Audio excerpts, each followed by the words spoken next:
What do you want from me? I'll keep an eye on you.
It's nearly time for afternoon tea.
Now for a little rest after breakfast.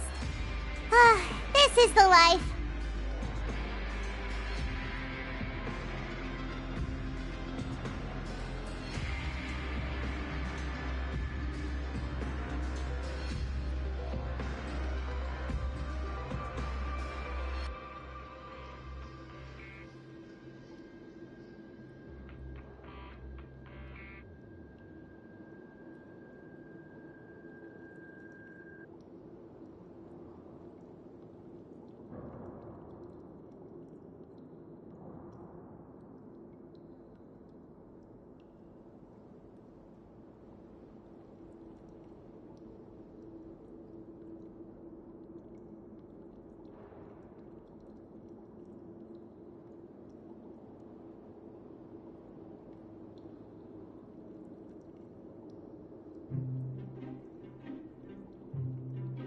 Wait a sec.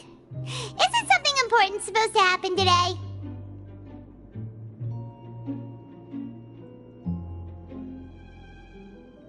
Oh, today's our big day! We're supposed to leave the Fortress of Mirapede! Come on, we've got to go complete the release procedures now!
Need to end a few enemies?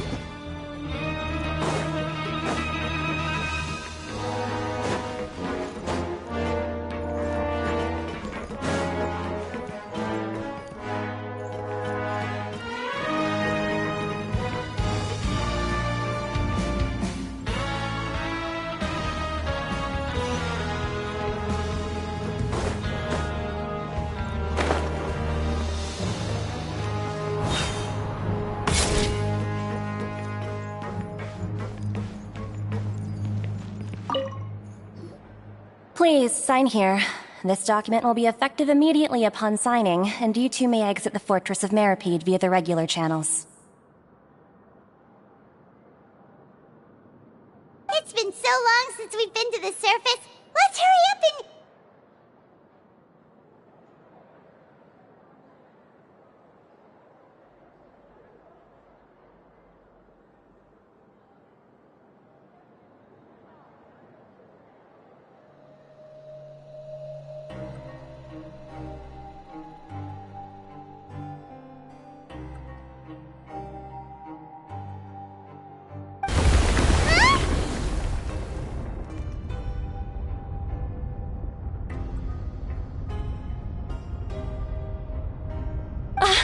What's happening?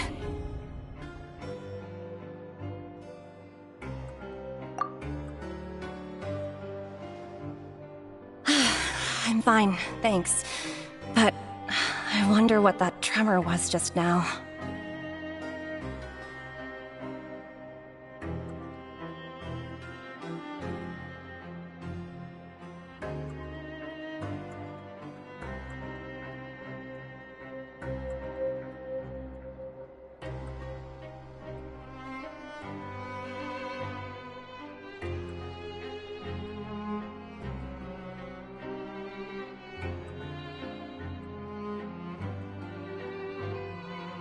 Let's go ask the Duke.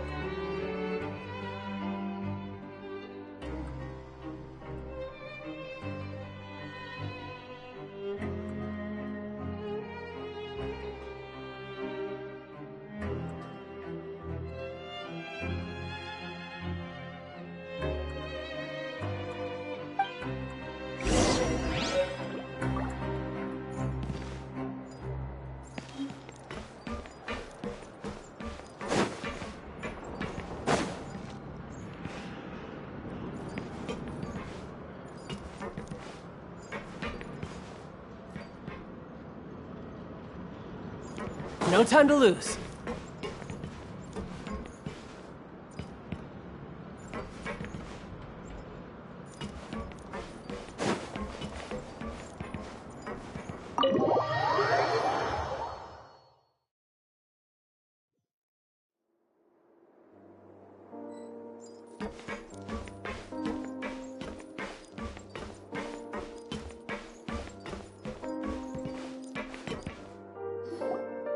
Your Grace?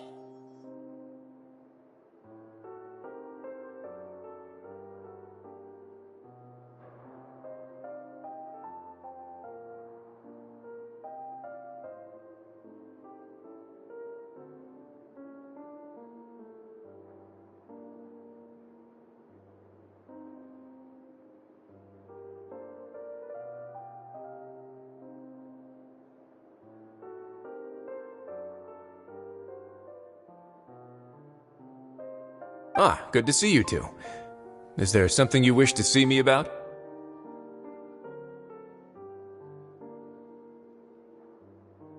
Yeah, what was with that earthquake just now? Ah, that. The tremor didn't originate from the seafloor. In fact, it seems it came from the surface.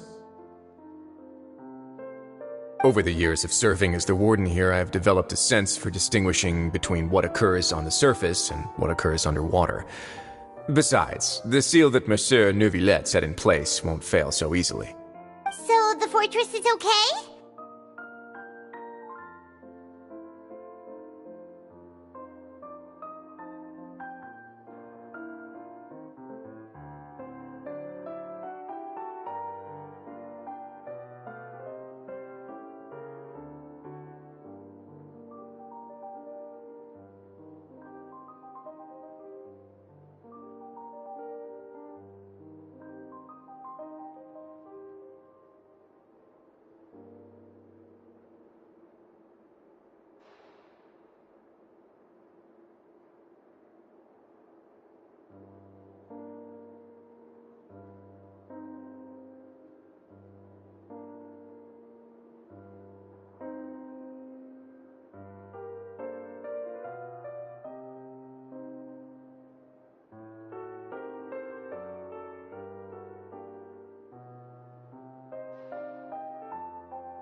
If you recall our last incident, if there really were a problem, there would be crowds of inmates in a panic right now.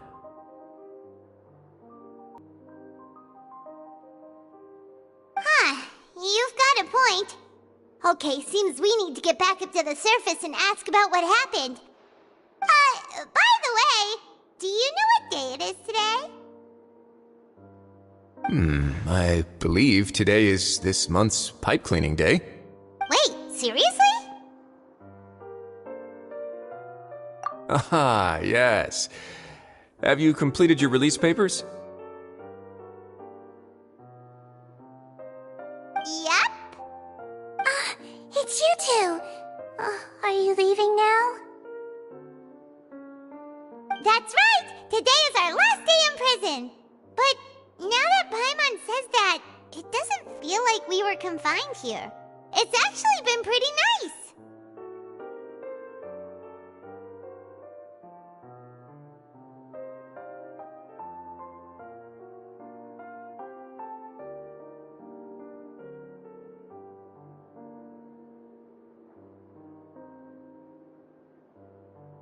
Oh yeah, Paimon feels fond of this place now!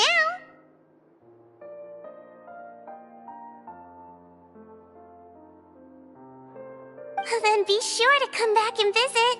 I'll miss you.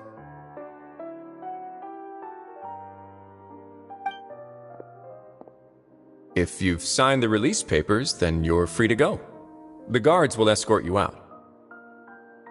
You're not going to see us off? I knew you'd ask. All right, sure. Let's go. Well, you actually agreed. No worries, you must be busy. Paimon was just joking. Ah, so you do have a polite side, I see.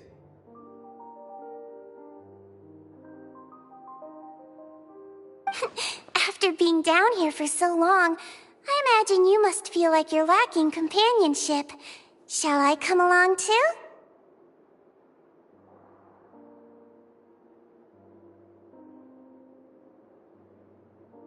Yeah, don't worry, we'll come back to see you. Paimon really likes the cafeteria here. The chefs sure do know how to make good grub. I hope you won't be here as convicts the next time I see you. We'll do our best to stay out of trouble. Well, it seems our work in the Fortress of Mirapede is finished. That's the end of another chapter in our journey.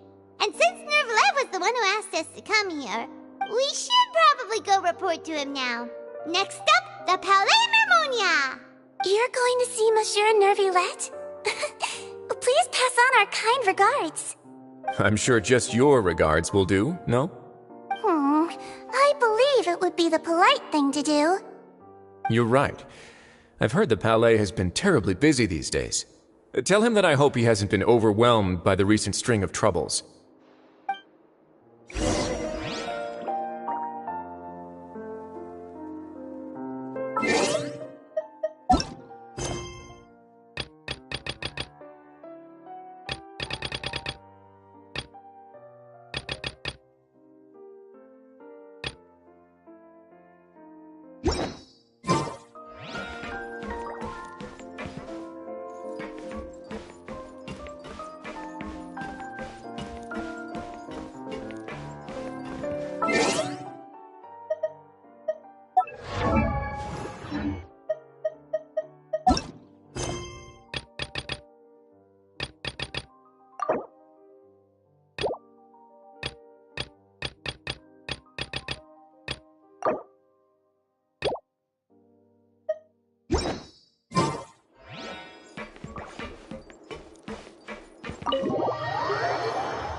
Where I'm from, if we didn't keep moving, we'd freeze to death.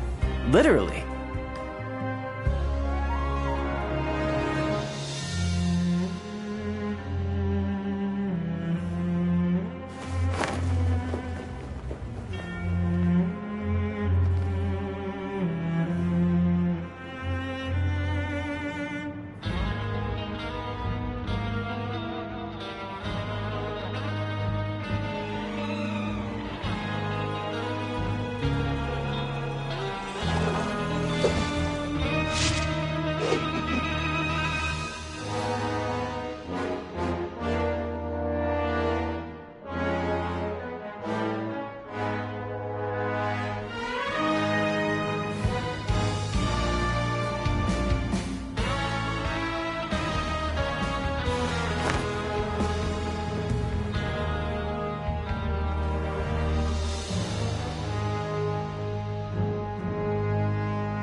Wait, did I hear that right? Monsieur Neuvillette, are you sure you'd like to take over the case yourself? That's right. No, but why? Technically speaking, cases like this are better left to the guards. Neuvillette! Sidine! Hey there! What are you two talking about? Ah, Traveler in Paimon, please help me talk our Chief Justice out of this. He wants to investigate a case on his own. Now, this is completely unprecedented. How can we have the Udex acting like a private detective? Hmm?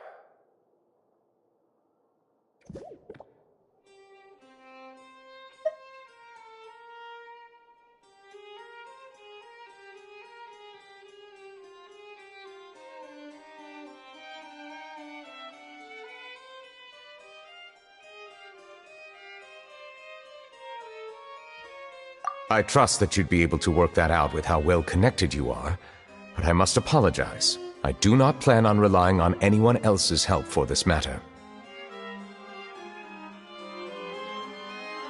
So, what is it exactly? It sure sounds serious if it's something you've got to investigate personally.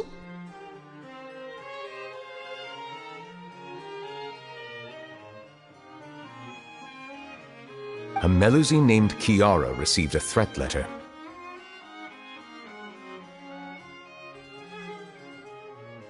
And then? That is all the information I have acquired at this stage.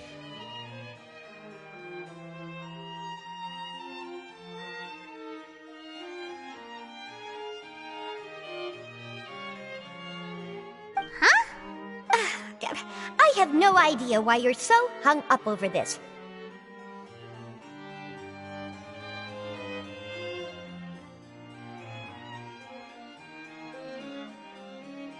I've checked the schedule in advance, and it seems like there aren't any trials today. So, if you insist, I have no objections.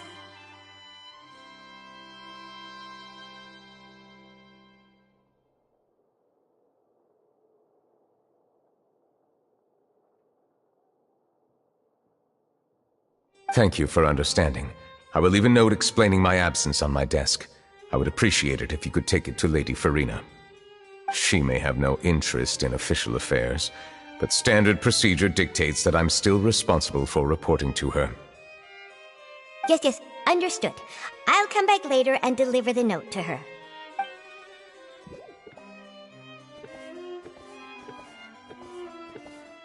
Judging from Sidine's reaction, it must be pretty rare for you to investigate stuff personally.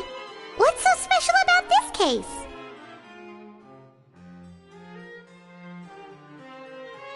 I cannot tell you just yet, but it reminded me of certain past events. There could be complicated conflicts of interest behind all this, so I must eliminate all risks in advance.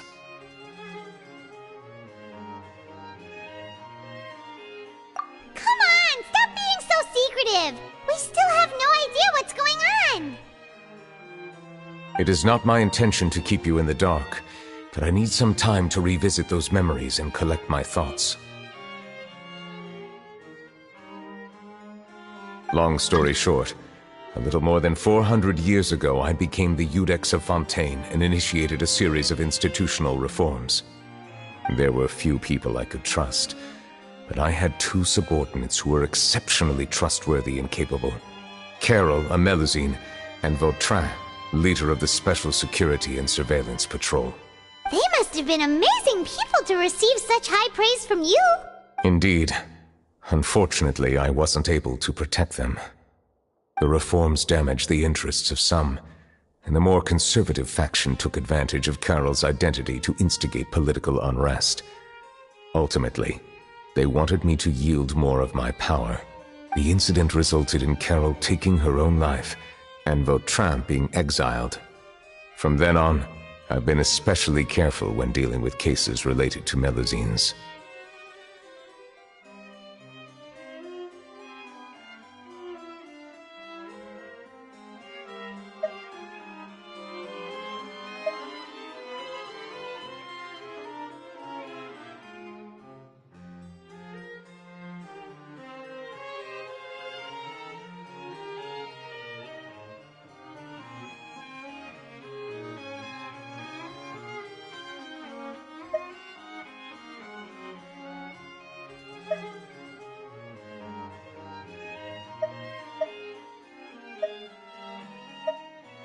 All Melusines used to live a secluded life away from human society. I granted their wishes when some of them, including Carol, asked me to bring them to the court of Fontaine.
Many common folk believe that I share a special bond with the Melusines, and whatever they do can be traced back to me.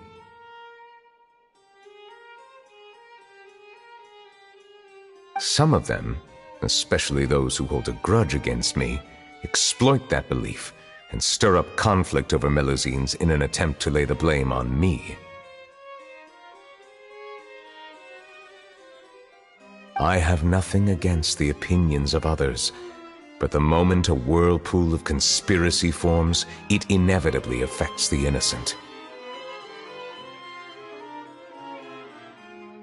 It has already happened once, and I want to make sure it does not happen again. Even so, why do you have to be the one investigating? There's the guards, the Marechaussee Phantom, and the Special Security and Surveillance Patrol. Aren't they more than enough to figure out what's going on?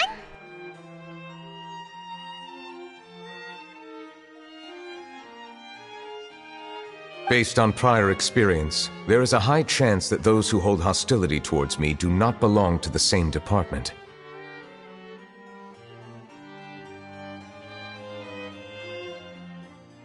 The political system of Fontaine is relatively complex and involves the interests of multiple different factions.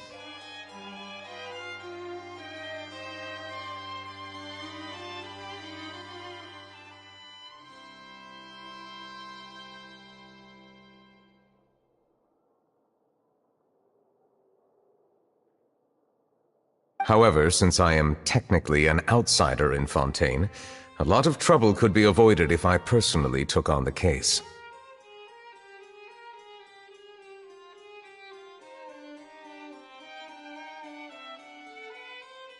Outsider?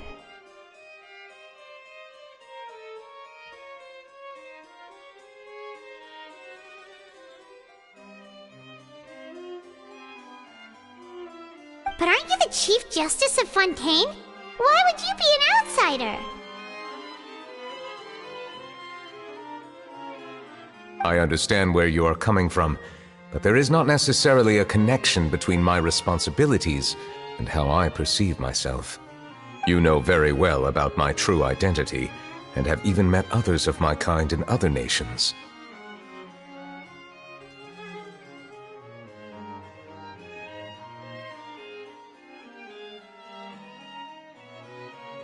Even though I was born with a human form, there is a fundamental difference between dragons and humans. Taking on the role of Chief Justice does not make me a part of this community. In fact, the status I was granted has prevented me from forming deeper bonds with others.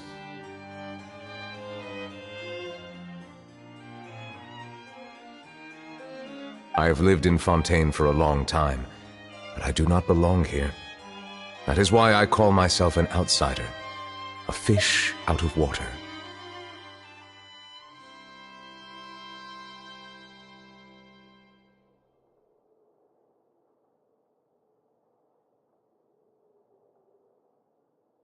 Yeah, we have nothing to do with all those organizations anyway. So how about we come with you on your investigation? Let's team up and round up all the bad guys lurking in the dark.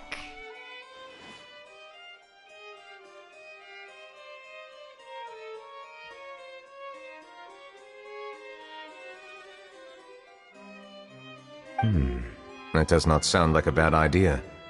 I rarely investigate cases on my own, but with professionals like you around, I'm sure it will go a lot smoother.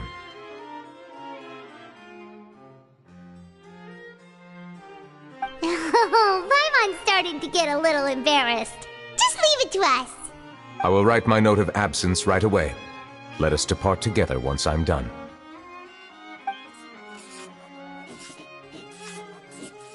Let us go. We should visit Kiara first and try to gain a better understanding of the situation.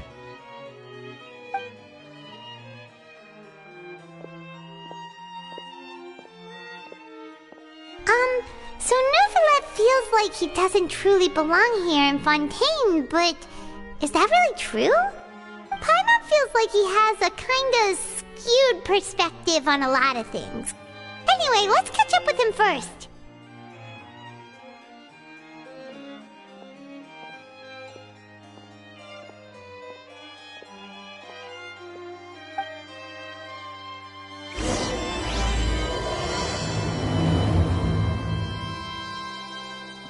Hyman's been thinking.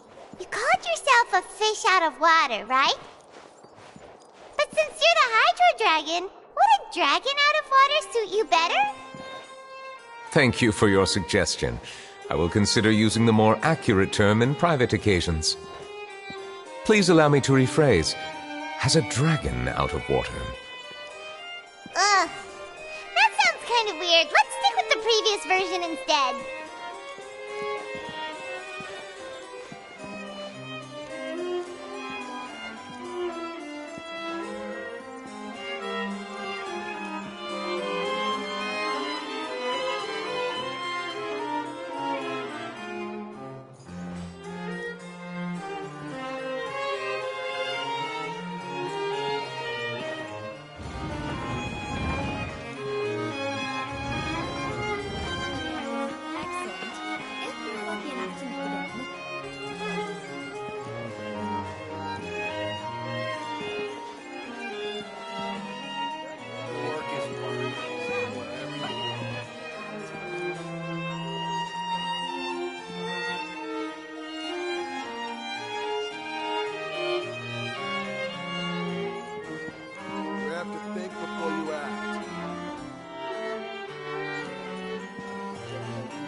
To keep an eye on the deployment of guards at all times.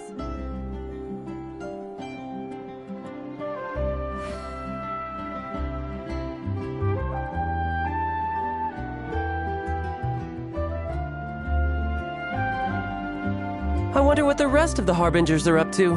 Plotting and scheming on an ever grander scale, no doubt.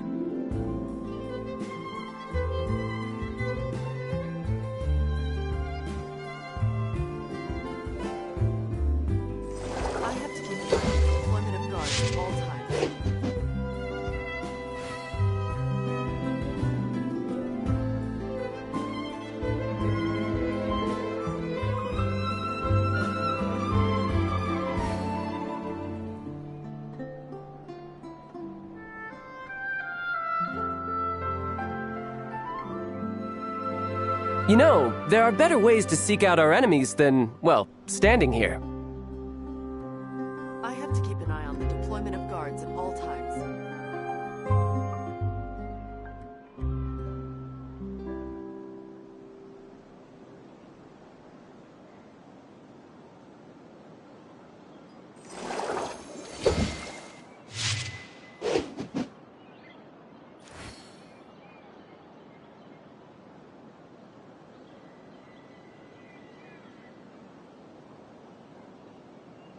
I have to keep an eye on the deployment of guards at all times.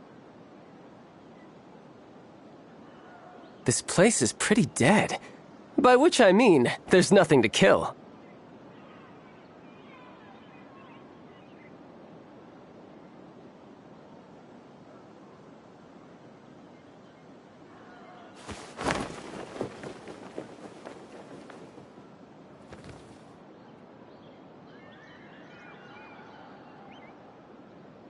I have to keep an eye on the deployment of guards at all times.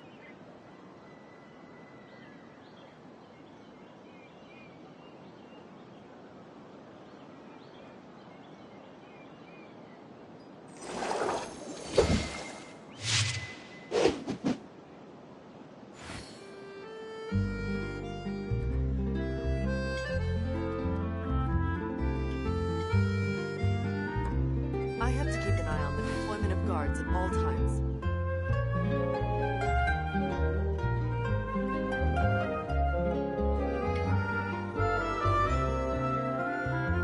Where I'm from, if we didn't keep moving, we'd freeze to death. Literally.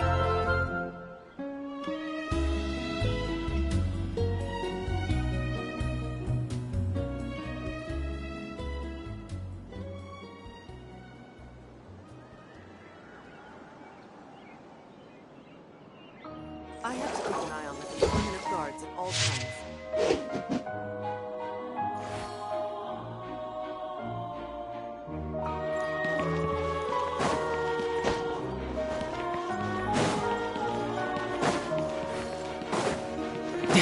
We're just more unlimited.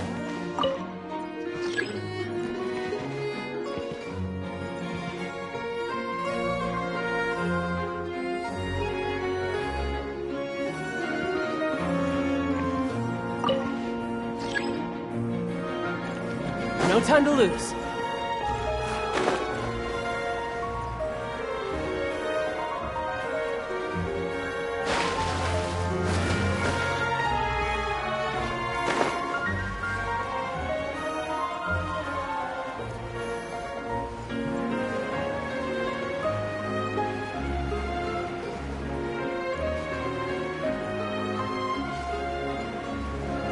Yeah!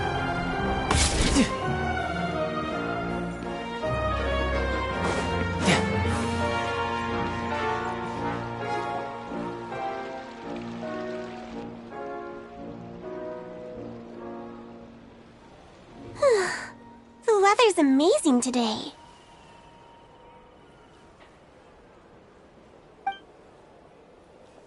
Kiara, Monsieur Neuvillette! And you are? Oh, I remember. You're the Traveler and Paimon. I've heard about you. Aw, she's adorable! Hey there, it's nice to meet you. Thanks for the compliment. Is there anything I can do for you? I heard from Sidine that you received a threatening letter.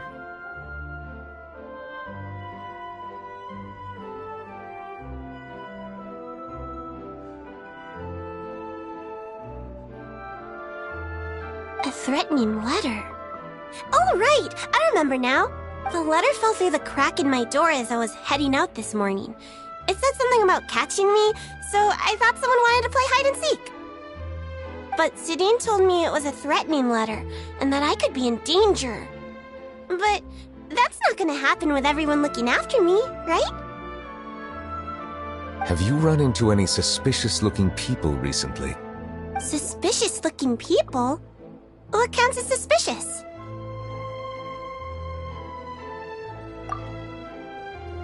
Ah! Did you think of something? don't remember meeting anyone like that. Do you still have the letter with you? I want you to show me what it says. Oh, let's see. Found it! Now then, get lost. If you don't leave the Maréchaussée Phantom, I will come and catch you in person. Don't say I didn't warn you.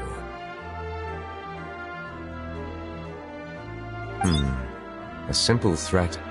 Neither the handwriting nor the content itself reveals anything about the writer's intentions. We can't rule out that possibility.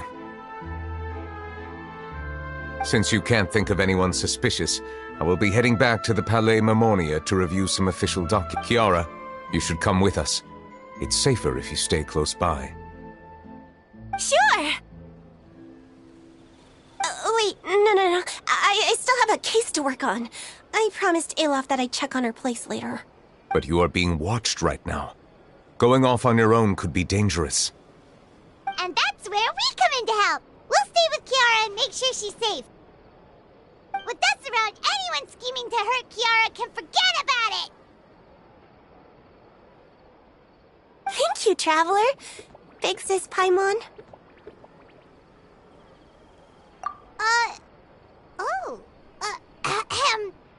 Don't worry, your big sis Paimon is super strong! All right. Let us go our separate ways for now. Please take care of Kiara. We'll take her to a lost place right away! See you around!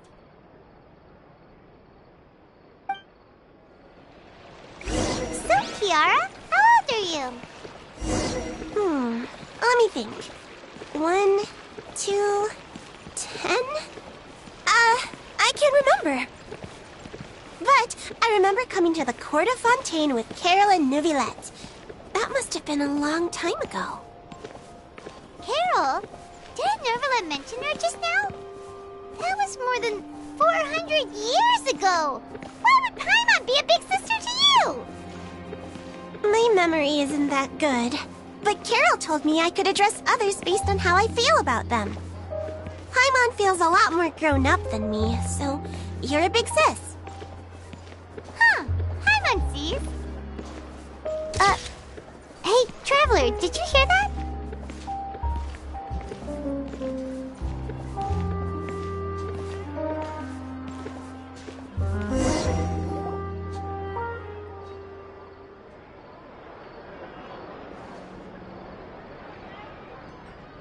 Strange.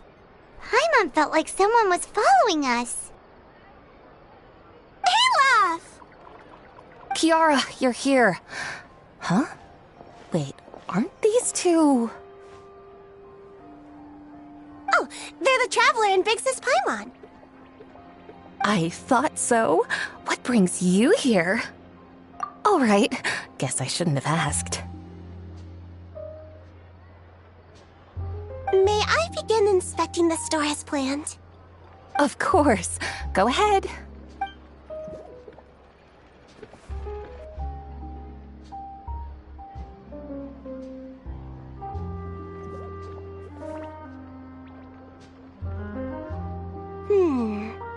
No hazards detected. You've cleared the inspection. Seems like the criminal from that case last month never set foot in here at all.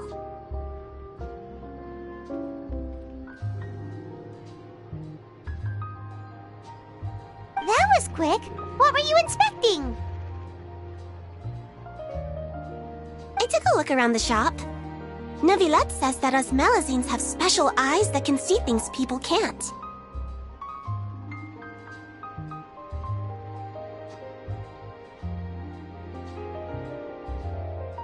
Things like bloodstains.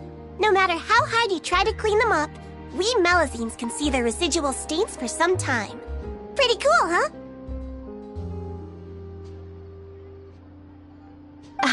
All right. Now that you're done inspecting, can we have a chat?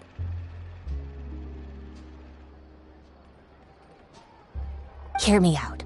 I'm planning to release an outfit for children next month and wanted to hire you as my model. Is that okay with you? Of course! Is there anything I need to do?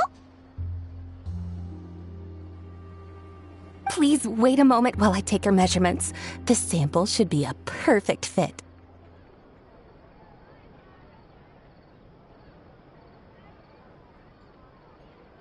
Seems like they get along really well.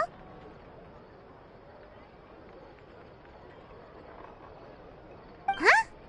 What are you looking at?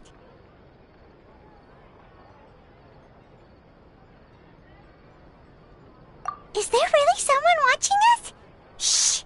Let's sneak over and take a look.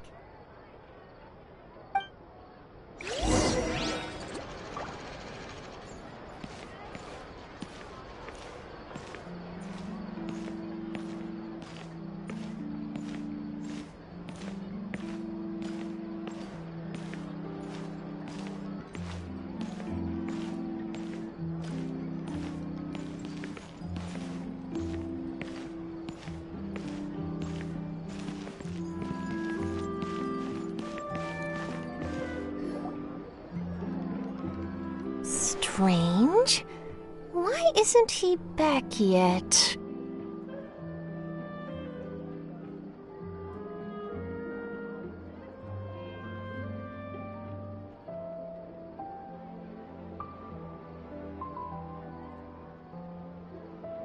Gotcha!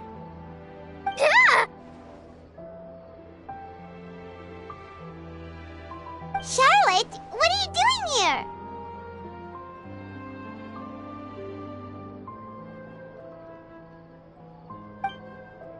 Oh, wait, don't tell Paimon you're the one who sent Kiara that threatening letter. But you don't seem like the type to... Threat letter? What threat letter?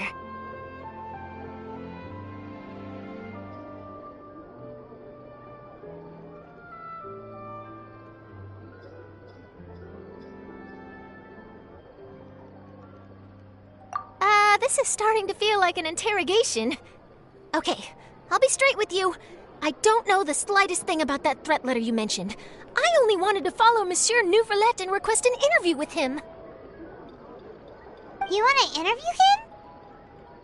That's right. I'm not the only one, you know. Interviewing him is every journalist's dream.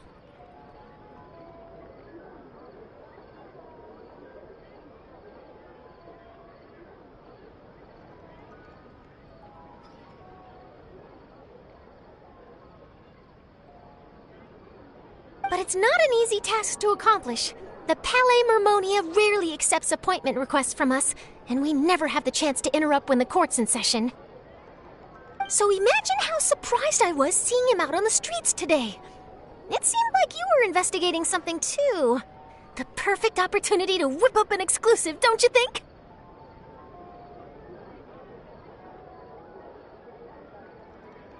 Of course, I'll make sure to turn in my manuscript to him for review. I have my principles, and I'd never publish an article without the consent of all parties involved. Yeah, we're doing a secret investigation that can't be made public knowledge. I see. Well, if you say so, I guess I'll put this matter aside for now. Oh, what a shame. Chances like this don't come by very often, you know.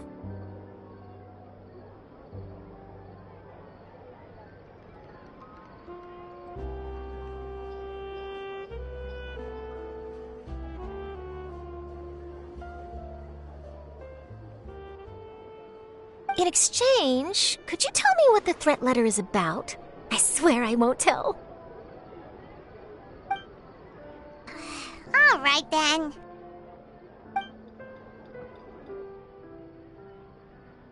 What? Someone's targeting a cute little Melazine? Shh, not so loud.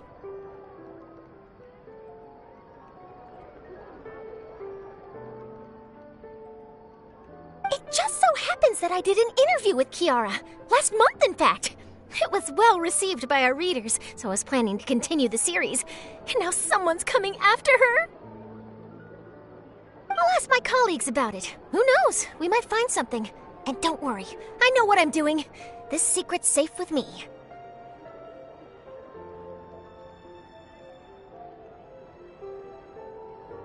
But I gotta warn you, even if I keep my lips sealed, others will know eventually.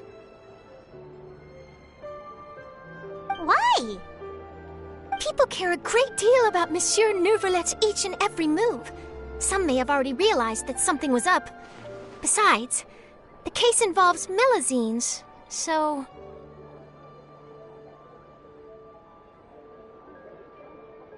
Anyway, I'll get going now. Watch yourselves, all right?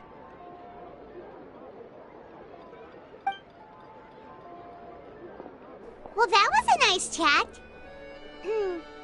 Let's head back and check on Kiara.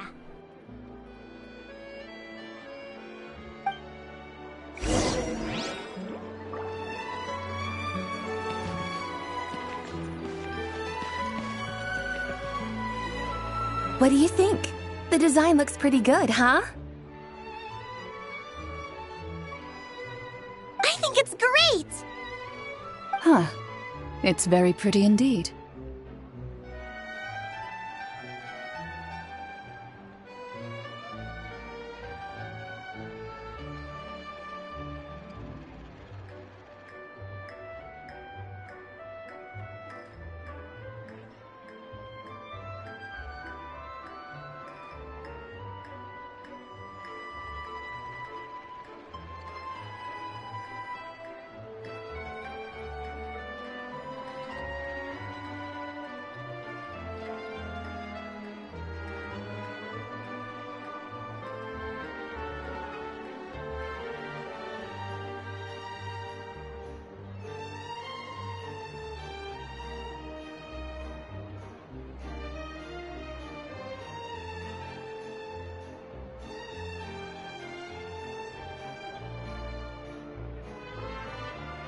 Haran!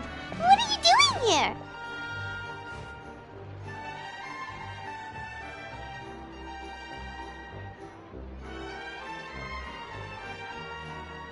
It seems that you just showed up out of nowhere.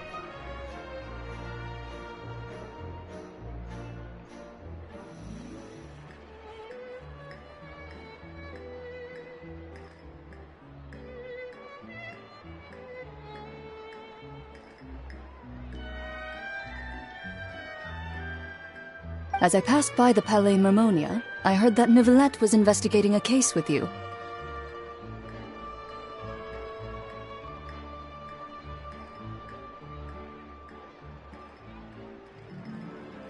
Technically speaking, he and I are under an employer-employee relationship.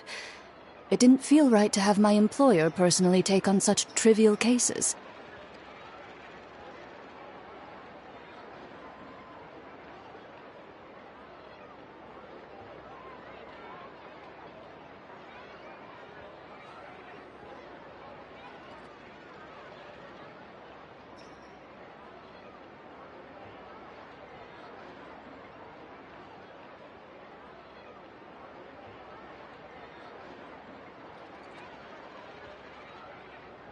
I happened to have some time at the moment, and came to take a look. I sometimes have my clothes custom-made at this boutique, in any case, so we always have a lot to talk about.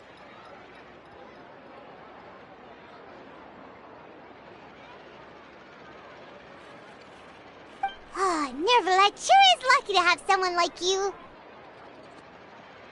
Leave this to me. You should go meet up with Neuvillette.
Okay then, we'll leave Kiara in your hands.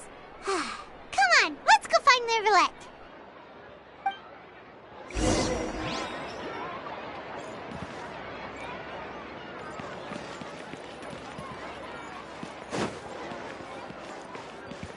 No time to lose.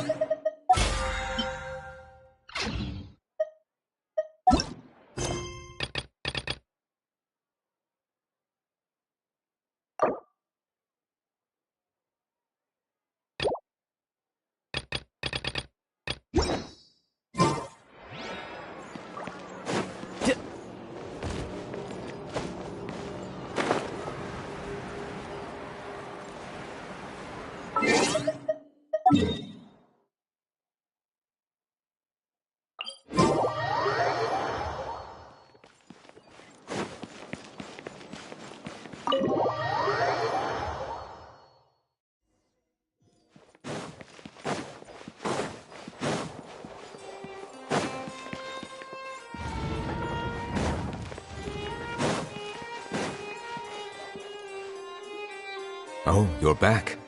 Is everything all right? We ran into Clorinde. She offered to help us protect Kiara. That is good to hear. I trust her abilities. It looks like Kiara is in good hands.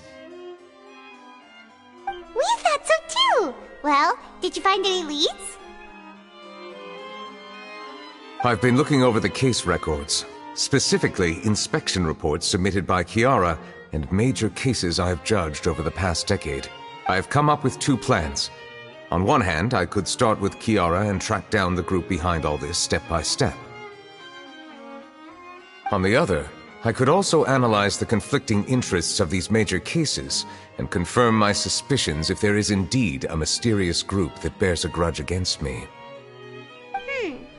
They both sound like pretty solid plans, but can you really finish browsing through all these documents?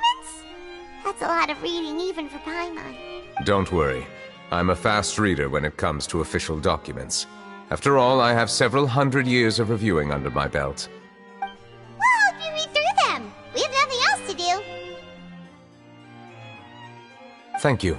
I will continue looking through the ones piled up on the desk, but feel free to browse through anything else in this room.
Have you made any progress?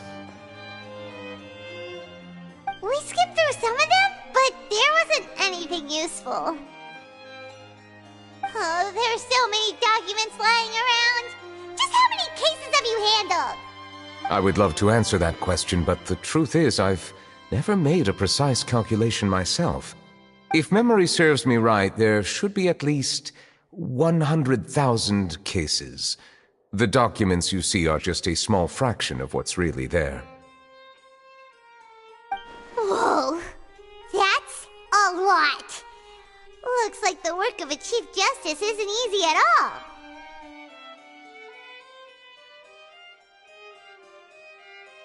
That might be how it seems from another's perspective, but trials and official duties are, to me, simply routine. There are many documents here. Take a break if you are tired. You read Paimon's mind. All right, let us take a break then.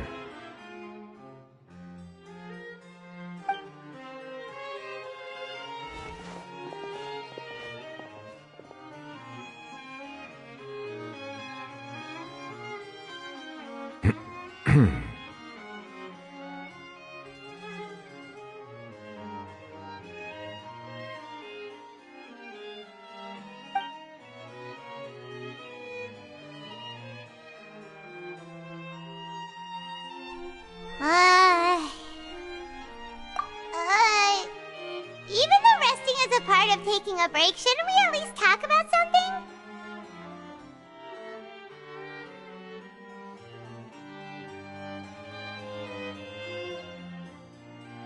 All this silence is making Paimon feel really awkward. Please pardon my lack of consideration. People rarely come to the Palais Memonia for matters outside of work. To be quite honest, I am not sure what we should do.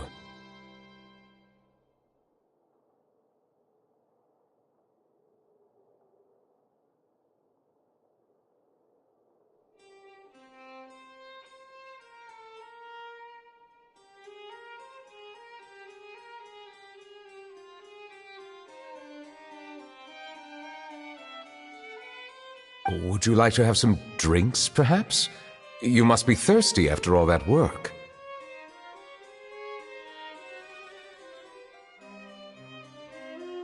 Ooh, drinks! Thank you!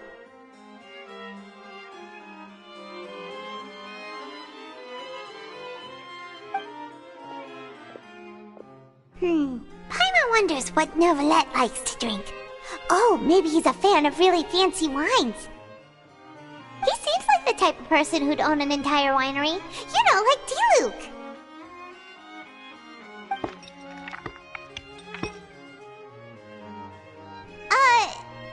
What's inside these glasses? It looks just like water.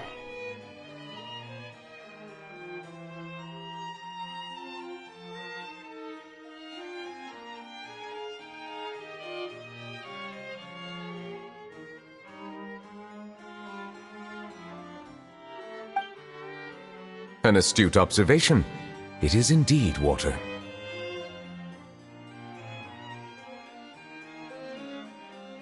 So it's just plain old water?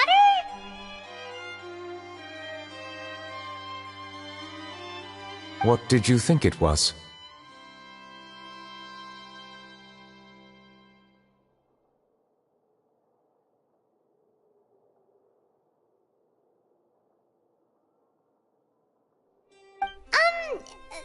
Since you're the Chief Justice and all, Paimon thought you'd prefer something more sophisticated.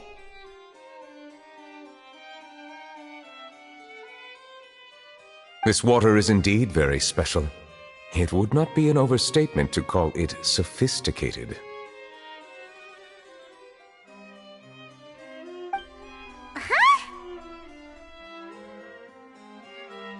I believe you've already tried Fonta. In fact, there are many other drink factories in Fontaine, including those that specialize in packaging pure drinking water.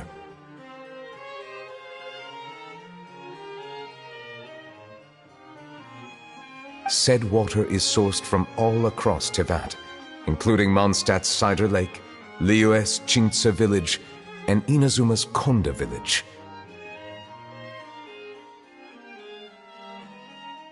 Here is one of their latest products, water from Sumeru's Apam Woods.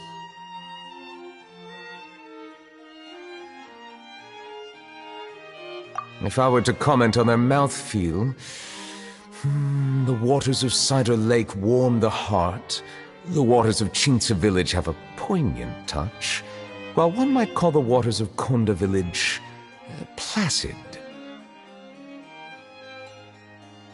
Distinct differences exist between the waters of each area. You will appreciate their intricacies once you taste them carefully. Really? Let Paimon try!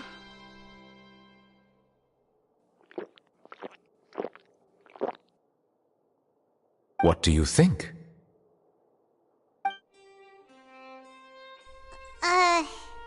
Nope. Paimon couldn't taste any difference at all. Isn't this just normal water?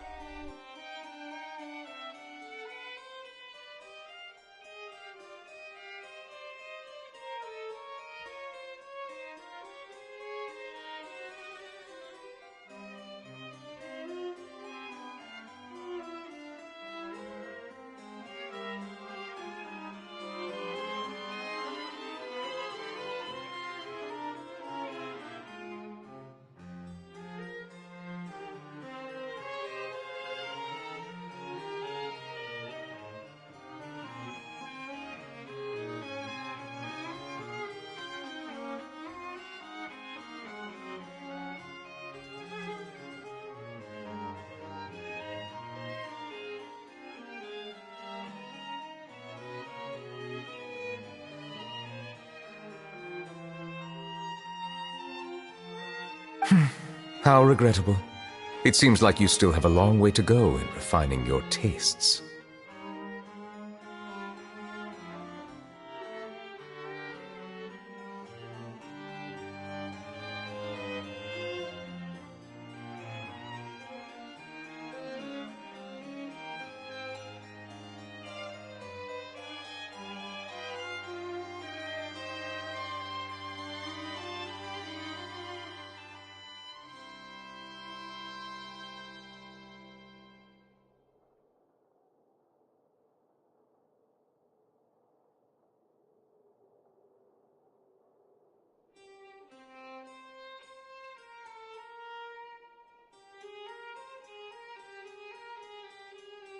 Hey, this doesn't have to do with refining our taste.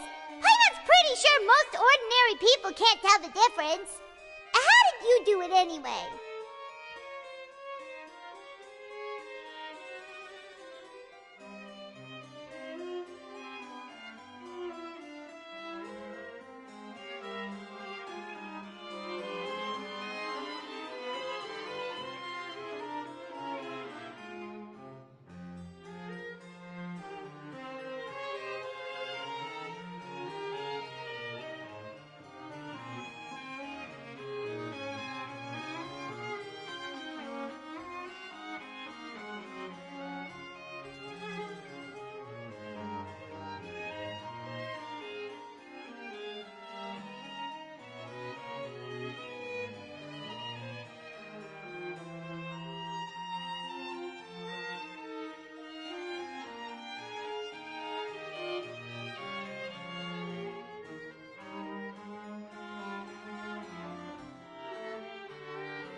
Oh, could it be because you're the Hydro Dragon?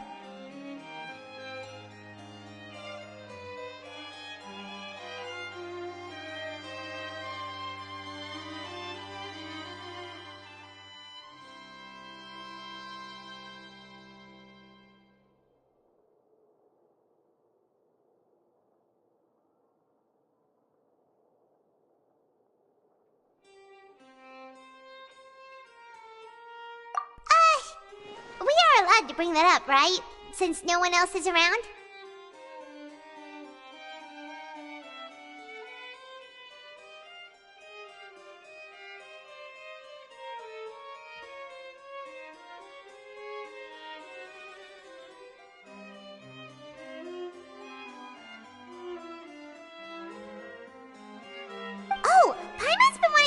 this for ages. If you're the Hydro Dragon, why would you become Chief Justice in human society?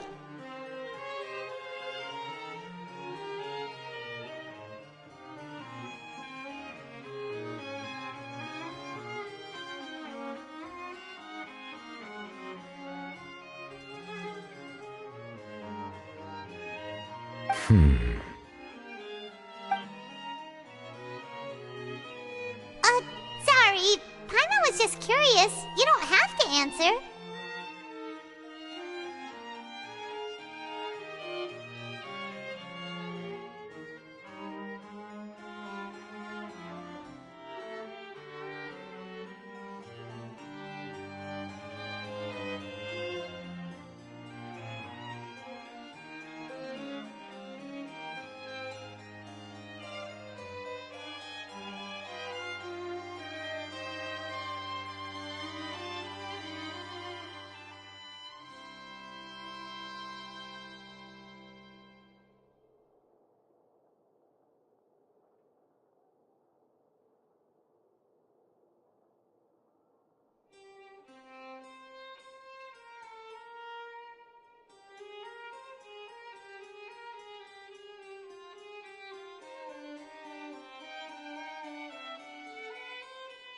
There's nothing to hide.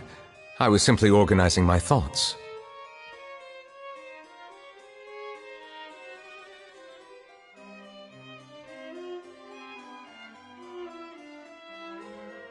I accepted this position because I wanted to seek out answers to questions that had perplexed me.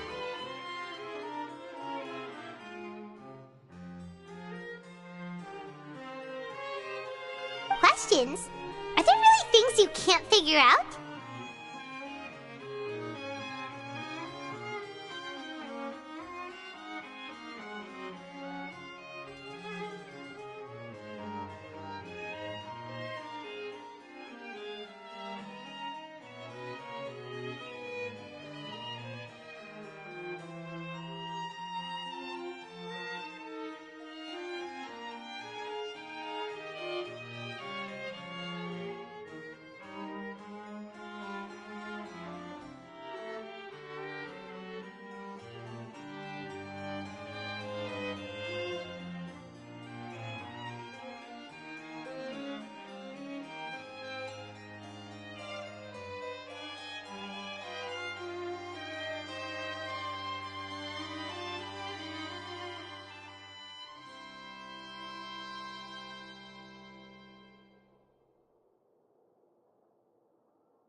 Many, in fact. But the one question that puzzles me the most concerns my own existence.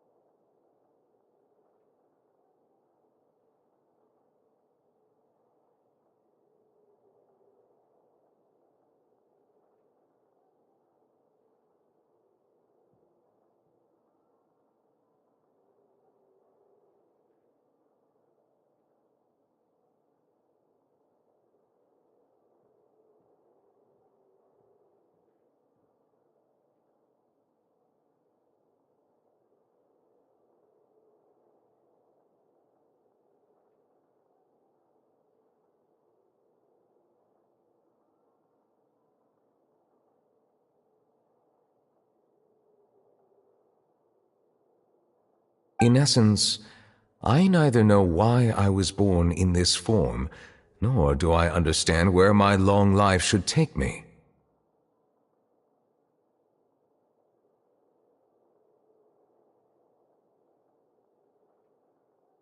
I lost many memories from the moment I was born.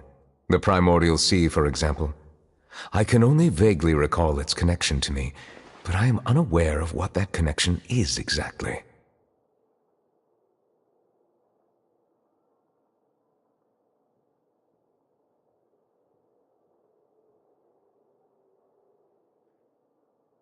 Perhaps the elemental dragons of other nations may have some form of an answer. However, they are scattered across all of Teyvat. Abruptly visiting could very well pose an unpredictable risk. True. Some of them have very unique personalities, too. I have been holding on to these unanswered questions for a long time. But there is one thing I've discovered along the way. My emotions easily resonate with those of others. Even I don't have the slightest idea what they mean. My guess would be that there are at least some similarities between humans and myself. By observing their behavior, perhaps I could one day understand the meaning of my existence.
Have you made any progress then?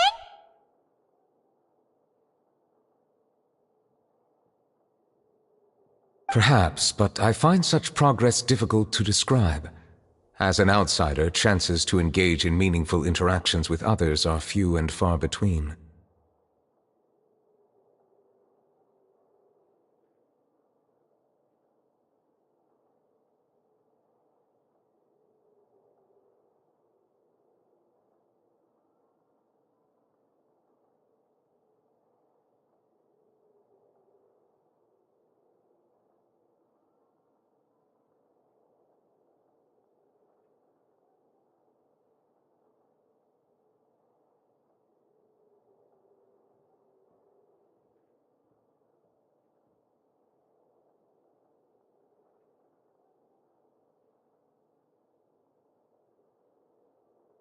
That's why I'm quite thankful for this chat.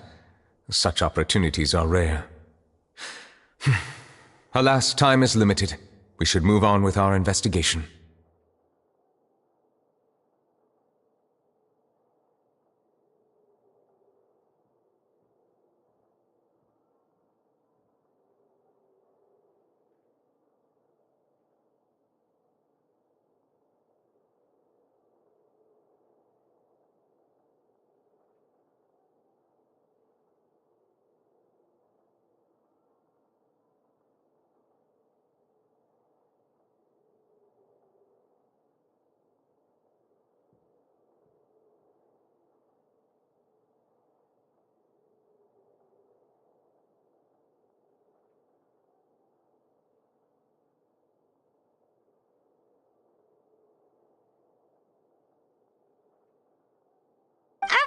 Continue reading these documents. Paimon's getting dizzy already.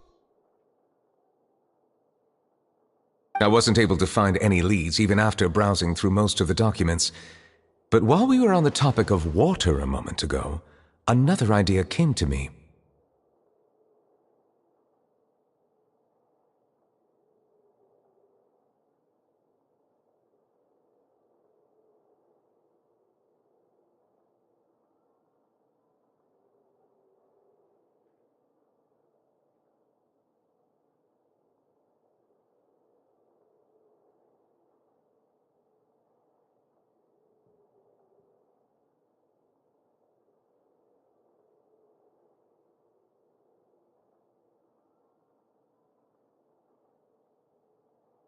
Water?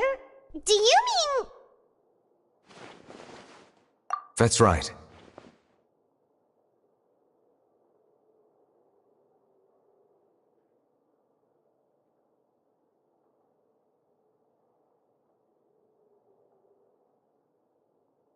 The Fountain of Lucine is where all of Fontaine's waters converge. It is the vessel of countless memories and emotions.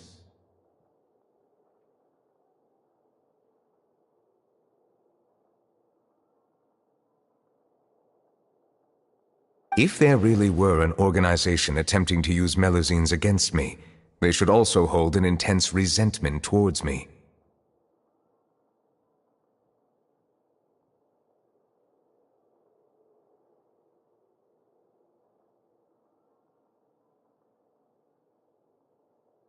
Perhaps we'll be able to find some new leads by sensing the hydro element within the fountain. Huh. Why didn't Paimon think of that?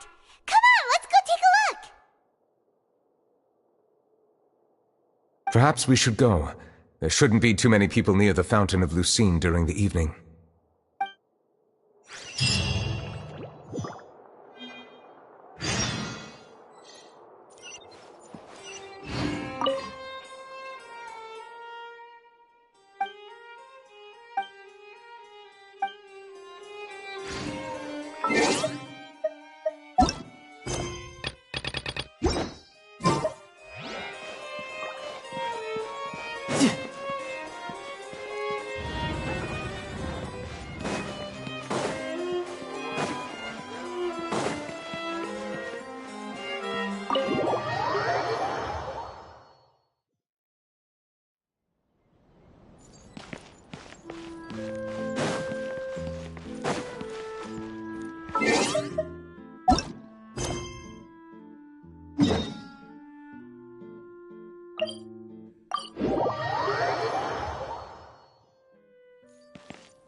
Monsieur Neuvillette?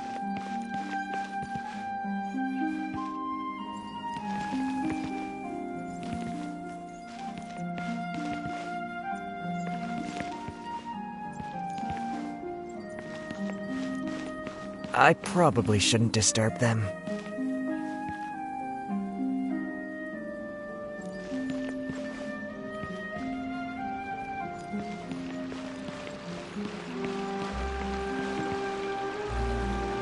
Looks like we got lucky today. There's hardly anyone around.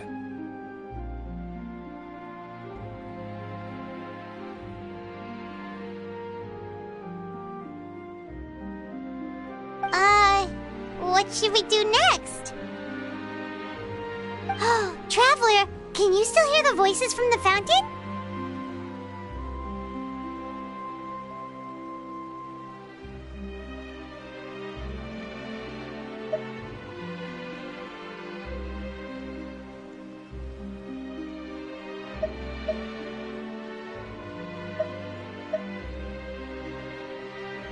Perhaps leave the investigation to me. I need you to take a few steps back and keep a safe distance. A safe distance? Neuvillette, what exactly are you...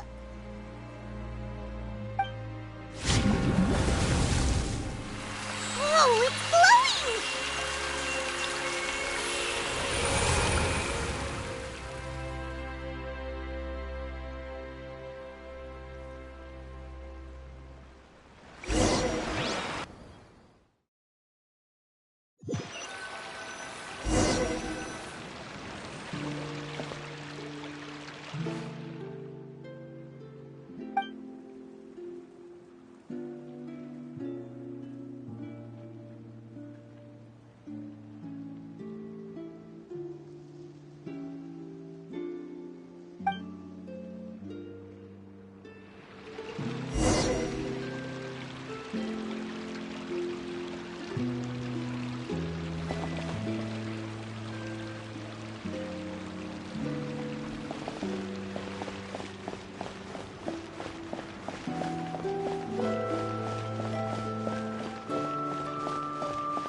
Thank you for bringing us here, Monsieur Neuvillette. The court of Fontaine is truly incredible. There's so many things I've never seen or heard before.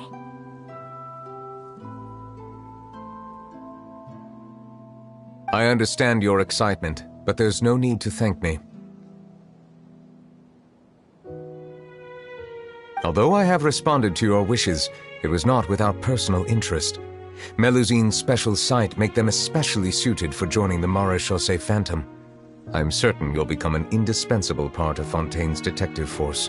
I know, but I'm really glad to be of help. Not only can I repay you for your kindness, but also, it feels like my life has become a lot more meaningful.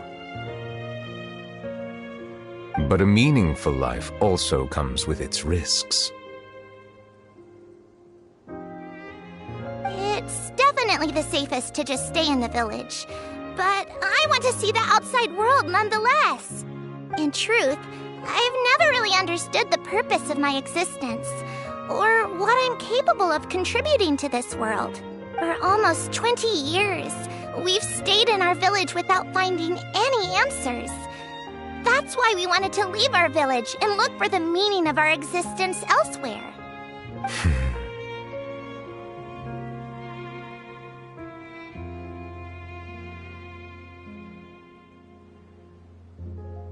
I understand your confusion.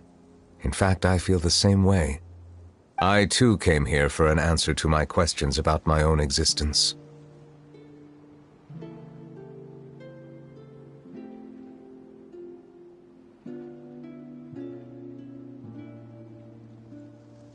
Really? Could you tell us what we should do to fit in as you did? The truth is, many people threw rocks at us today and told us to go back to our village. It hurt a lot when they hit me in the head, and I tried really hard not to cry. Logically speaking, both time and effort are essential when different species attempt to peacefully coexist. It will be a difficult road ahead, with countless obstacles to overcome. Different identities and ways of thinking all contribute to strengthening the barrier between one another. Removing it will be no easy feat. There aren't many suggestions I can share, because just like you, I haven't fully integrated into this society. Despite my social status, I am still an outsider. Oh, I see. Let's all do our best then. I'm confident that we'll find the meaning of our existence one day.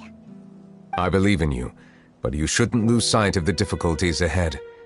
If you run into any trouble, I suggest that you inform Vautrin, the captain of the Special Security and Surveillance Patrol. Huh? Is he the person I met in the Palais Marmonia earlier? Yes? Do you have any concerns? That stone-faced human. He didn't even bother to look at me when I tried talking to him. It felt like he wasn't interested in anything but work. He is an earnest man. There will be plenty of opportunities to work together in the future, so please try to get along.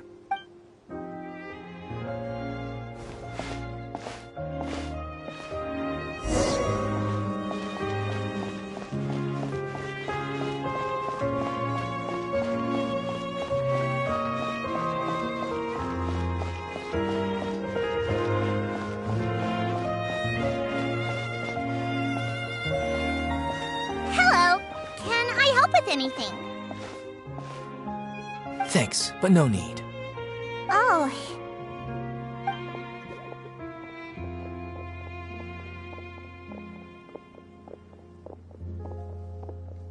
Hello, I'm Carol, a Melusine. Is there anything you need help with? Get away from here! I'm calling the guards.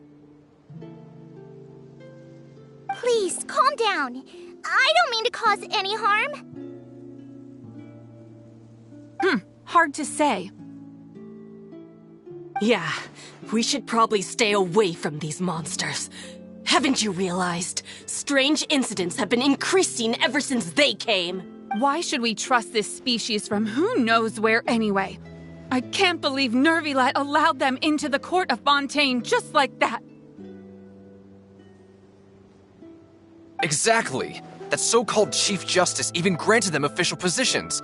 Not only that, but they're now responsible for investigating cases as well. I swear, there's some hidden agenda at play here.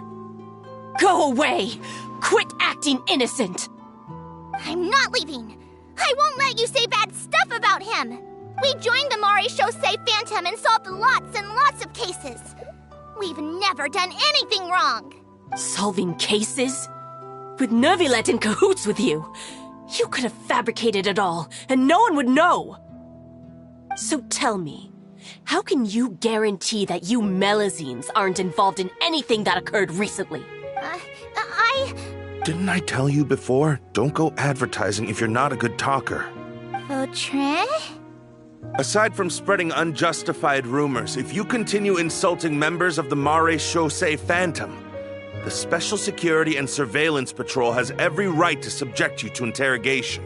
There have indeed been an increase in cases recently, perhaps due to the shifting currents of conspiracy, and I understand your concern. However, there's been no evidence pointing towards Melazines being involved. Even the captain of the security patrol is on their side. Neuvillette's newly reformed police force is already corrupt to the core. How can two completely different species possibly coexist?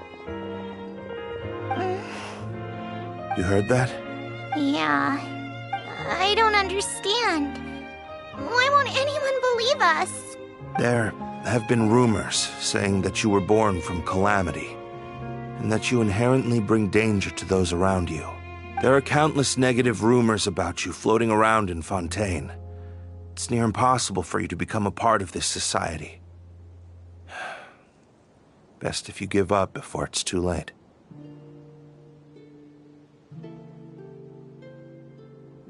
Monsieur Neuvillette said that we needed to put both time and effort in. I don't know how long it'll take, but I can at least try making my best effort. I still want to try a little harder. Thank you for bailing me out earlier.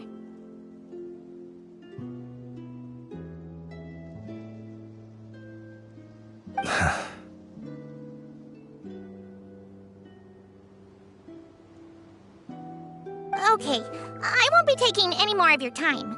I painted a lot of flyers last night, so I have to stay and hand them out to everyone. Give them to me. You're not gonna take them away, right? We'll hand them out together. The faster we get this done, the sooner we can head back.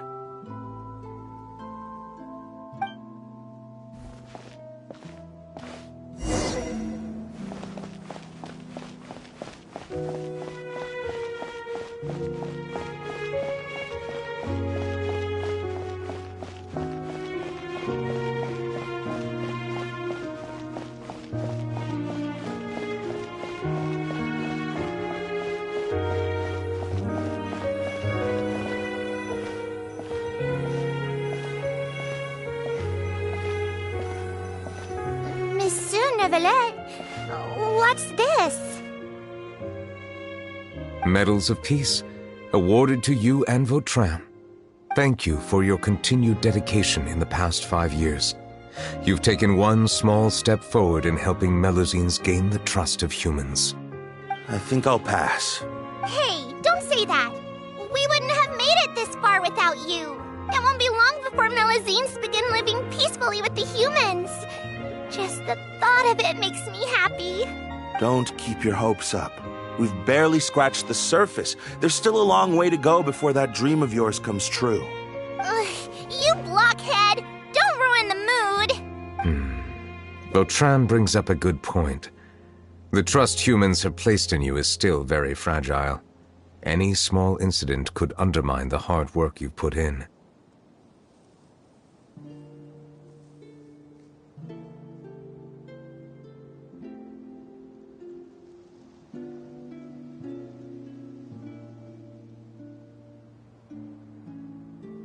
Please be on your guard for the next few days.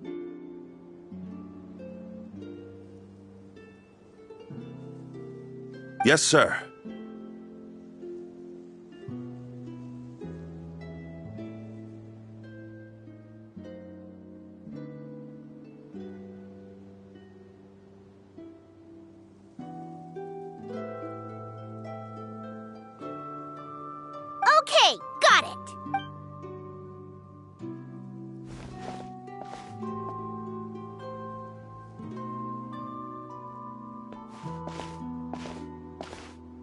Medal of Peace? Peace isn't going to give us back what's rightfully ours.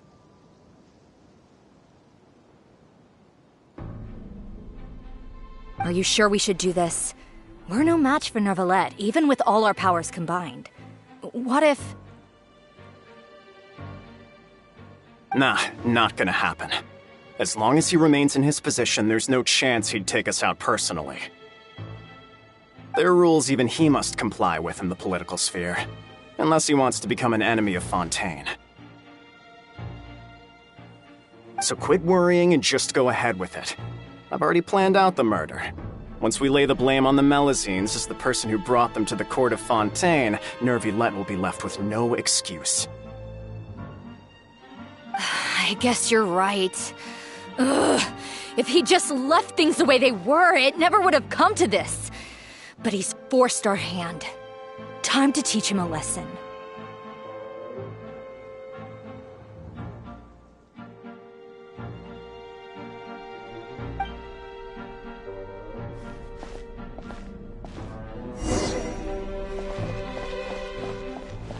Turn the murderer in!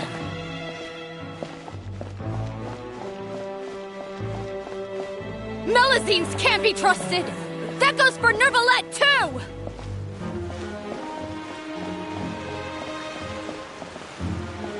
Peaceful coexistence? What a joke. Get out of the court of Fontaine and don't ever come back!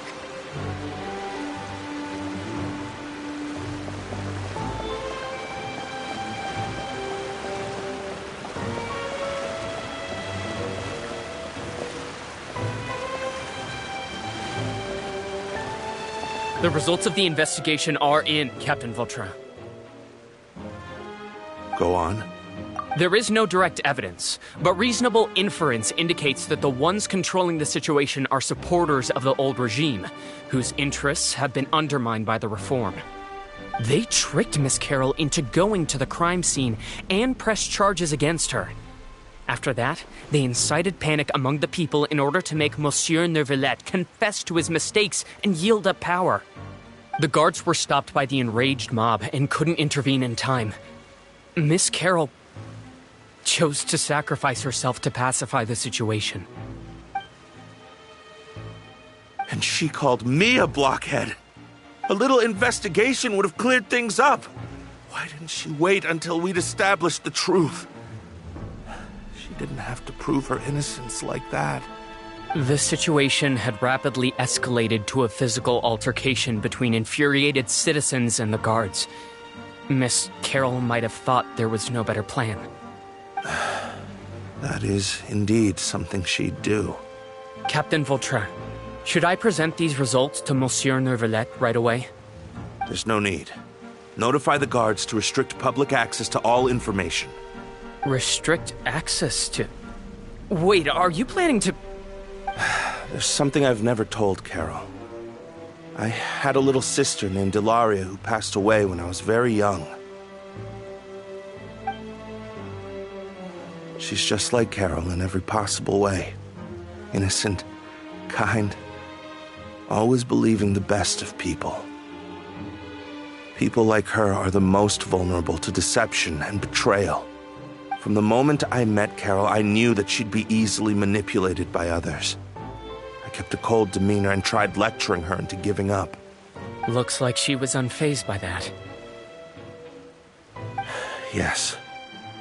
In fact, some of her spirit must have rubbed off on me instead. Because I too began working towards that pie-in-the-sky dream of hers. I should have known. Those cowards don't have the guts to confront Neuvillette. They even avoided causing trouble for me. They were after Carol all along. Can you understand how I feel? Right now, there's only one thought on my mind.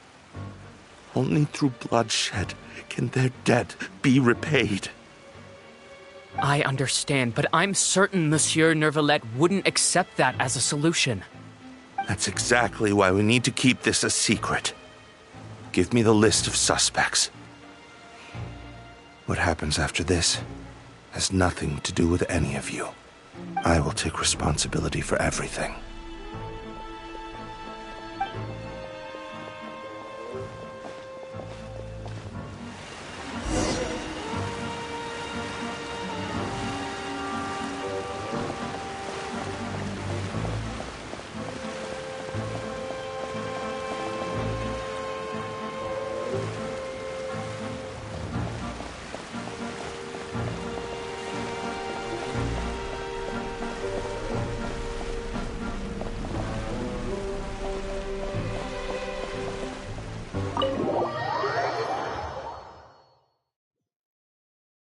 Did you know? They're hearing a major case today, and the criminal is Captain Vautrin of the Special Security and Surveillance Patrol. Apparently, he resorted to personal measures to seek revenge for Carol and settled the score with the group that framed his friend. Hey, why aren't you saying anything? I'm thinking... we should try our best to bail him out when the trial commences. Bail him out? Why? Shh, keep it down! Haven't you realized? Both Vautrin and Carol are Nervilette's most trusted subordinates. After everything that happened to Carol, Nervilette's guaranteed to do everything he can to keep Vautrin around. Besides, now that the old regime has been uprooted, Nervilette's status is secure as can be. As long as we redirect public opinion, Nervilette will be able to give Vautrin a reprieve. The benefits are endless. Vautrin sought vengeance for his friend for a valid cause. This represents the justice he upholds. Please think about it. If the same thing had happened to you, wouldn't you feel the same way he did? Yeah, that's right! This whole thing started because of those despicable cowards who levied false accusations against Carol. How could Vautrin be declared guilty for seeking revenge? Monsieur Neuvillette. Mr. Vautrin is innocent! He's innocent! Order! I acknowledge your arguments. Vautrin, your revenge could be seen as a form of justice. I understand your decision, which is why I cannot help but feel regret and even grief about the judgment I must now impose. Personal justice does not equate to justice as defined by the law. To execute your plan for revenge, you abused your authority and conducted informal executions. Your actions have thus violated the law. Therefore, you will be declared guilty. What? That can't be! Monsieur Nervillette, please give this a little more thought. He has done so much for Fontaine. Vautrin, my friend, is there anything else you want to say?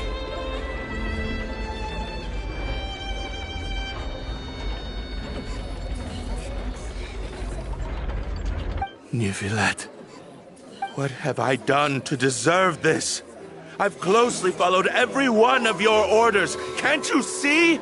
Everyone in this room believes that I'm innocent.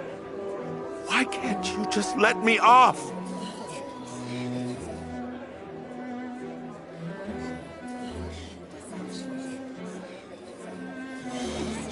Is this what justice means to you? Answer me, Neuvillette! Order. Since there have been no further objections, the Oratrice will now deliver the final verdict regarding the charges against Mr. Vautrin.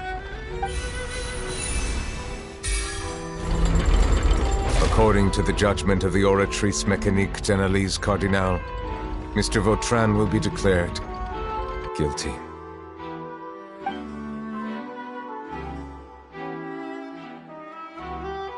Goodbye, Monsieur Neuvillette. This all happened because of Carol's naive ideas. How can different species peacefully coexist anyway?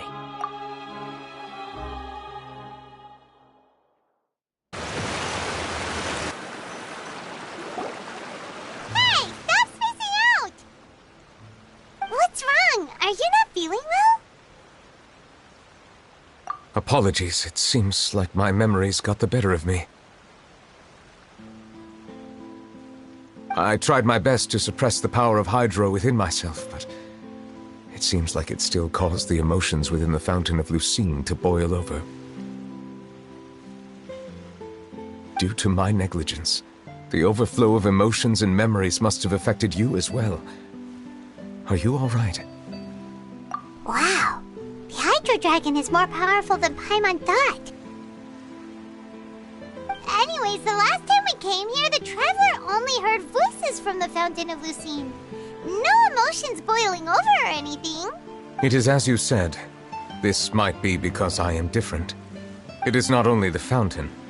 I can sense emotions from all waters in Fontaine. Rivers, lakes, and even the rain. That sounds awesome! But I rarely ever do anything like this.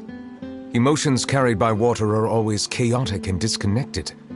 As an outsider, having my mind occupied with irrelevant memories isn't exactly a pleasant experience. Which ones?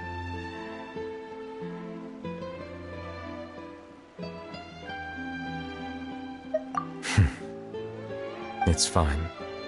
I prefer not to speak of those memories. That does not mean I am deliberately hiding them. It was a coincidence, but perhaps it is a good thing that you saw everything in that form. You should now understand why I believe there to be a conspiracy behind all this. These two cases are much too similar. I felt like I needed to do something. Paimon's starting to lose track of what you're saying. Don't leave Paimon out of the conversation. Paimon wants to help too. Then let us get back to the point. While I was investigating the fountain, I discovered something strange. I did not sense too much hatred towards me within its accumulated emotions. I don't know what caused this to happen, but it seems like there won't be a shortcut to finding the organization that may be pulling the strings here. However, I did find some resentment directed towards Kiara. If I remember correctly, it seemed to be related to a smuggling case. Oh! Didn't we read about that in one of the documents? You've read about it? In that case, the resentment should have come from that incident. Huh? What are you doing here? I was just about to look for you at the Palais Mermonia. Navia! Nice to see you again! Is there something we can help with? I've heard some things, but I'm not purposely asking around or anything. Don't worry. Rumors are abroad that someone's scheming against Melusines, and that you're investigating the case. So I told the Spina di Rosula to keep an eye out for leads. We've had unfamiliar faces showing themselves at the Fleuve Cendre lately. Maybe you'll find the suspects among them. Thank you. Where did you hear about all this? The Chief Justice out on investigation, accompanied by the Traveler from afar. No matter how you conceal your whereabouts, there will be countless eyes watching you. You talked to Kiara, but didn't ask her to keep things secret. People curious to know asked around for information, then it was only a matter of time before word of the threatening letter spread all across Fontaine. So that's what Charlotte meant. Indeed. I did not expect that this could be kept hidden for too long, but the rumors still spread faster than I imagined. You know, it could be because you attract more attention than you think.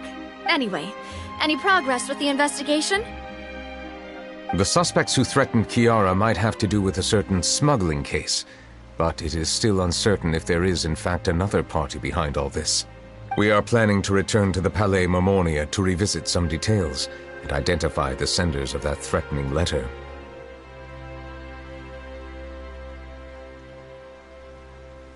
All right, then I'll round up the Spina di Rosula and follow up on their progress.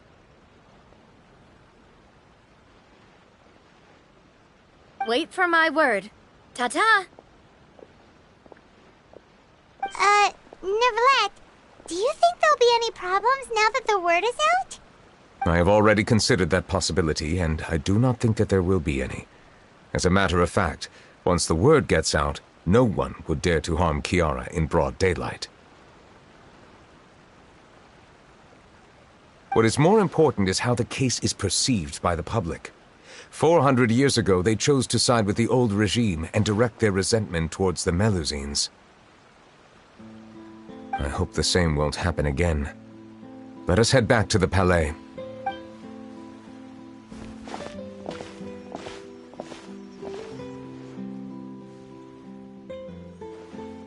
strange. What are these people doing out on the streets so late at night? Did something happen? Let's take a look around. Have you heard? Someone's plotting against a Melazine. This is 100% the truth. Even the Chief Justice is investigating in person.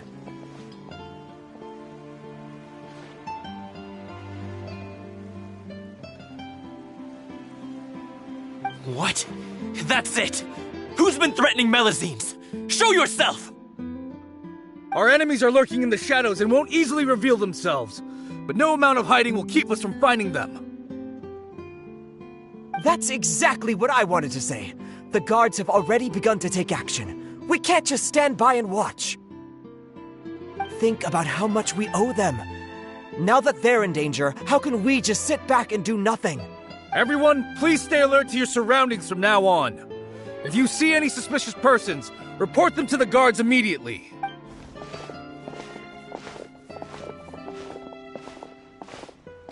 It feels like you've been following me this whole time. Did something happen? We were informed that. Nope. We just finished our shifts and happened to be strolling by. Have you had dinner yet? Why don't we check out the new items at the dessert shop together? This isn't a good time to be out and about. Come on, don't act tough. I bet you're hungry too. All right, let's go buy a cake or something. You shouldn't ever skip meals, especially if you have another shift scheduled for later. I heard even Nervulette's keeping an eye on the situation. This is the perfect chance to get promoted. We gotta make sure we give it all we've got. Seriously? Were you planning to shirk your duties if Nervulette wasn't involved? Relax, I was just playing. We've worked together for years now. If something happened to them, I'd be haunted by regret for the rest of my life. That's more like it. We should stand guard until the criminal has been caught.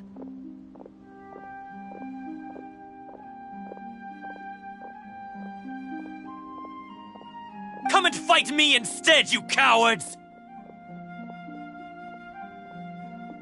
Have you heard? Even the special patrol came to help. Shh, look. Isn't that Nervulette? I think he's looking at us. Looks like there's nothing to worry about. This is truly wonderful. So, wanna go over and say hi? No, I should stay where I am. My appearance could give rise to unnecessary commotion. Let us stick to our plan and return to the Palais Mermonia.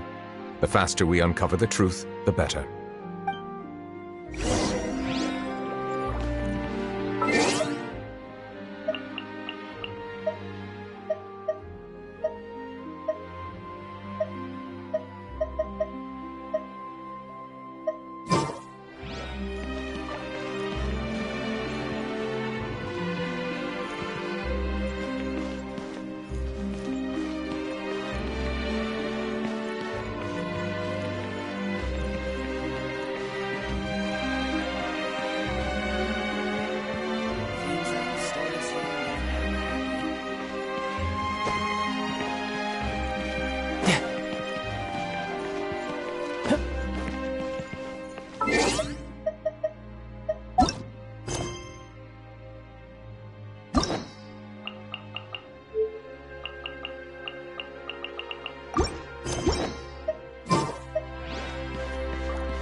No time to lose.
Yep.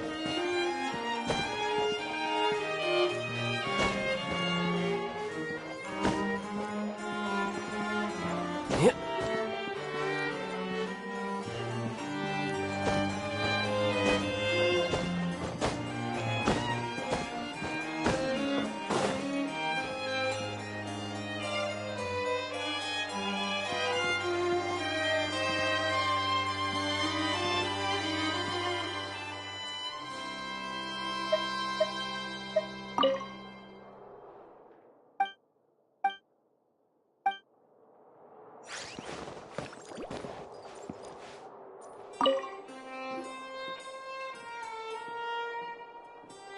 The smuggling case was solved by the joint forces of the guards and the Maréchaussée Phantom.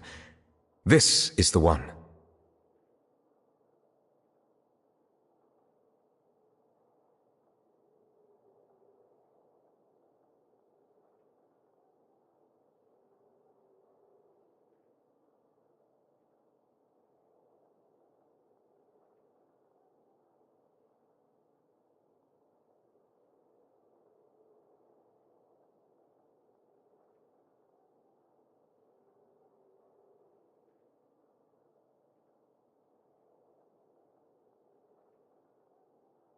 The list of involved suspects should be... Ah, found it.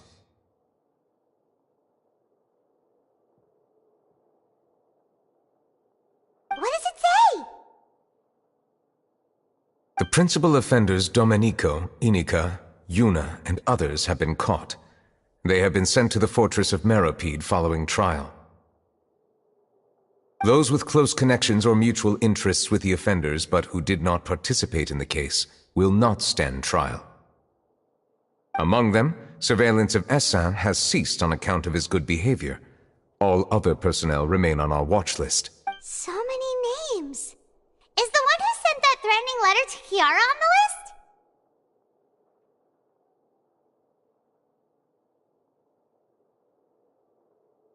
Yes, there is something suspicious about Essin, to be precise.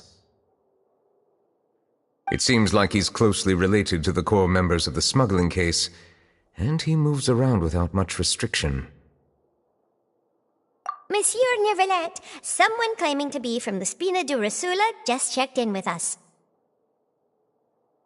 He said, and I quote, "We have located the suspect. They're chatting at the cafe." Huh? How did Navia find them so quickly? We've only just figured out the suspect's name. I too am perplexed. The cafe isn't too far from here. We should head over and take a look.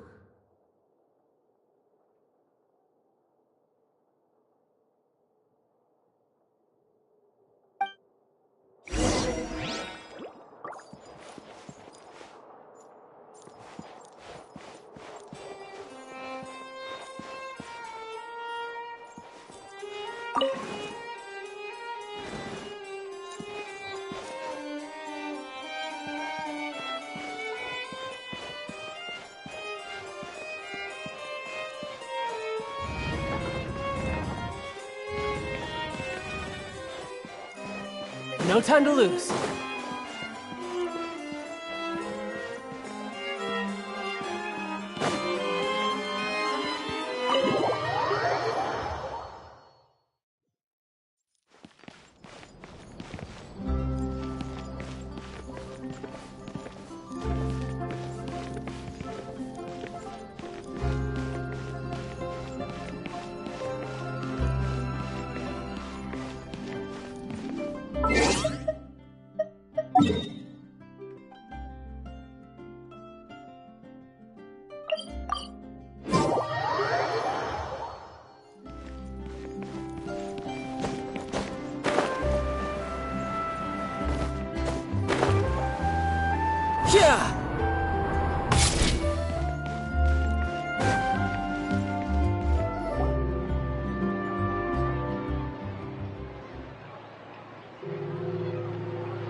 Whoa. Check out all these people. Hey there, Are you Navia's friends too?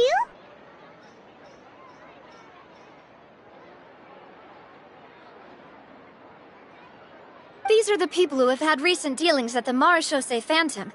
They're usually hidden in the Fleuve Cendre, but... Invite them over. Exactly. Now, I heard there's great coffee here, and so I asked them if they'd like to come and have some. Yeah, it's our pleasure to be guests of the Spina di Rosula. I've wanted to have a meetup like this for ages. Something feels off. But, oh well, let's get back to business. Is there anyone called Essan here? Yes, that's me. You're Essa? Yes, monsieur, Nervilette. Did you write that threatening letter to Kiara? I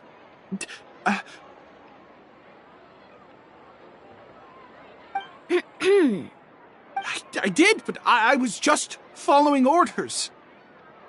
Orders from whom?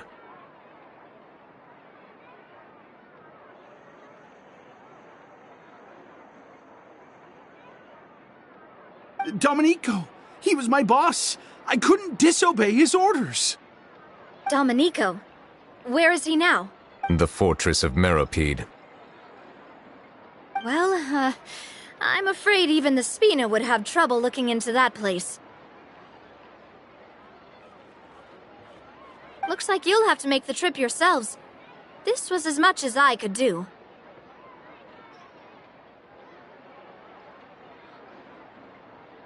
You've done more than enough. I am extremely grateful for your help. Leave the formalities for later. You should find Domenico first. If he really is the one setting up the conspiracy, it'd be best if he's exposed as soon as possible. All right then, let's head to the fortress right now.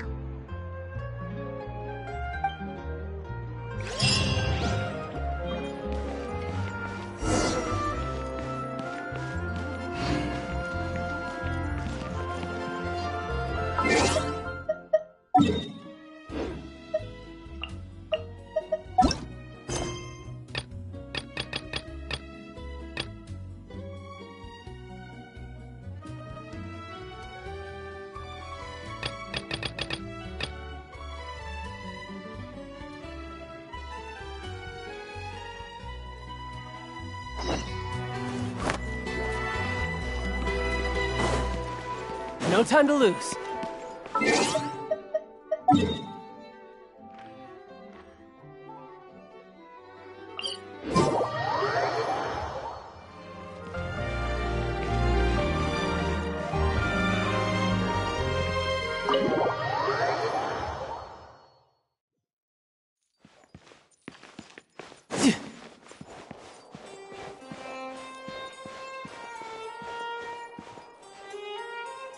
The Palais Mermonia sure is buzzing with activity today. Halt! Huh? Oh, it's you two. Apologies. Monsieur Nervilette did say you'd be welcome at any time. Excuse me, would you mind helping me take a look at this report? I'll be right there. Sorry, I've got my hands full here. You can see yourselves in.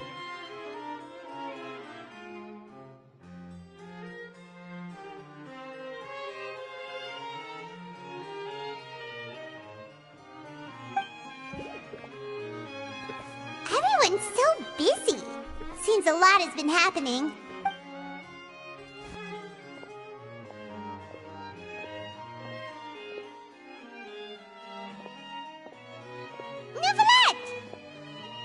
Hello. You've come at the right time, but you'll have to wait for just a moment, as there are some urgent matters I must tend to first. In the meantime, please, have a seat. If you'd like to have something to drink, let the Melusine outside know. That's all right. We just ate. Very well, then. Let's take a break over there while we wait for him to finish his work.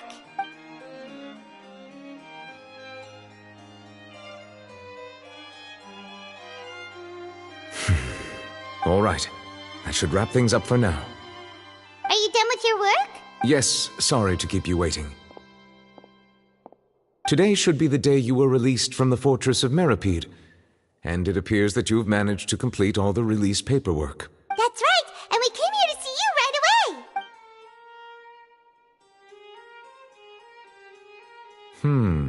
A massive whale. Do you have any idea what that might be? Judging from your description, that cannot have occurred in any ordinary waters, but rather something like the primordial sea. A whale of that size and shape cannot usually be found in the waters of Tevat.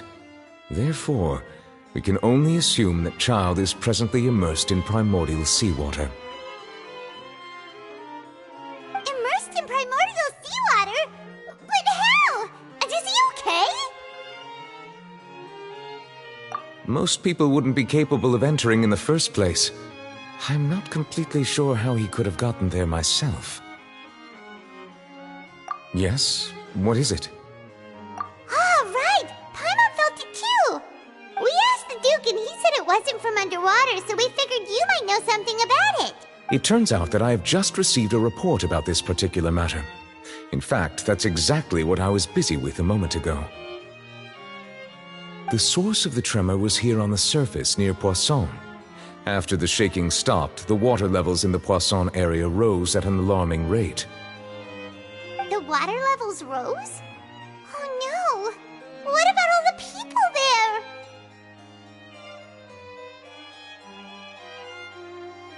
Fortunately, the water levels only rose for a short period of time and have already returned to normal now. However, I still have a bad feeling about the whole phenomenon.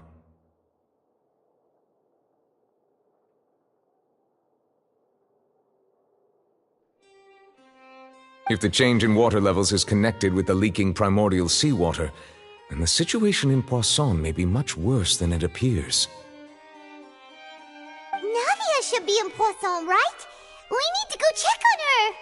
I would also like to go there as soon as possible, but I'm afraid I can't leave just yet. We must immediately formulate disaster prevention plans for the surrounding coastal areas to avoid potential catastrophes. I'll have to ask you two to go to Poisson first. I'll meet you there to check on the situation once I've finished things here.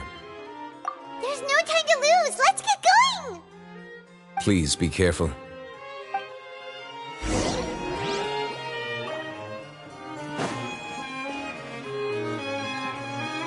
No time to lose.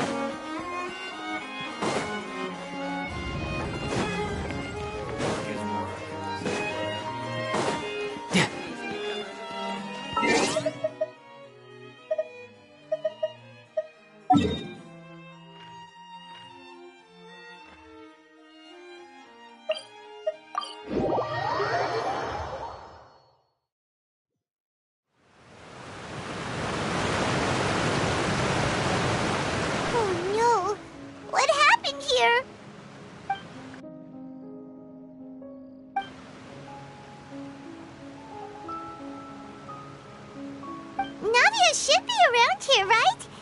We need to make sure she's still... Paimon means we need to check on her.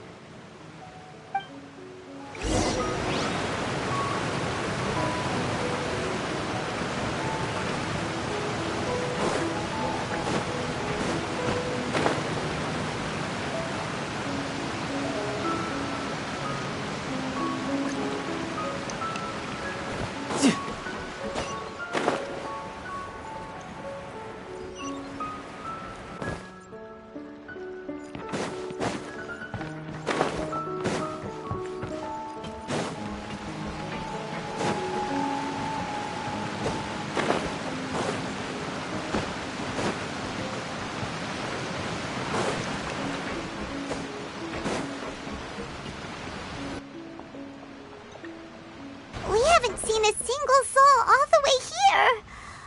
Oh, this is getting scary. What will I ever do now? Look, there's someone on the roof over there. Just stay put. We're coming up. Watch your balance.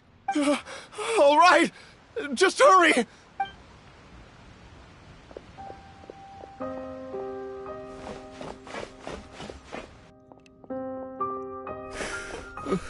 I'm not young anymore. How will I survive on my own?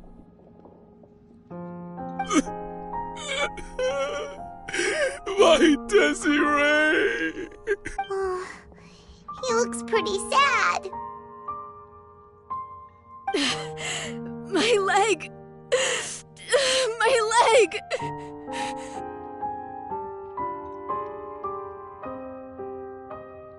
How could this have happened? It hurts! Just hang in there. Help is on the way. You can hold my hand if it makes you feel better.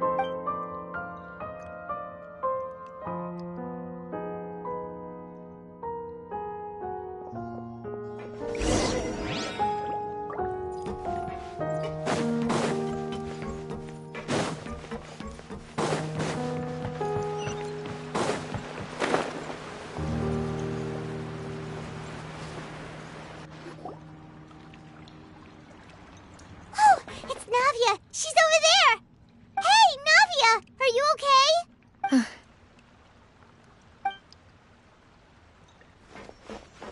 You're here. We heard there was a situation in Poisson, so we came as quickly as we could! Yes. As you can see, the water level suddenly rose. It caused quite the disturbance, in fact.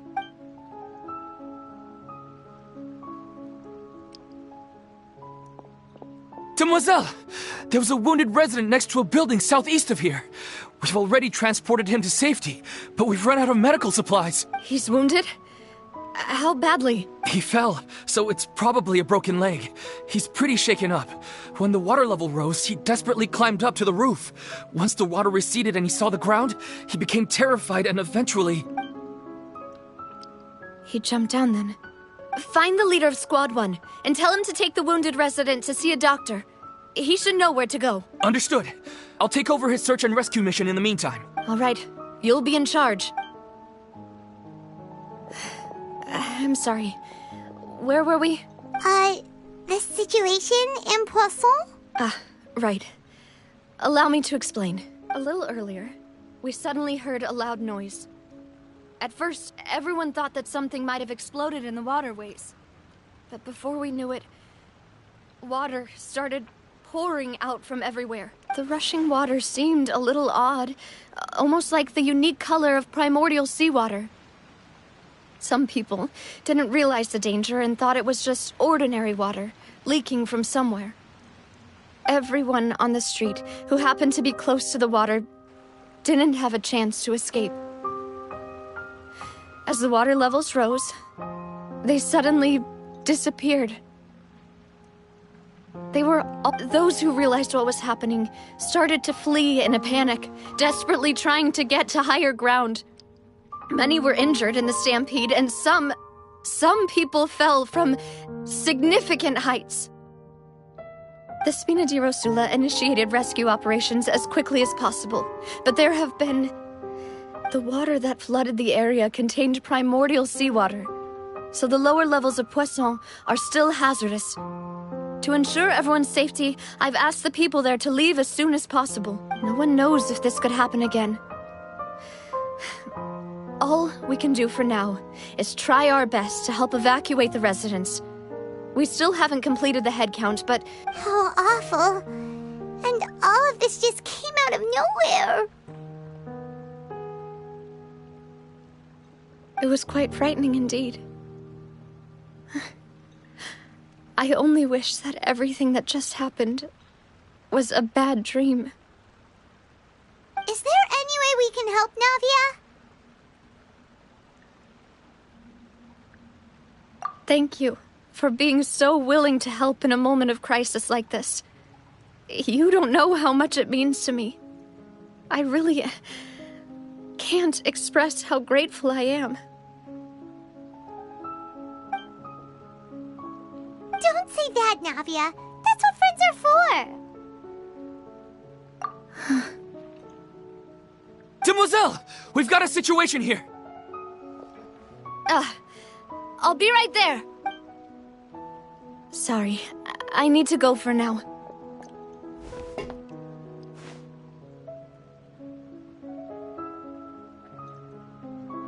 And out she goes.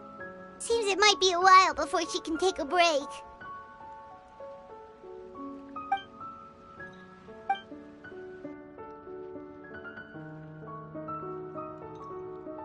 Okay, the wounded are being tended to, and we finished a preliminary head count. More support has just arrived, so I suppose I finally have a moment to focus on my own matters. Of course, we should remain ready for anything, and continue doing our best to rescue others. I'll be sure to have everyone at the Spina di Rosula ready to render assistance. Traveler, Paimon, would you two accompany me to my father's grave for a moment? Huh? Right now? Thank you.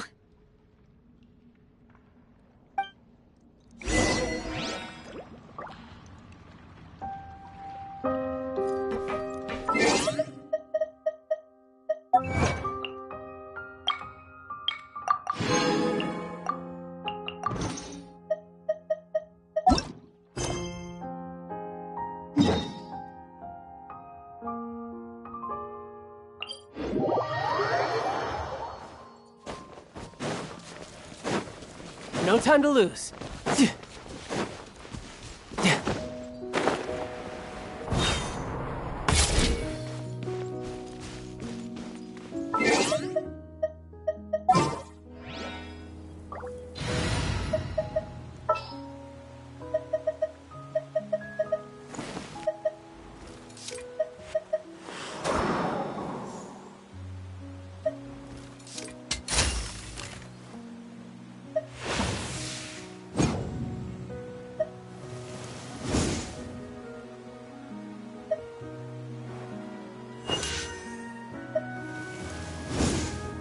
I got you, boss.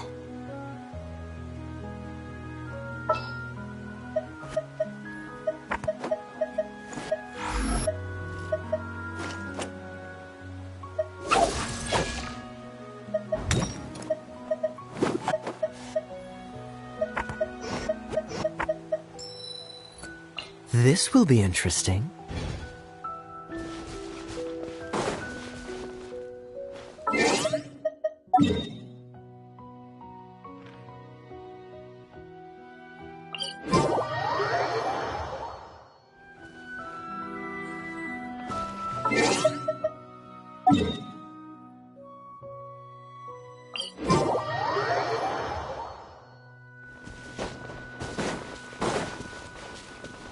What's the hurry?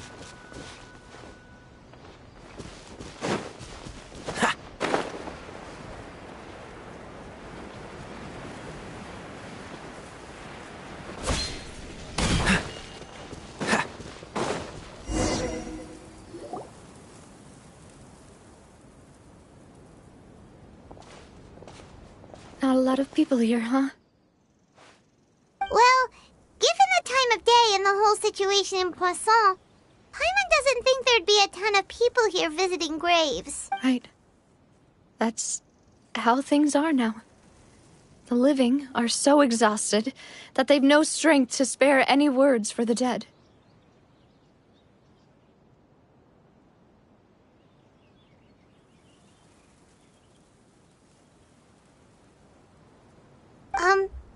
Navia?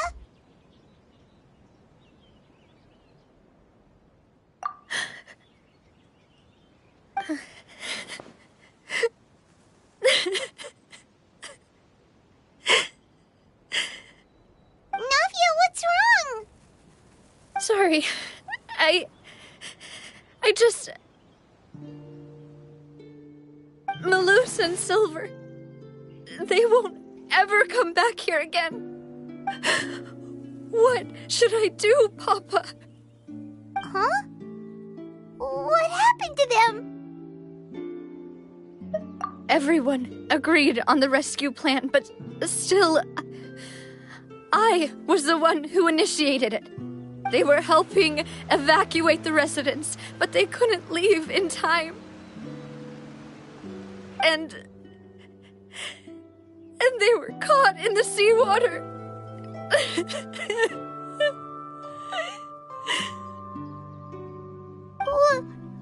What should we do?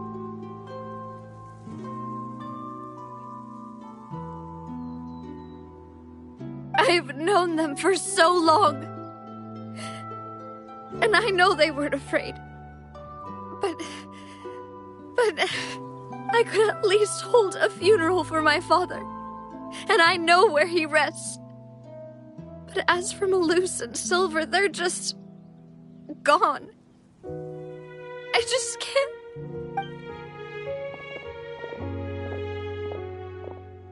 Everything looks so clean after it rains. Even the gravestones. I didn't expect that you'd enjoy a glass of red wine in front of Master Callus's grave. I can understand. Besides, the scenery here isn't half bad.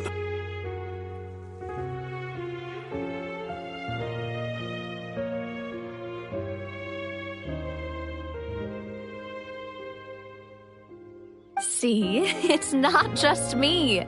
I always want to bring something when I visit Papa. Perhaps we might even have a picnic. He wouldn't be angry, would he? How could Master ever be upset with you, Demoiselle? Yet the cemetery is the home of those who have passed, is it not? Everyone ends up here sooner or later, no matter who you are.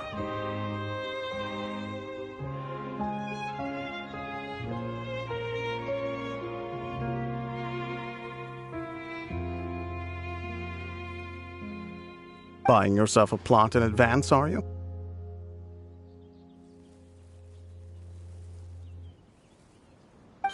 No need yet.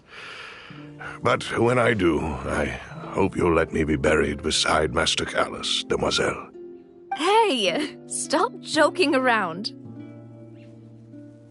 I'm quite serious.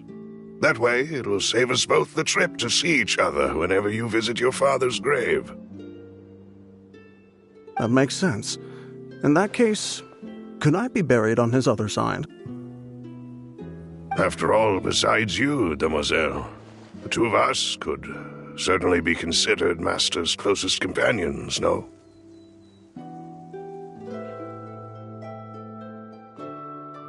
Personally, I believe we fill those shoes just fine.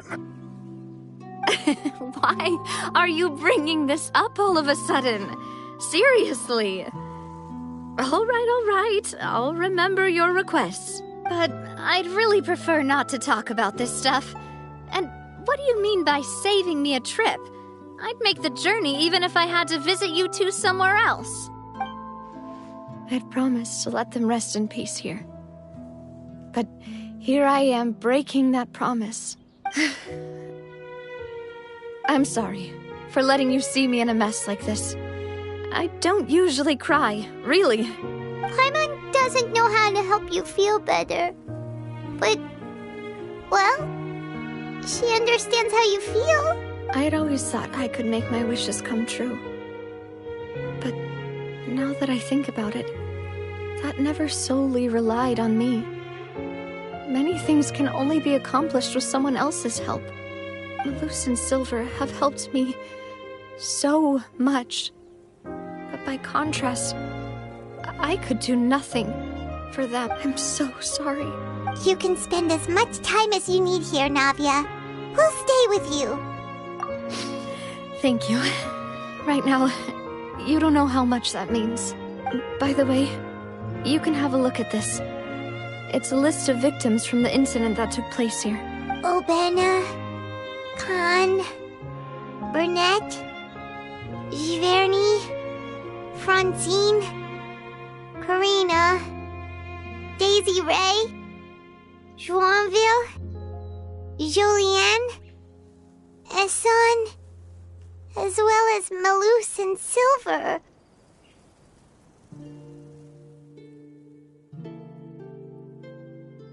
So, everyone else is safe. But still... It's okay. I know what you're thinking. And you're right. We lost Malus and Silver. But we were able to save more than we anticipated. The overall outcome indicates that the cost was worth it. Right! Don't think that way, Navia. One person might be saved at the expense of another, sure, but that isn't something we should ever consider a trade. Malus and Silver were not the price for saving anyone. They're heroes.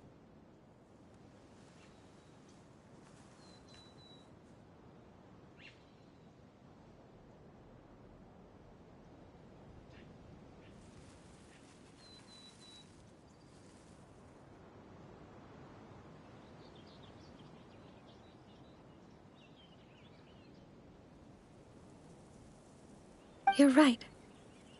Thank you, Paimon. What you said just now was pretty amazing, actually. I'll remember your words. Oh, really?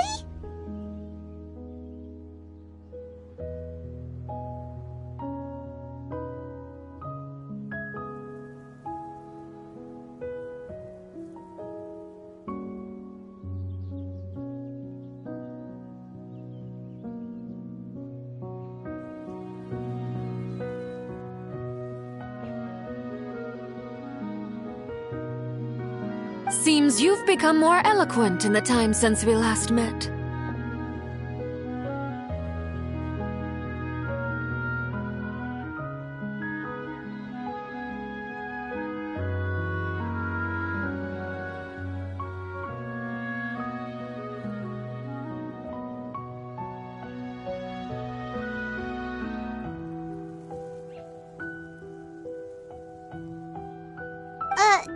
The knave? What are you doing here?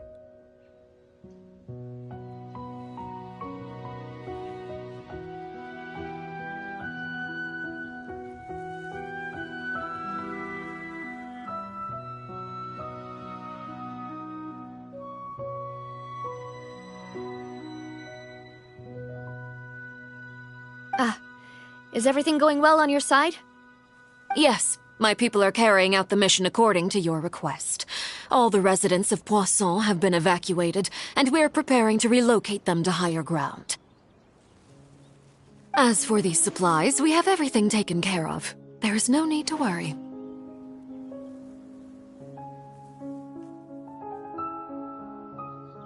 Thank you very much.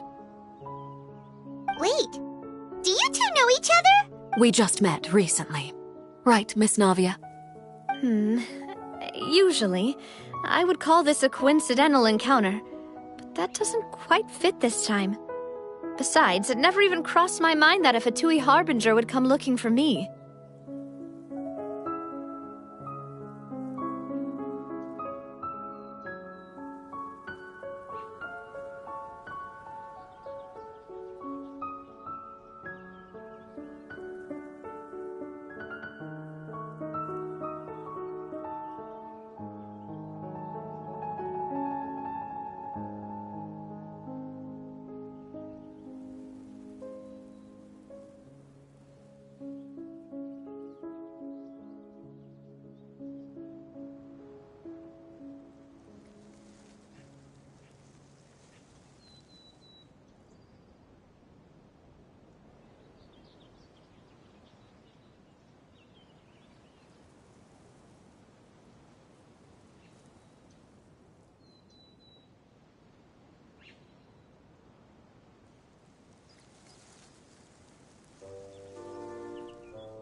Thanks to the knave, Spina di Rosula received generous support from the Fatui, which allowed us to complete the rescue and evacuation work so quickly.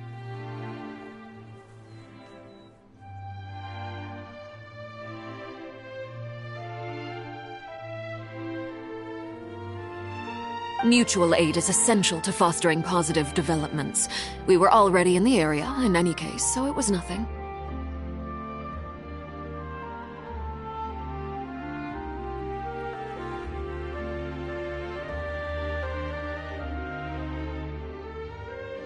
That said, I must say that you're a lot sharper than you let on. I'm sure you understand what I mean. I apologize for all the ways in which I tested you previously. We've never worked with a Fatui before, and it's extremely important for us to know who we're working with.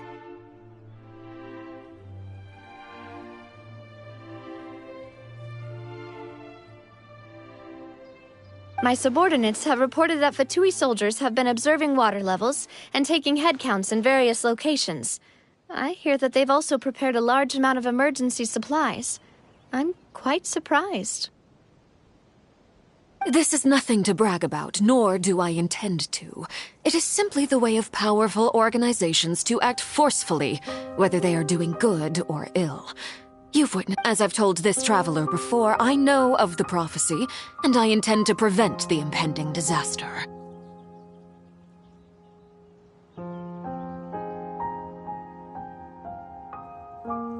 Lending your organization a hand was a natural first step in accomplishing that.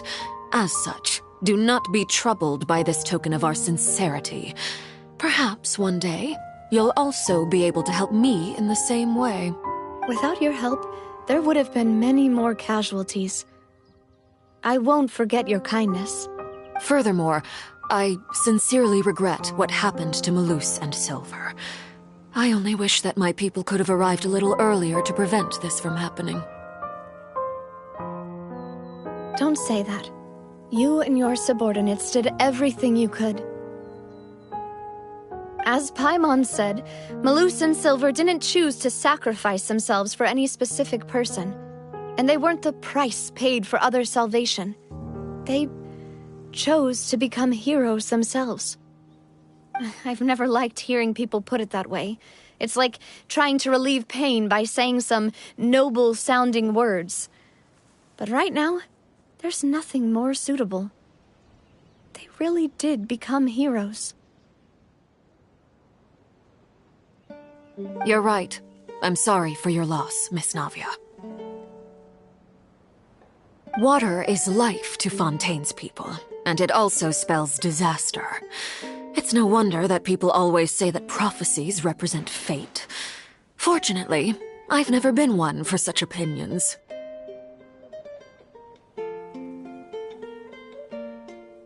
So, you're one who will try to change fate, then? Of course. That is why I'm going to Hotel Bouffe de Thé. I still have some things to take care of, and the children need my attention. By the way, traveler, Paimon, one more thing. Alright, then we'll just... Huh? This isn't right. Paimon thought you would ask us to walk with you for a moment so you could tell us something in private. That is a clever and useful conversation technique, which I do like to use when necessary. But there's no traveler. I'm sure you remember that I said we could work together when we had the chance. You and I both know that there may be issues with the Primordial Sea. Previously, it was the Fortress of Maripede's sluice gate, and this time it was the water levels in Poisson. These are both signals. Indeed. Allow me to share the latest intel I've received from the House of the Hearth's intelligence network with you. During some recent investigations, a child claimed to have discovered some ruins near Poisson. The ruins date back to ancient times, and seem to be worth investigating in many ways. Judging by the dating of the ruins, they may be related to the prophecy and the coming crisis. The situation is becoming more urgent, so any pertinent information will prove extremely precious. My people initially came to prepare for ruin exploration. Unexpectedly, this disaster struck, and at present, we're all busy prioritizing the rescue effort. So that's why the Fatui were already in Poisson. I wanted to take the children along, but unfortunately, Linny, Lynette, and Fremine have all been dispatched to higher ground to assist affected residents. Linny told me that outside of the house, the person they trust most is you. Which is why I want to give you this task. The House of the Hearth's members see each other as family, but Linny, Lynette, and Fremine said that they also see you as such, even though you are not from the house. I'm sure you already understand how earnest they consider their friendship with you to be. Oh! That somehow makes Paimon feel kinda happy. The intel I just shared about the ruins could fetch a high price. But since the children consider you family, it's only natural that I freely share it with you.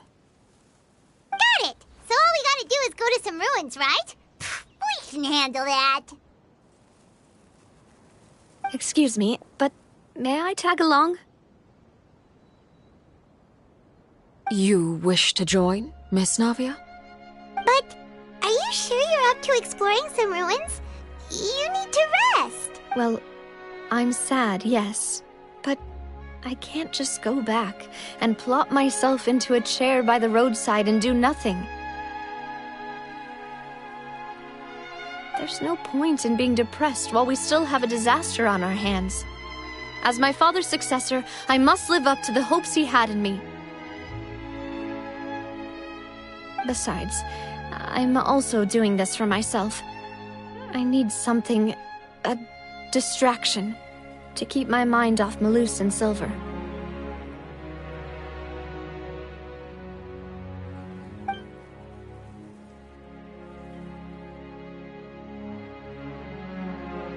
Since you put it that way, I have no objections. What do you say, traveler? All right. The ruins are to the south of Poisson. Here's the map. Okay, the three of us will handle it. Come on, let's pack up and get going.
So, are these the ruins the knave was talking about? They seem to be pretty ancient, all right. Let's go in and have a look. Just be careful.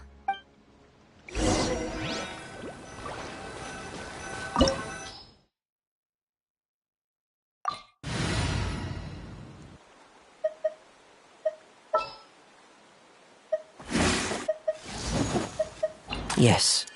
Take me with you.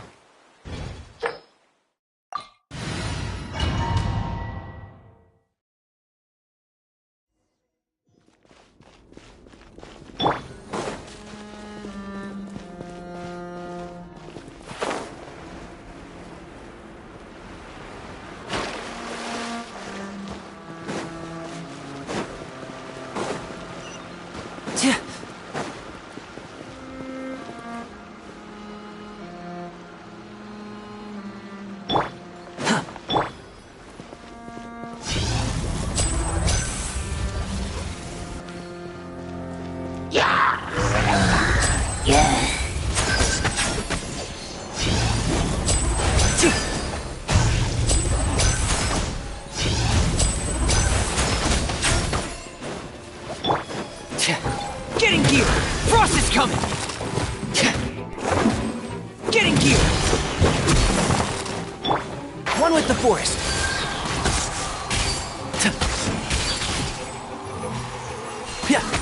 I hear everything!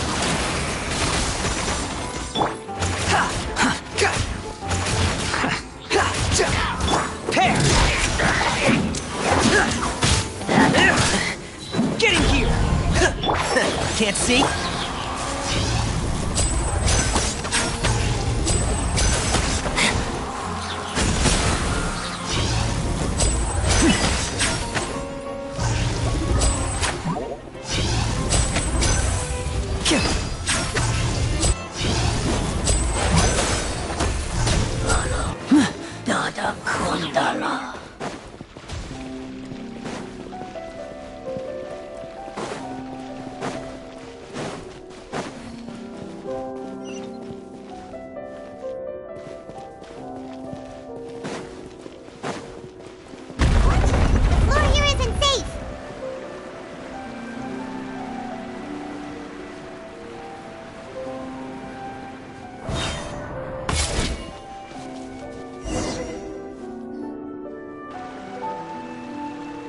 this place has also been contaminated by primordial seawater. Yeah. And a lot of it, too. A Fontainian would most likely dissolve the moment they fell in. Right! You can't go down if there's primordial seawater. It's too dangerous, and it won't be any help for you to just stay here. Don't get by my wrong. We're not saying you're useless. It's just that... No, you're right. I can't do anything in this situation. I'll leave this to you.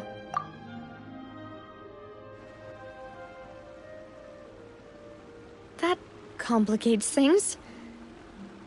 Maybe the only way left is forward. In that case, do you want to wait for us here? The water levels here are unstable, and there's a chance the water will rise. So staying here wouldn't be safe either. I'll go together with you. Perhaps we'll find the exit just up ahead. All right. Come with us for now then, but please be careful.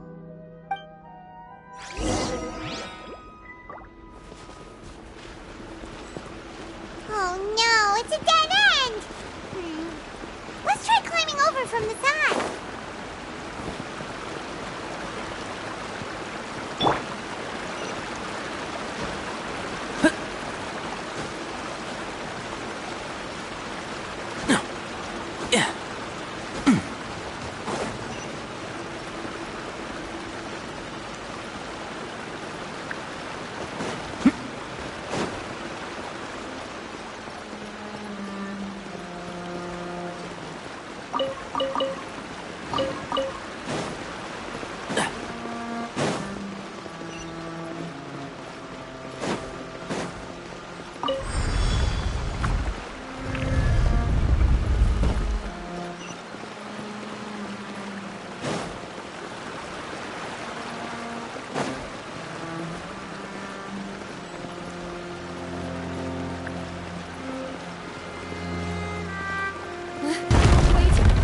Something wrong with this bridge! Run for it!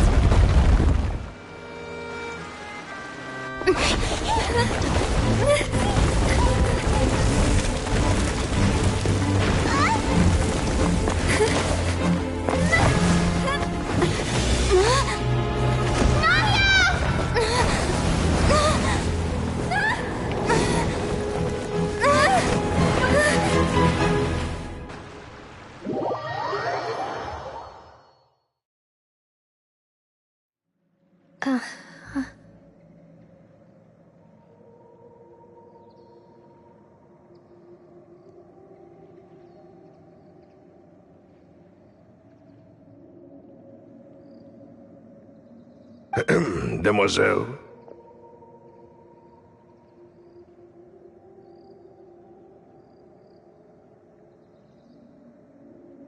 Huh? Demoiselle, what are you doing here by yourself? Would you be standing here till dark if I hadn't come to get you? Maybe she just wants some time to herself, Malus. Hmm?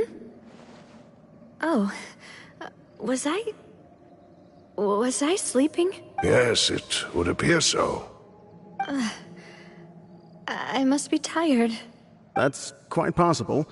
However, you were the one that suggested we go out for a walk. Oh, right. I nearly forgot. It must have slipped my mind when I dozed off. I haven't had a nap today yet. Have I? This is a familiar feeling, yet something's a little strange. Is something the matter, Demoiselle? Oh, no. No, I'm fine. I was just trying to recall why we came out for a walk. Do you remember Mr. Giverny?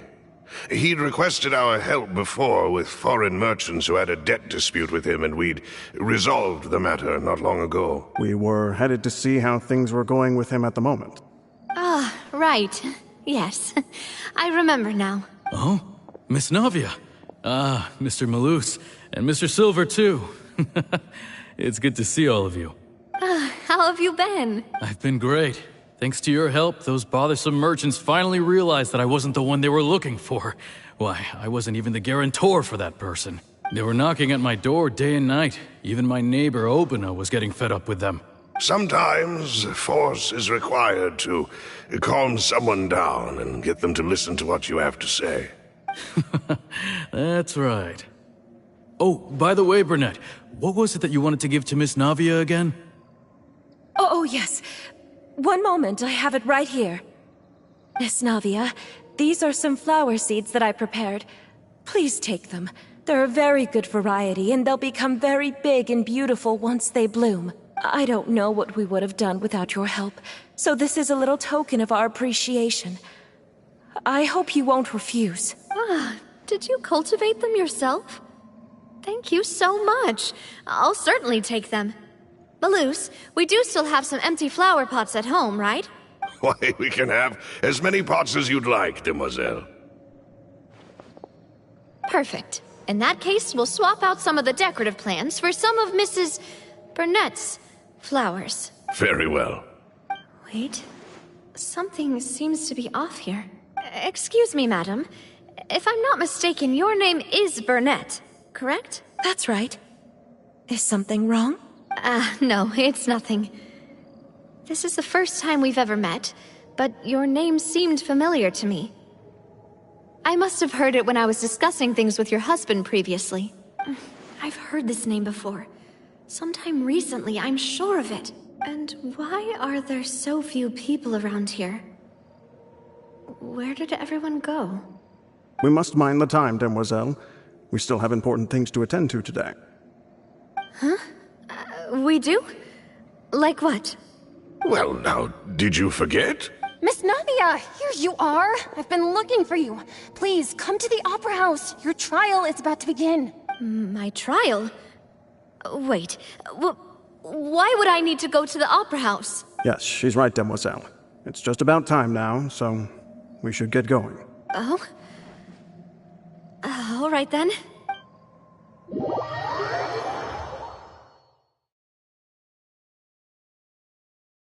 Look, it's Navia!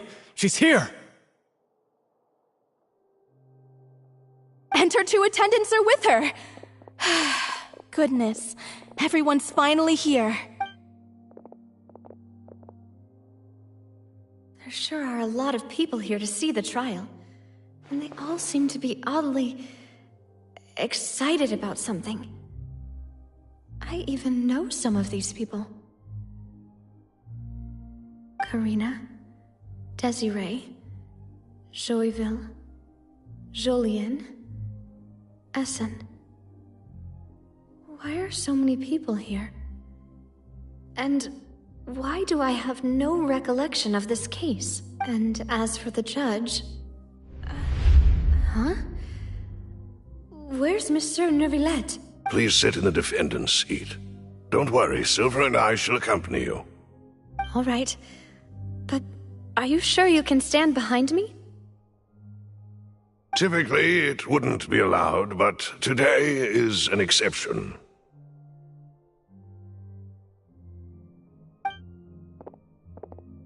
Hey, what kind of place do they think this is? Come on, do they have any idea what they're doing? Seriously. Enough with the whispering! Could someone please tell me where Monsieur Neuvillette is? And why I'm standing trial? My dear Miss Navia, have you not yet realized what you've done? In that case, allow me to explain. As all here know, you are Master Callus's successor, the head of the Spina di Rosula, someone held in high regard by every soul in Poisson. After you took over the Spina, you treated all of us just like the late Master Callus had. If anyone in need reached out to you for help, you responded. Not only you, but your butler, your subordinates, nearly everyone in the Spina di Rosula fought for the well-being of those in Poisson. Wait a moment. Aren't you just proving that I'm a good person? Yes, correct. Absolutely right. And that is why you stand accused. You have helped so many people get through so many difficulties. You are one with us. We are inseparable. We are one big family, all of us who are from Poisson, inextricably linked. And with you being so important, we couldn't possibly do without you. Therefore, this fair and honorable court shall declare you guilty, and you shall stay here. You will be together with us for... Huh? What? Everything you have said is correct. I have indeed done a lot for my hometown, and I would be willing to be with you all, but what is the purpose of having me stand here like this? What is... Ah, well, if that's what you think, then I have no further comments. How wonderful, Miss Navia! I know all these people. Why are they laughing? I seem to remember now. Yes, I get it. This trial is... Wait just a moment. This isn't right! Malus? What was that, Mr. Malus? Our conclusion is very clear and unanimous. Let the court judge her now. She's guilty! Stay here, Navia! You're one of us! Demoiselle, don't admit guilt. This trial means to keep you here forever. I wish to exercise my right to defend Our Lady. Mr. Joinville, you only know of Navia's goodness, but nothing of her utterly independent mind. She was born a free and independent spirit. She has never been tied down by anything. Indeed, even the death of Master Callus couldn't stop her. Her actions cannot serve as proof that she identifies herself as part of any group. She merely acted as an individual, extending her hand to help others. Please do not mistake her actions as being otherwise. Really? As an individual, you say? Don't forget, we are all Fontainians here. This is the nation of justice, the nation of Hydro!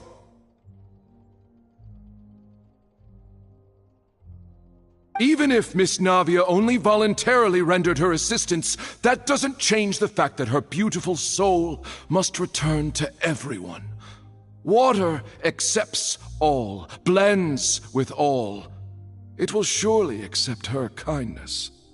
Everything is measured here in the nation of Hydro, and in the end, everyone shall meld together. Thus, when a unanimous opinion emerges, that opinion represents justice. Now I speak for everyone. Our opinion is consistent. Navia should stay. We and Navia are one. And you would call this justice? Preposterous. You are merely jealous that Demoiselle still has a chance to exist as an individual. Have you forgotten how much you all once longed to become individuals, to become independent? Do you mean to defy our justice? If your justice is flawed, then why should we acknowledge it? As you said, we can also have our own justice. Silver and I shall defend Demoiselle. And that is how we will enforce justice. Ugh, my head... it hurts. Demoiselle. Silver, it hurts. My head is spinning. All I can see is stars swirling in front of me. I remember now. Everything that seemed odd from the very beginning. Furina, Desiree, Joyville, Jolien, Essen, and Mr. Giverny and Mrs. Burnett, who we met earlier. Even Malus and Silver. I don't want to admit it, but they're all dead.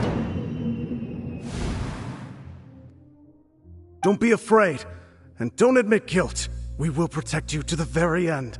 Absurd! Who are you to say that she cannot be judged? We are the majority, and in the nation of trials, the majority is absolute justice. We are the will of all. Don't let them escape! We shall keep Navia here with us! Mr. Malus and Mr. Silver, must you be so stubborn? How could the two of you possibly hope to stand against the collective? Do not resist. This judgment is fair and just. Navia belongs to us. After all that happened, she should not be left alone in Poisson. What are you saying? No more excuses! She says we're jealous. Jealous? How could she possibly be an independent individual? What's with these people? Who's jealous of her? She belongs to us! Miss Navia, she... Silence! That's...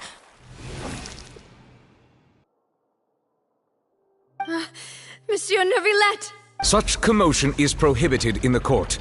The accusations you just presented are nonsense and cannot constitute a proper trial. The court will adjourn for the rest of the day. In this, I shall hear no objections from any unauthorized party. Our thanks, Monsieur Neuvillette. Please leave with me, Miss Navia, while there is still time. But... Go on now, demoiselle. This is your only chance to leave this place. What, can't bear to leave us behind, or something? Loose. My apologies. I couldn't resist making one little joke once I realized that this shall be our last goodbye. Malus... Silver... Quickly, you must come now!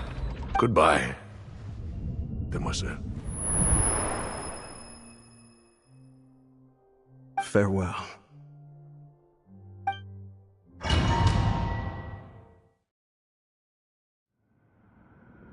No, wait! Just a second!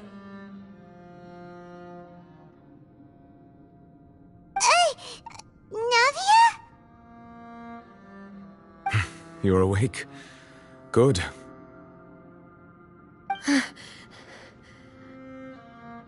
I must have been dreaming. Malus and Silver were still alive, and they were defending me at some insane trial. It looks like you're all right. Did all the sad feelings cause you to have a nightmare? Paimon could give you a hug. The ruins you were exploring suffered a cave-in. When I arrived, I found you falling toward the water. You were just about to be dissolved within, but I... What is it? I think I saw 2 Oceanids protecting you. It was only for a moment, perhaps even a fraction of a second, but they gave me the chance to retrieve you.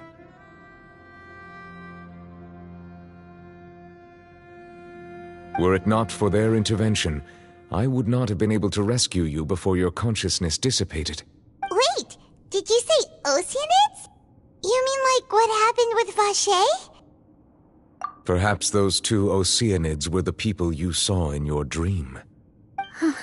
I always told them that they didn't have to protect me. To think that they'd keep doing so even after death. Please come with me.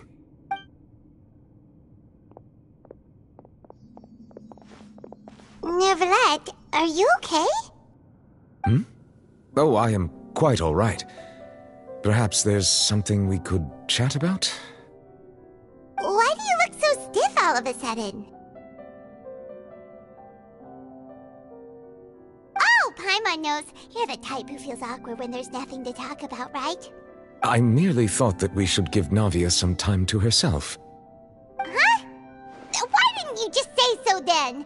Don't you think it's even more awkward to call us over like this and then have nothing to talk about? I suppose so. Ah, Sigewinne. I hope all is well with her these days. Her work in the Fortress of Meropide has not been too much for her, has it? No way! Don't worry. She's doing fine down there. She's an amazing head nurse. I see. Well, that is good. I have always worried that Sigewinne would need a lot of time to understand the world of humanity, just as I have. Oh, and the Duke also says hi! Even though Sigewinne made him do that. He hopes that you haven't been overwhelmed by all that's happened lately. Thank you. I have indeed been busy lately, And I also hope that everything is going well in the Fortress of Meropide. He still doesn't know what to talk about. Let's chat about something else then. So, Neuvillette, you're probably quite the swimmer, huh? Yes, of course. This isn't going anywhere. Let's try something else. How did you find these ruins? Did the knave tell you? Yes, in fact. I had arranged to meet you in Poisson, but when I arrived, I discovered that the Fatui were helping the residents evacuate. They had even transported a large quantity of supplies to the area.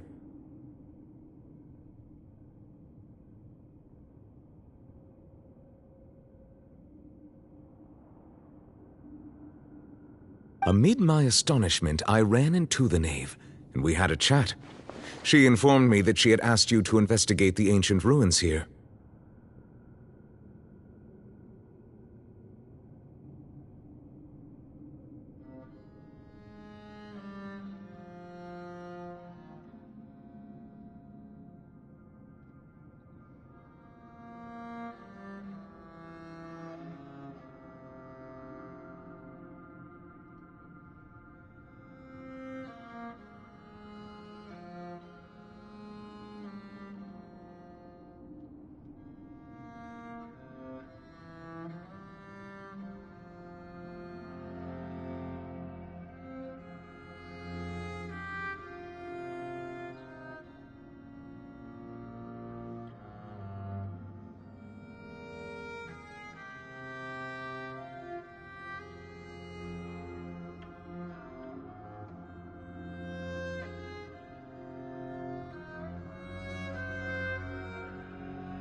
Yeah, we originally planned to meet up with you, but we thought you might still be busy with all those official documents. We didn't think exploring the ruins would take very long, and who would have thought you'd wrap things up so quickly?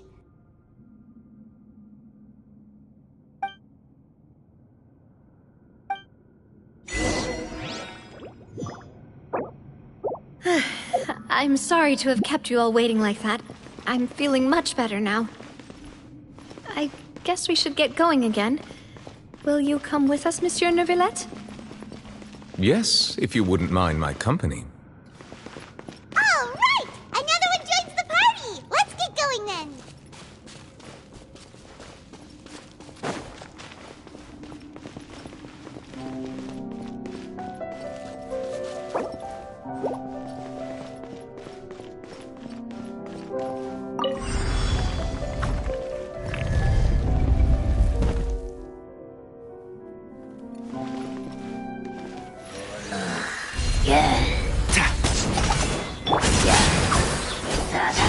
It'll be all right.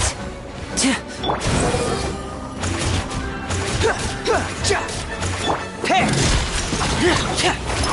Going under!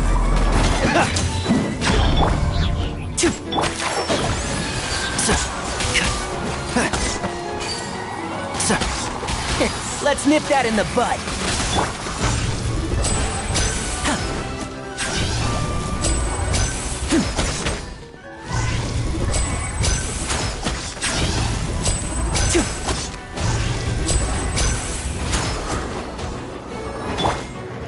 Unsightly insects! Frost is coming! Get in gear! Frost is coming!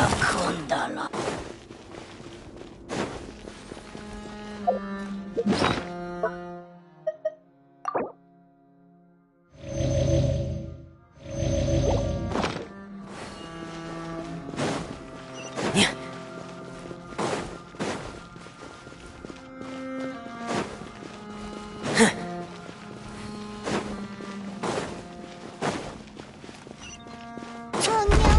Another unstable path! Watch your step!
Upon the gale.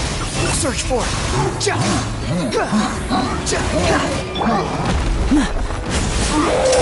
Here comes the finesse. Behold! Search for it! Search for it!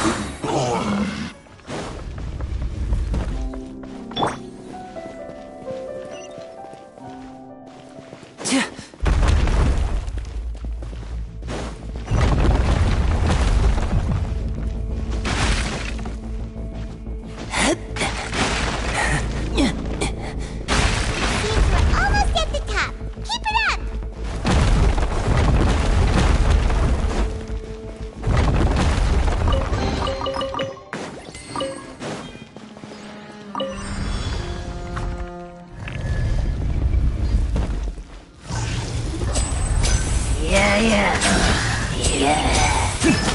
One with the forest.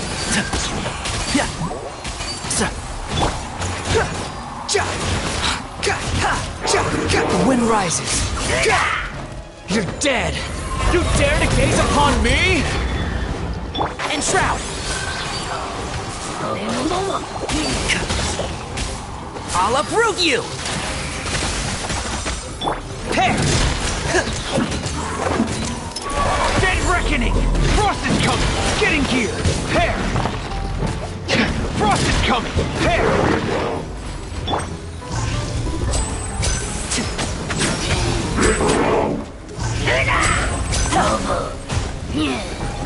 Magic can't cheat death, you know. Frost is coming! One with the forest. Keep up. I hear everything. And voila!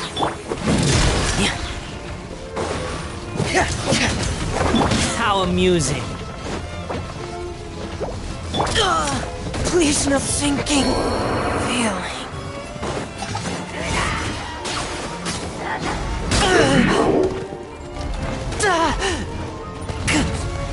Oh, Lynette!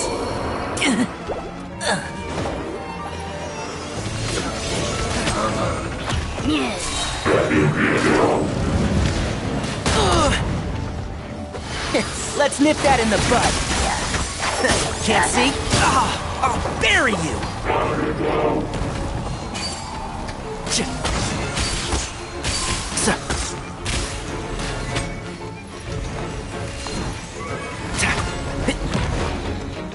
One with the forest.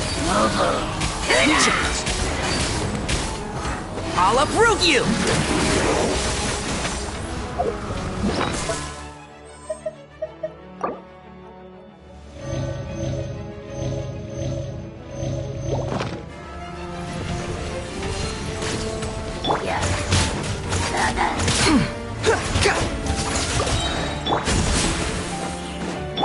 Cry louder!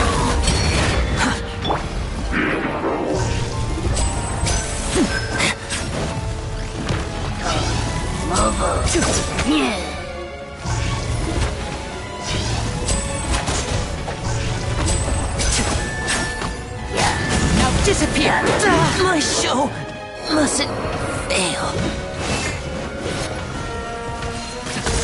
Keep up.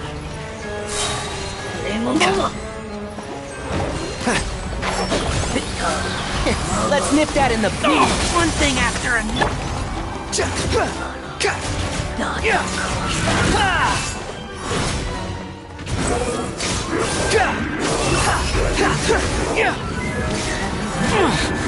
Falling into the abyss. Keep up.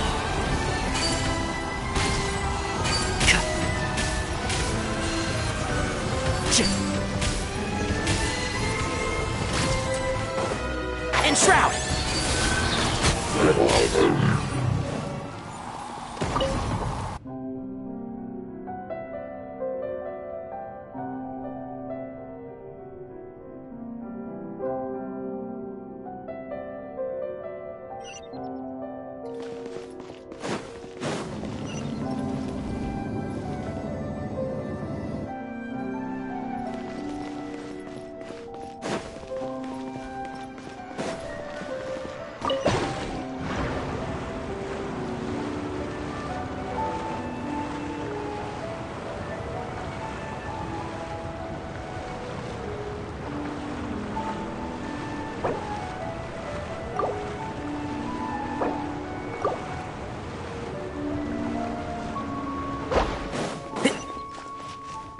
Keep up.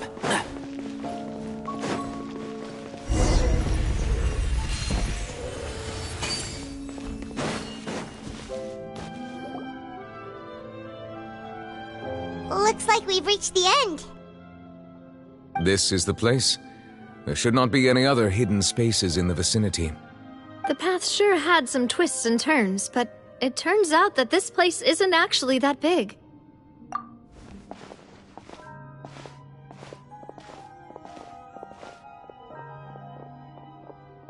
Stone slates? It seems like they were put here as an offering.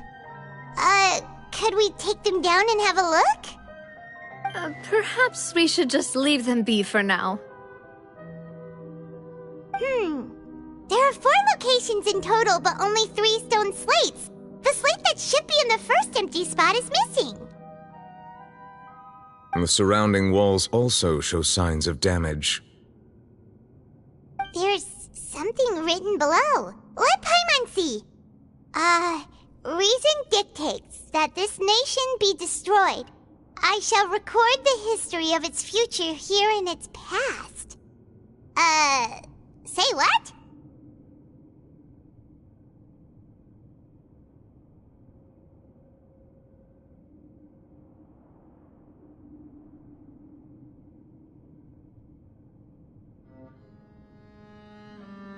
It feels like someone left these slates and these words here for a purpose. But does he mean that Fontaine should be destroyed? That would fit the circumstances dictated by the prophecy, yes. Indeed, the slate's contents correspond to it. Take the second slate, for example. There's a person kneeling here. She seems so dedicated. And there's a whole bunch of other people behind her doing the same. She's facing this... what is this? Some kind of island in the sky? And is that Lady Furina in the third image? Did the Hydro Archon fall into the water? And is that a ring of people around her? Paimon doesn't quite get it. Are they all in the water? The fourth image. I know this one. This exactly matches the content of the prophecy.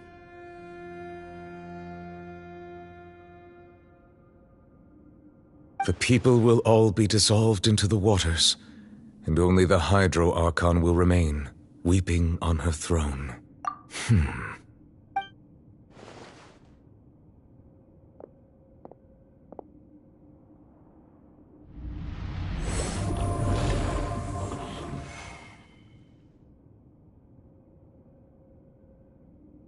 More information should be hidden in these slates, but I fear I cannot easily uncover it, most likely due to us missing the first slate. I am very sorry. Don't blame yourself, Monsieur Neuvillette. Deciphering ancient stone slates isn't one of your duties. Ooh, Paimon's getting the chills just looking at these slates. This says that it's the history of the future, right? That means the prophecy's sure to come true. I really hope it doesn't mean that. Still, Paimon feels like these images are kind of weird when you look at them together.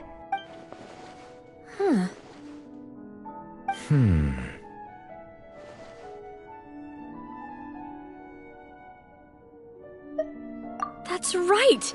If the images are in chronological order, shouldn't the fourth, the waters drowning Fontaine, come before the third, where the Hydro Archon herself falls into the water? And yet the order is reversed here.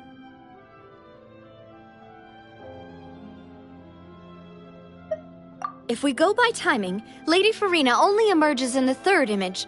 That means that the person in the second image might be the previous Hydro Archon.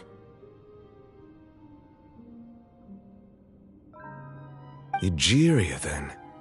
I had never met her, but her appearance here does match the records. The previous Archon kneeling before the floating island in the skies, as if confessing a sin. Did she herself commit that sin? And if not, why would she be in such a posture? Also, I'm still wondering why these ancient stone slates are here at all. Judging from their contents, could this place be the origin of the prophecy? Does that mean that someone, or some people, once saw these slates? But who would have created these slates and left these words here? It seems that any further clues will have to come from Furina. In that case, there's no time to lose. There's nothing else to be gained here, so let's head back first. Yeah, we better get somewhere safe for now.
Let's split up here.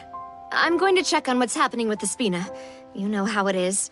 There's some things you just need to be there for yourself. You still have energy for that, Navia? Paimon's already beat! Just head back to the Fleuve-Cendre and have a rest then. Thanks for keeping me company all this time. I'll depart as well. Thanks for your hard work today. Rest well, everyone. Traveler, I will go talk to Furina tomorrow morning to ask about the stone slates. I'm sure that you're concerned about this matter as well. If you have time, drop by my office. I will share the results of our discussion with you. Are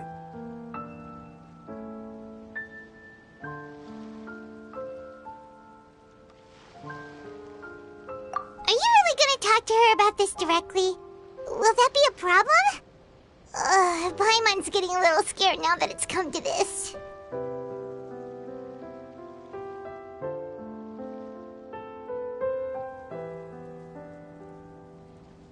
She has long been harboring secrets and will not give them up easily, which makes it all the more my duty to ensure that she understands the present situation.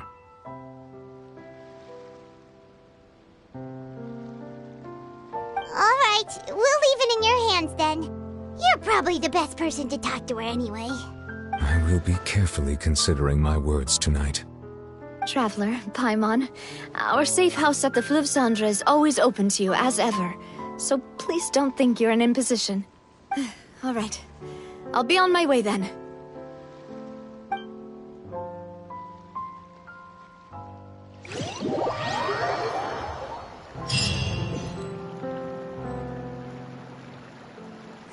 We're finally back! Welcome back. We've got a special menu prepared for you two tonight. Yay! And there's good food too! Navi, no, the boss is the best. Ooh, desserts! Nice! These are all Paimon's!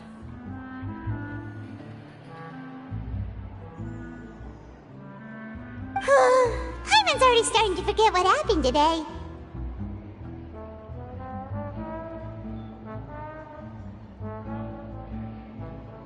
Oh, that voice. Is that who I think it is? Huh? It's you two. What are you doing in Fontaine?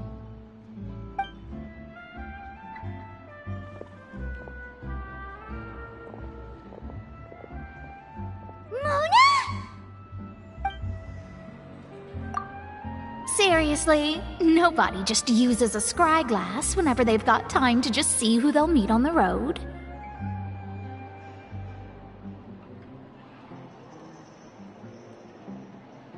Still, we didn't expect to see you here. Wait, you're not a Fontainian, are you, Mona? Well, I have some business to attend to here, so I booked a hotel in the city. I was just out for a stroll when I bumped into you. Quite unexpectedly, if I might add. Why did you think I was from Fontaine, though? Is that because Magistus doesn't sound much like a Mondstadter surname? Yeah, let's go with that. Well, I used to have my own surname, which was, well, some other thing. Either way, the old hag told me when she took me as her disciple that the first step to being a great astrologist's pupil was to change that name. There was nothing for it, really. She really is amazing at astrology, so I changed my name to what it is now according to her wishes. To my surprise, however, Magistus is not the name of some ancient house or clan. It isn't? Nope. Although it is used by us in place of surnames, it generally just means great.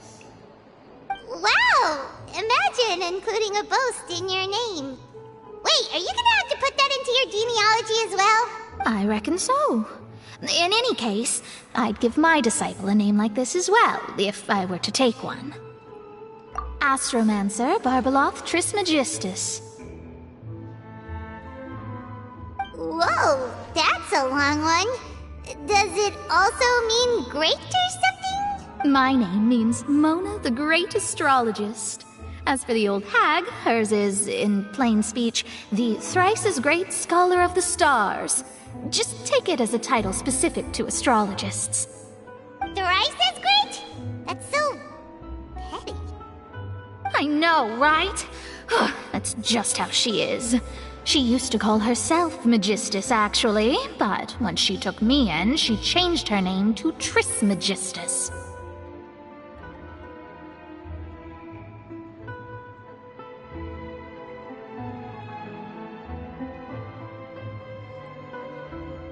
Talk about obsessive. Magistus is thus the calling card of our school, so to speak, which makes it about the same as a surname. It's all right if you don't get it. You can look into it further should you need to study astrology more deeply. That sounds terrible! But anyway, you're not Fontainian, are you, Mona? You're from Mondstadt, right? Well, I was born in Mondstadt, yes. My parents migrated to Dornman Port, and I traveled with the old hag for a while, after which I settled down in Mondstadt City. Oh, that's a good thing then. At least we know you won't be dissolved by Fontaine's waters. Speaking of that, I'm sure you're aware that a bunch of things have happened here in Fontaine, right? I know you're not a local, but I'd avoid getting too close to any water that looks strange all the same. There's something ominous about it. Well, the water, I mean. That was the main reason, yes. Just a while back, the Steambird invited me to take part in a panel and speak about the circulation of the prophecy as an astrologist. The invitation was sent quite early on. I don't think anyone expected Fontaine to be in this much trouble. What do you make of that prophecy, Mona? Just tell us what you think as an astrologist.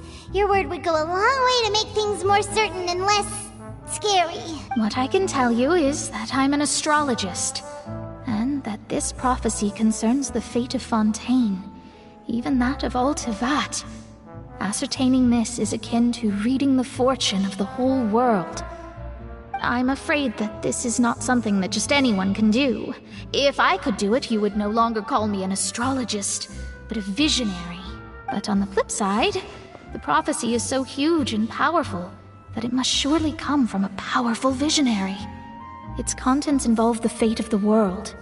Disregarding it would be a mistake. A visionary? Sounds really powerful and all, but does such a person really exist? Of course. The old hag could do it, and I bet there are others amongst those Hexenzirkel colleagues of hers who could do something similar.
Are you sure? All right, I'll help you. It isn't often that I see you with such a serious look on your face. I'll tell you once I hear back from her. Thanks, Mona. You're amazing as always. Oh, well, this is something only I can do after all. So yes, your praises are quite welcome. That's the greatest of astrologists for you! Of all the people we know, you know the star's the best! Indeed. That's the spirit. Oh, sorry. I came to see what all the commotion was about. If there's anything you need, do not hesitate to inform the Spina di Rosula. Oh, whoops. Guess we were getting a little too carried away there. Well, I'll go tend to my own business now. If I receive any news, I'll be sure to come find you two again. And there she goes, quick as rushing water. And here we are with the Spina guy giving us suspicious looks. If Paimon hadn't spoken for you, it'd be you getting all the weird looks. Huh, the things Paimon does for you. That's more like it.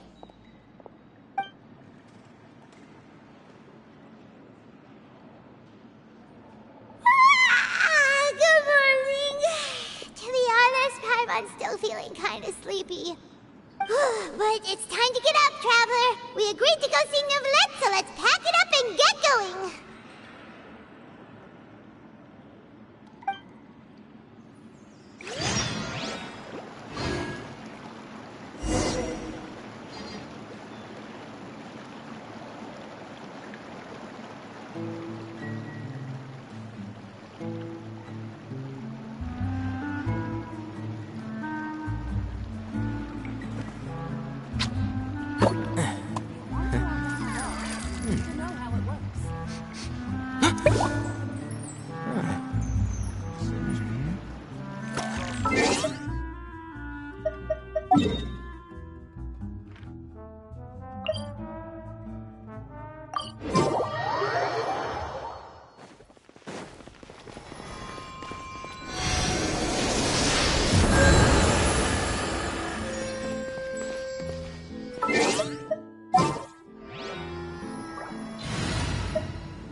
You want me on your team? You called?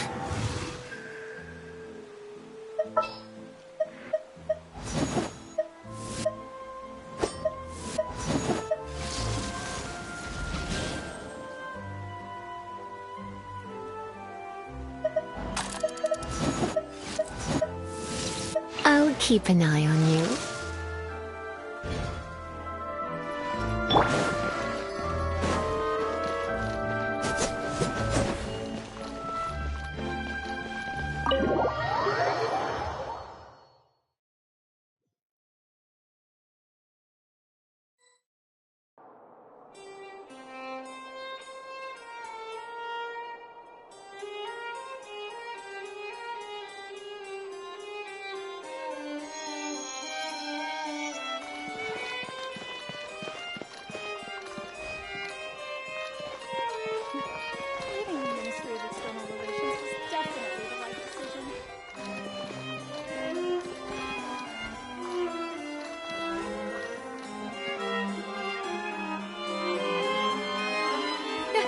You're here!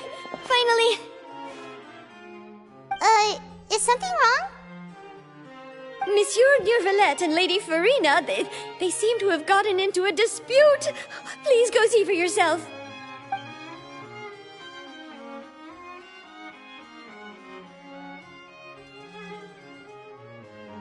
Like I said, I've already explained everything! And yet the problem has not been properly solved. There is little space for excuses between us. It is not my intention to offend you, but please, tell me where you stand. You are the Hydro Archon Focalor, are you not? Look at this. This is a list of the victims from the recent Poisson incident.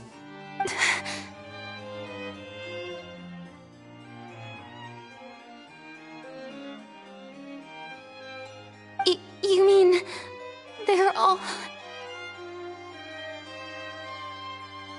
We did not arrive in time to avert this disaster, and I will not have it happen again.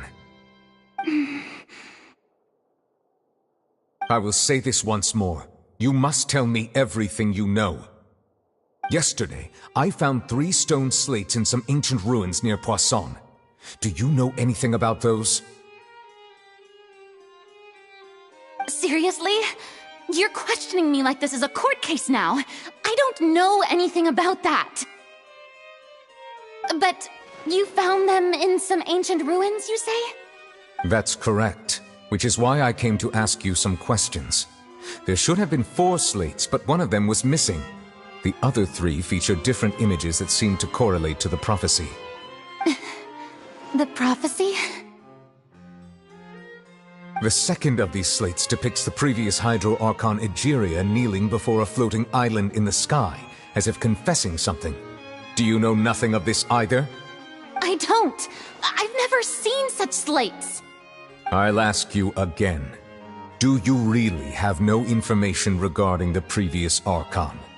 My deciphering of the slates indicates that the Hydro Archon Egeria once had to confess to, or apologize for, a certain sin.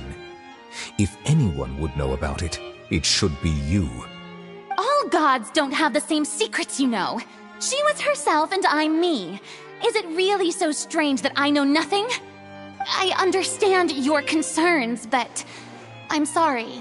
I just don't have anything to tell you. Forgive me for saying this now, Lady Furina, but I have long known of your various secret investigations into certain matters.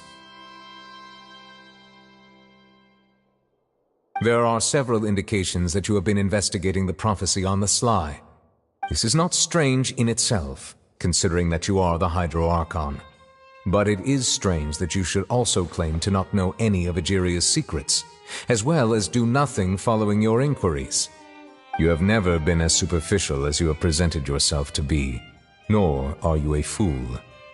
And yet, your behavior is very inconsistent.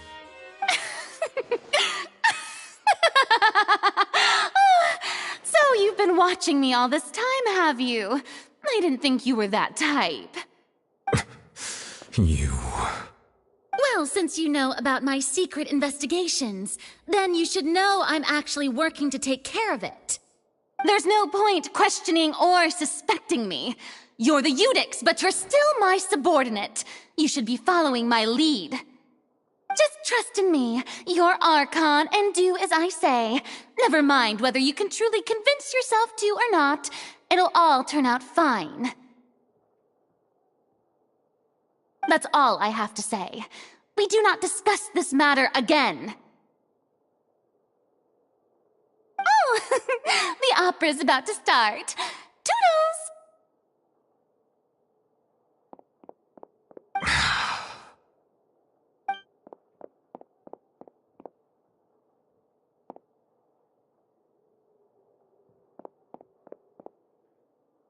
Did Furina not notice us standing by the door? Wonder what's up with her. She was smiling. She didn't seem in the mood to care if we were listening in or not.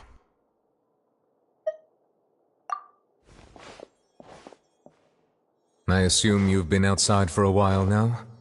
Oh! You noticed! Seems Furina didn't even realize we were here. She was in a great panic, though I cannot discern the reason. Our discussion reached impasses time and again, a state of affairs that we cannot allow to continue. Still, I do not understand. Dialogue is the basis for understanding, so why did she keep refusing to engage?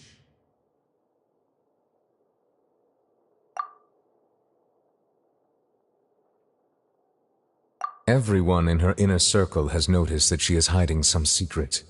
The issue is her attitude. I fear that she will not reveal anything unless absolutely forced to. We may have to create a situation in which she will have no choice but to speak. Oh? Like what? Normally, people will only reveal the truth when standing trial.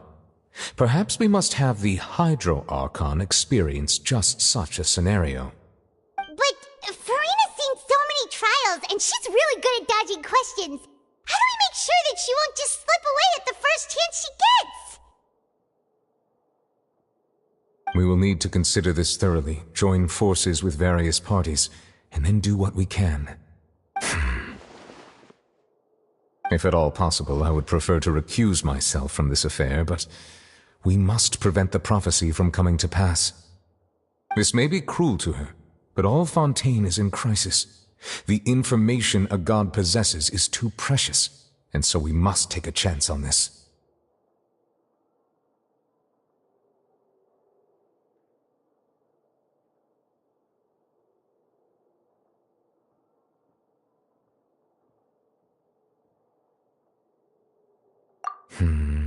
But who will lend us their aid to do such a thing?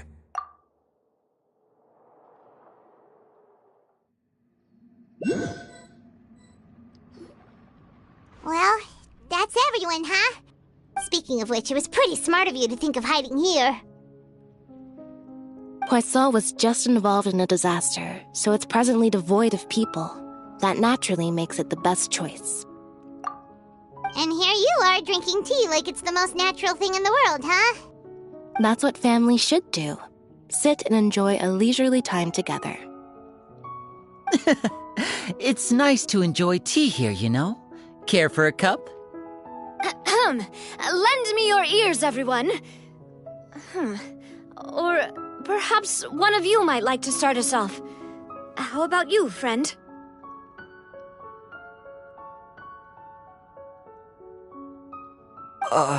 Me?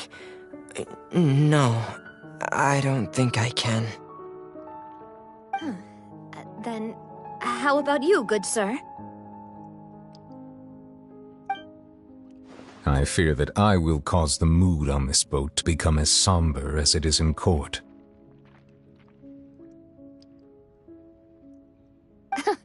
Well then, I guess we're lucky we've got a local like me to organize things. Wonderful, the spotlight at last.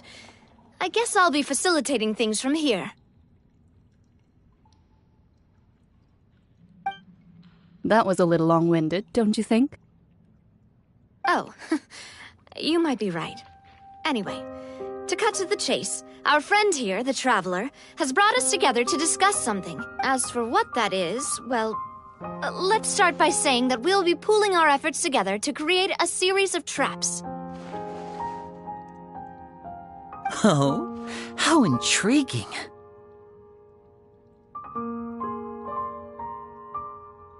Well, it's just an expression, really.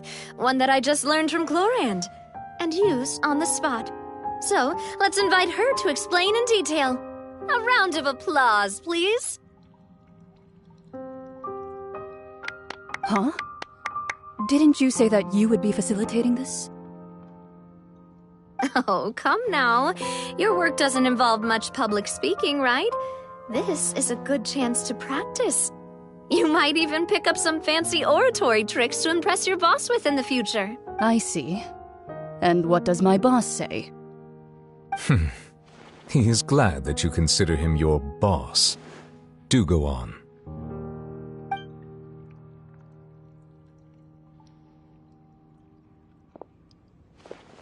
In that case, do any of you have experience hunting? Not that I recall. Fremine and I once used a wooden stick in a basket to catch wild rabbits when we were younger. As for Lynette, oh, right. You were sick that day, weren't you? I've also gone diving to catch some fish before. Does that count? I'm afraid not. You may or may not have heard, but Fontaine once played host to a group known as the Marechaussee Hunters. Though that was their name, they did not hunt animals, but rather various monsters left behind by the ancient dynasty of King Remus.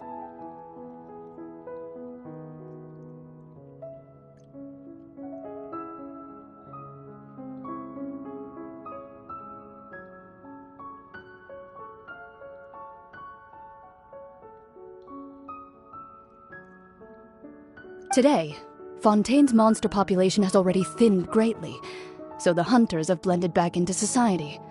taking up arms in other lines of work. They even left a unique methodology of hunting in their wake.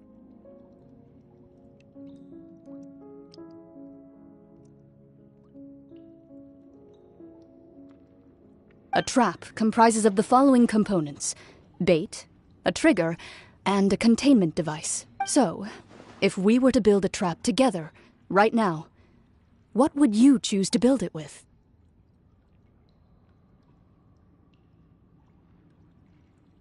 For me, I would prefer something basket-shaped. Pigeons and rabbits will see the bait and naturally enter the snare. Our line of work requires a deft hand, and we're some of the best in the industry, so you can count on our techniques. You used some of those techniques while moving the people of Poisson, didn't you? My subordinates mentioned that you even performed some magic for the bawling children.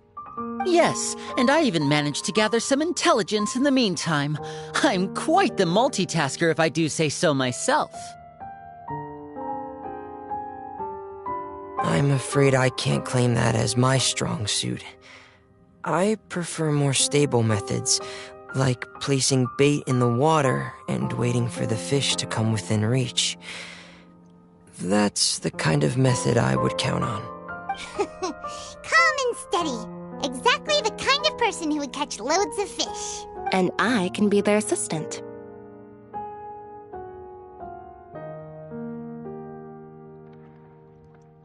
With discretion, I'm sure. I'd probably use some sort of mechanical animal. Papa once bought me some small clockwork squirrels, mice, and such. When placed in the forest, they can attract others of their kind.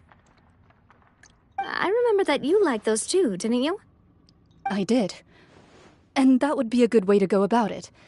If they're realistic enough, animals of the same kind will follow them all the way to the trap. What about you, Monsieur Neuvillette? I fear I do not have any related experience. That makes sense. You usually solve problems directly, without the use of any such tricks. But I do have one more question for you, monsieur. If we were to create a trap now, how would you design it?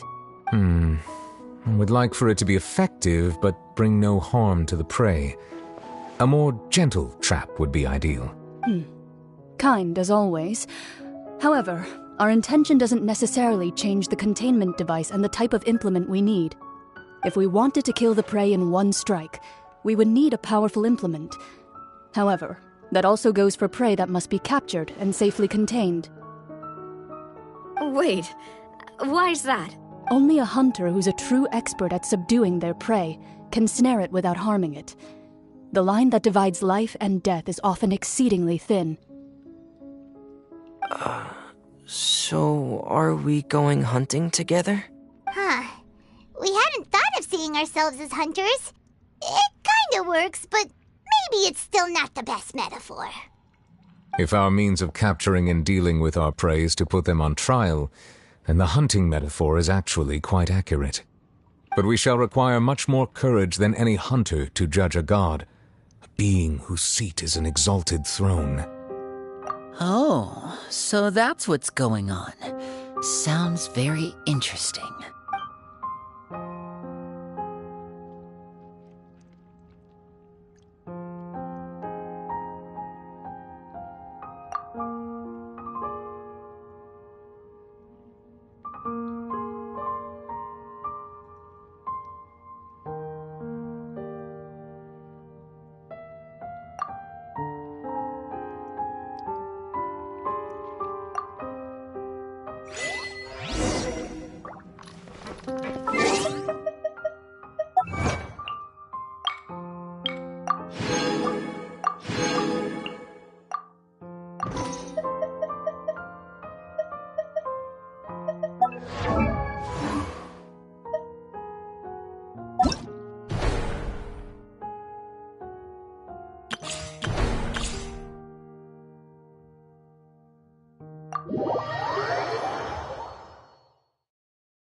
Stop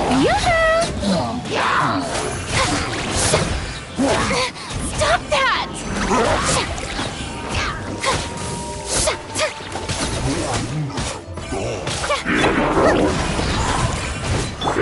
Let the world collide! I'm going in!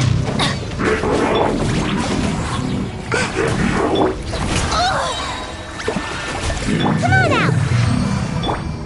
Time to shine!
It's been a tough few days, hasn't it?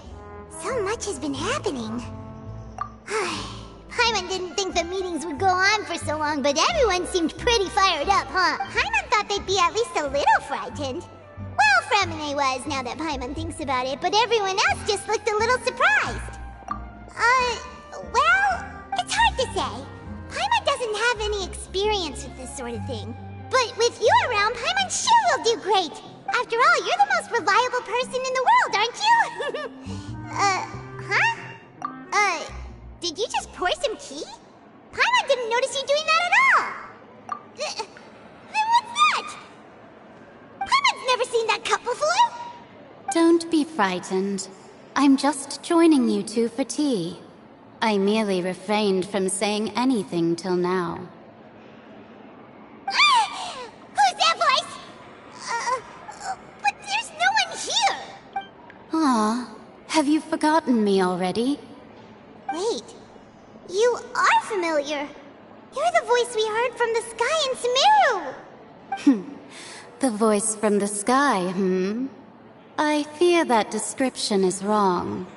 Though, not completely wrong. You're feeling lost now, just as you were feeling previously. I sensed that confusion and thus came to you, guiding, consider me a passerby, just accepting a commission from my friend's disciple on a whim.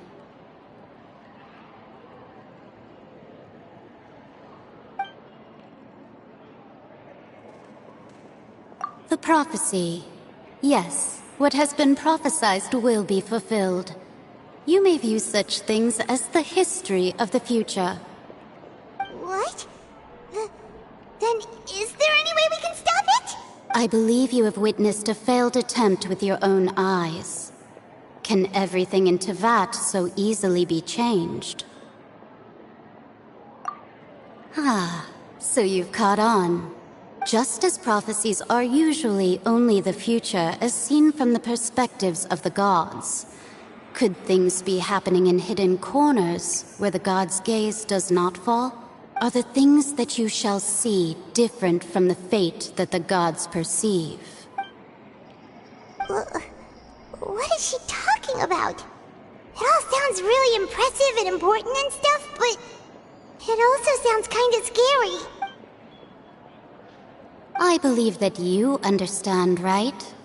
Some things are insignificant, but others you must reach out to change. Ultimately, fate shall serve as your only guide, no matter what will happen in Tevat's future. All you need to do is to play your part. This was good tea, by the way. Thank you for your hospitality. Well, that'll be all for today. The voice. It's gone.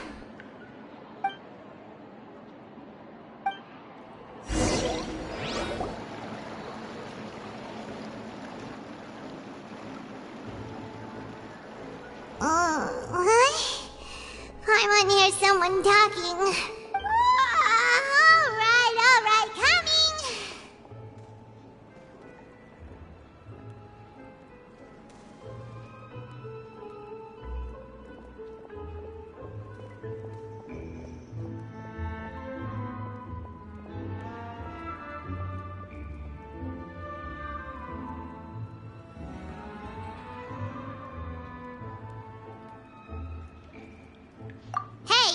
Who's getting lazy, okay? Well, I see I've walked in on some lively banter. Luna! Fine, just fine. I went to take part in that Steambird panel. It turned out to be more interesting than I expected. Not all Fontainians are pessimistic about this. One journalist mentioned that sitting around and waiting for the end to come would be wrong, and that they should make their own rescue preparations. I agreed, so we had a brief chat with her. Did she have pink hair by any chance? Why, yes, it was Charlotte. I assume you've heard of her, no? That daredevil journalist? I'm in full support of her view. Prophecies are very important, but how can people allow their lives to be commandeered by just a few words? That's right! Paimon's glad to hear something sensible for once. Ah, yes. About what we had discussed before. I did try, but I'm afraid I couldn't reach the old hag. I'll try again tonight, but I wouldn't get your hopes up. Huh?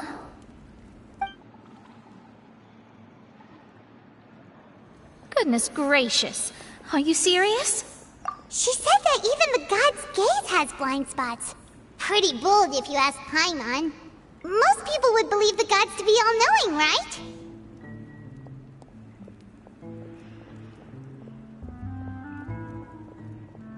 The Hexen Circle members are certainly anything but ordinary.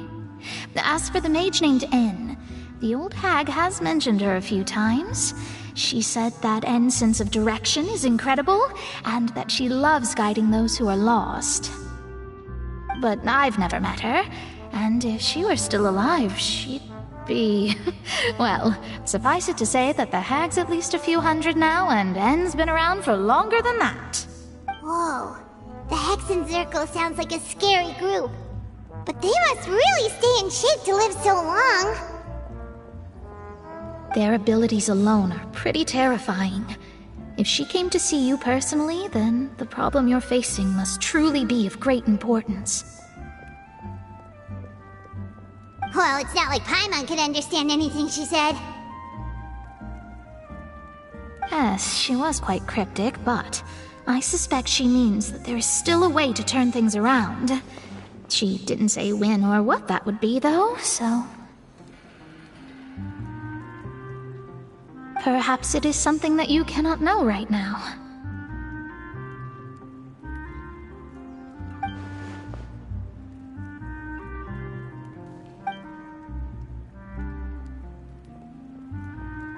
Traveler, Paimon, are you two all right? Oh, we're fine. We're just a little down right now. It kind of feels like the end is coming, you know?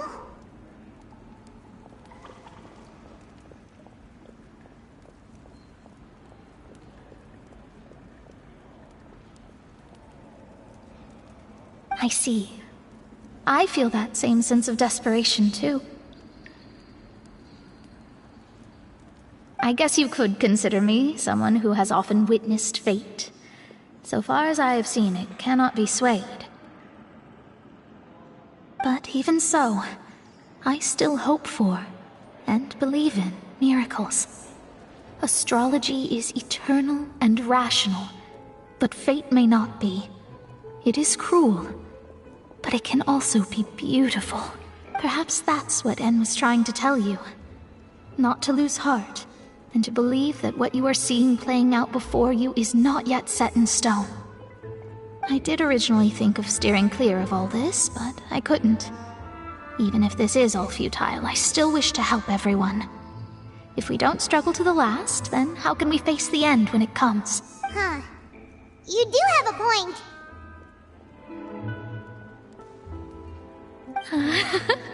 There I go, talking about astrological principles again.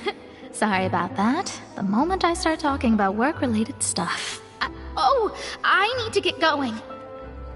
It was worth trying to comfort you, even if only a little. I suppose that might be why we always seem to meet by coincidence.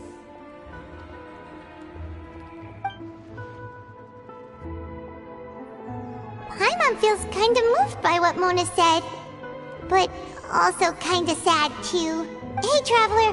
Paimon suddenly feels like going outside for a walk. Let's go. Let's walk around the city, shall we? There's a few spots we always like to walk by.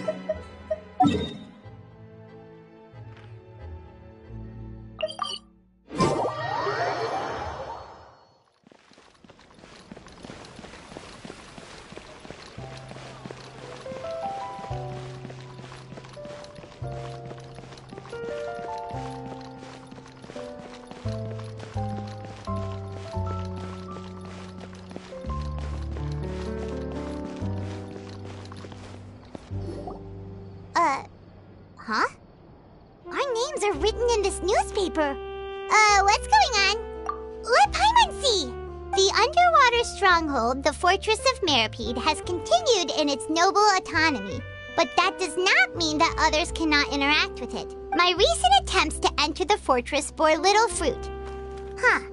Guess Charlotte still hasn't given up on that. Thus, did an Outlander friend become the focus of this report. A blonde adventurer with their white fairy, legends trailing in their wake. It is said that this mysterious traveler once visited the underwater fortress. So while the fortress's interior remains a mystery behind closed doors, do not fear, for the tales of the traveler contain surprises in spades. Journalist Charlotte's biggest scoop yet, the Traveler's Trail, World Walker. Huh. Charlotte took so many awesome photos of us and we never even noticed her. She hasn't been able to get a hold of anything at the fortress, so since we're easier to find, she's using us as the subject matter instead? Ugh, seriously? Well, fine. Those headlines and photos do look cool, so Paimon will forgive her this time.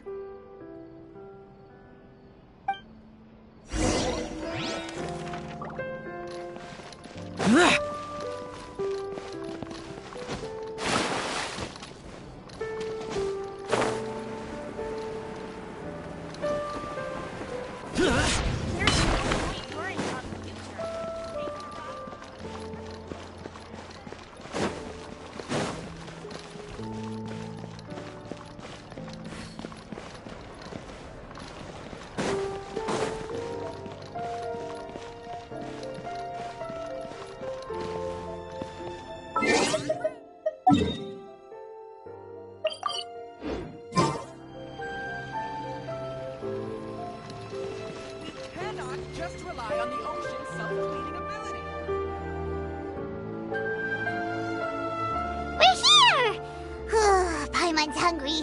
Should we go in and get something to eat?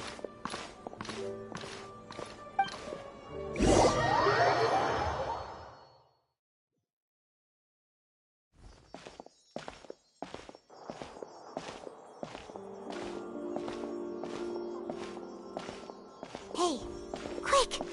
Look! That's the limited edition, only 16 slices a day cake! It was so delicious the last time we tried it! Despite the tense situation we were in, let's give it another go. I'm sure it'll be great! One slice of cake, please. Someone showed up after all! Oh, wait, you're the one from the Palais Mermonia. Oh, are you here to buy cake too? It seems Monsieur Nervalette was right. You really can eat. Wait, did he really say something like that? That's right. Even he has his own preferences when it comes to food. As for me, I love the cake and coffee here. Do you come here often? Usually every day. Every day? It's part of my daily schedule, apart from work. I shall have my cake and coffee. Then what if someone told you one day that this place would be closing soon, and you wouldn't get to eat cake here anymore? What would you think? But why would it close? Well, Paimon doesn't know either, but maybe the waters will rise tomorrow. You know, like in the prophecy. Oh, the prophecy. To be honest, I haven't paid much attention to that. No, still, even if there'd be no more cake tomorrow, that wouldn't keep me from having some today. No, it's the same for eating in general. You might not be able to eat tomorrow, but if you can do so today, then you should carry on. That's what people call living, you know. Huh. Don't be sad. Excuse me, could I have 2 more slices of cake to go? These 2 slices are for you. Sijuin said that this kind of expression you're making is what humans call being sad. Oh, you know Sijuin? I sure do. She was born before me, and she sometimes comes to the surface to teach us things about humans.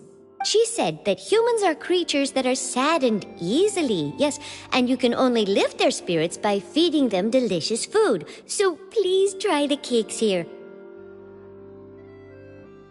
I've got something else to do, so I'll be going now. You two try to stay in a good mood after eating, all right? Bye.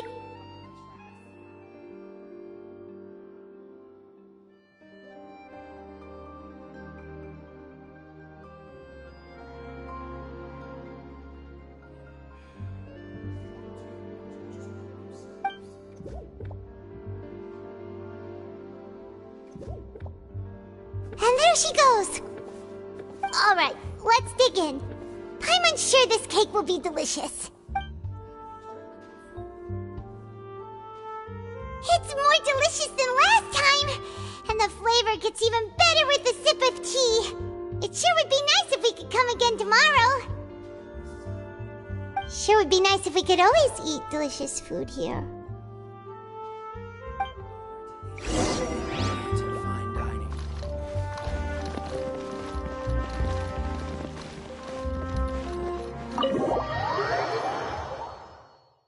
Oh, we're near the Seabird office. Let's go look for Charlotte and have a chat.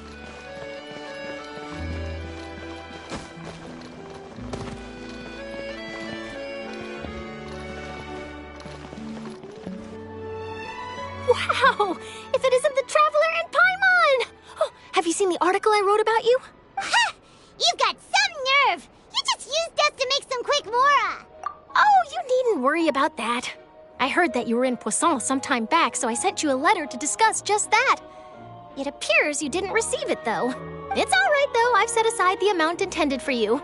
I've even set the table with some food. Really? Oh, you're the best! You're almost a little too easy to win over, Paimon. If I were a journalist with ulterior motives, you'd be in trouble now, you know. Oh, Paimon knows you're not like that. Still, what brings you here all of a sudden? Were you looking for me? A friend of ours met you a while back, and when she mentioned it, we thought of coming to see you. Her name's Mona. Ah, so you know Miss Mona as well. She's a guest columnist for our paper. Really good one, too. She's so young and already such a brilliant astrologist.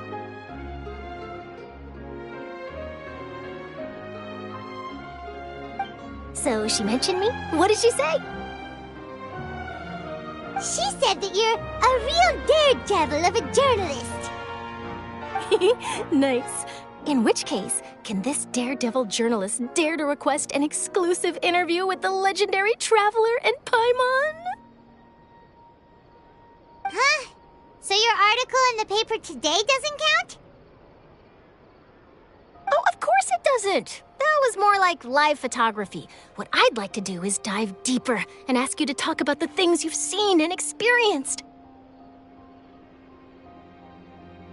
Yeah, are we even qualified enough? Why not? If I say you're worth an interview, then you're worth it. But not right now, of course. I'll need a few days to prepare. Oh, in that case, we'll just chat when you have the time then? Oh, so that's a yes? Ooh, splendid! I'll tell the editor-in-chief immediately. I'll have to apply for lighting, a venue, some props, and... Whew, so much to get done now. Talk to you later.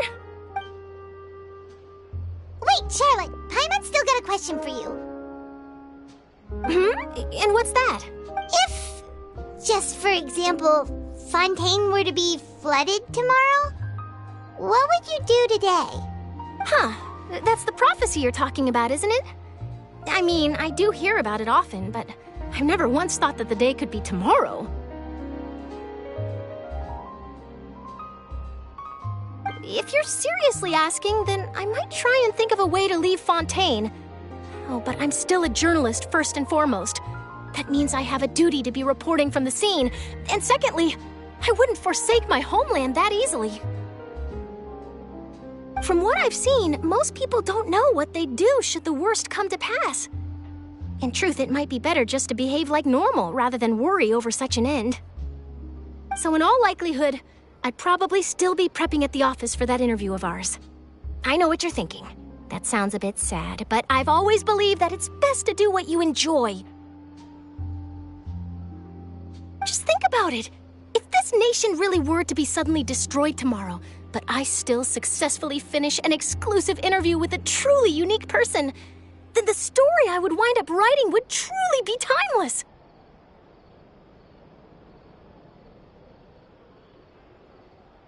And then do you know what I'd do? Well, I'd write that story, send it for printing, and use messenger pigeons to get copies out to the various nations as soon as possible. I'm not a dreamer, nor am I a workaholic, but I do love my job, and I'd be proud of leaving such an article behind. I guess you could say that I was born to be a journalist. But anyway, that's my answer. And on that note, I'll get back to my preparations. That's so nice. All of a sudden, Paimon actually kinda envies her.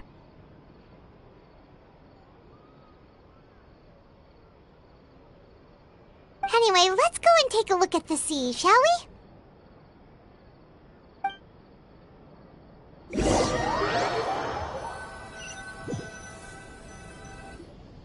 The sea breeze and scenery can be a pretty soothing combo.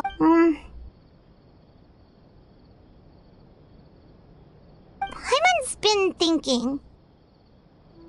If it wasn't Fontaine, but all of Tevat that would be destroyed tomorrow, where would we go and what would we do? No, Paimon should ask, if you could choose, what would you like to do?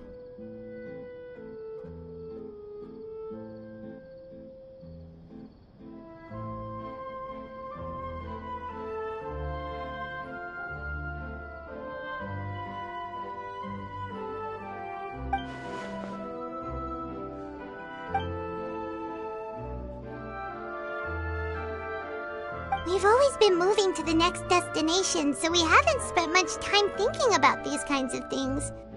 You mean, still traveling?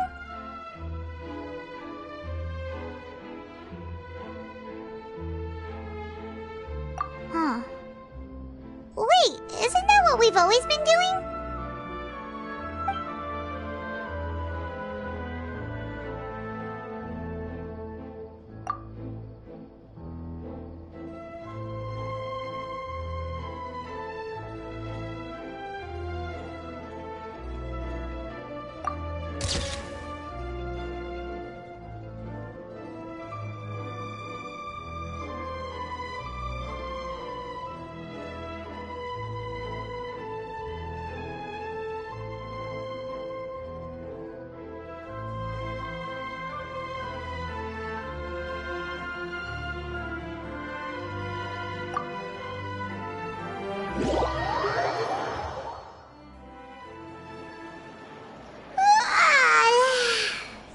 like you'll grow mold if you stay here long enough. But it's still better than the Fortress of Mirapede, that's for sure. It's not only damp there, but salty too.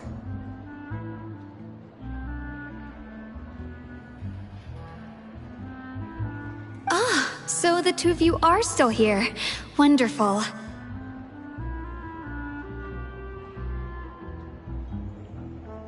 Oh, you're from the Palais Mermonia, aren't you?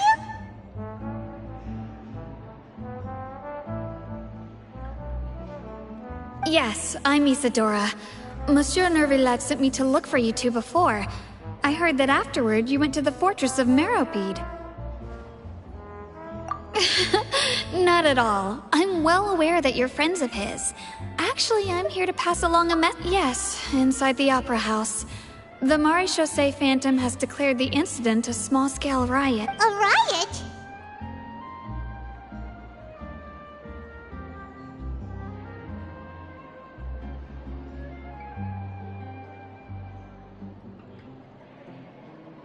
Well, that said, I don't personally think it was that serious. Lady Furina was watching a performance at the Opera House, and while she was resting during an intermission, some other audience members suddenly started harassing her, loudly accusing her of doing nothing about the prophecy crisis. And before she could respond, others started to join in. The crowd continued to grow, and protests against the Hydro Archon started to break out. So people have started to put the blame on Furina. Guess they finally found an outlet for the pressure they've been under due to the prophecy.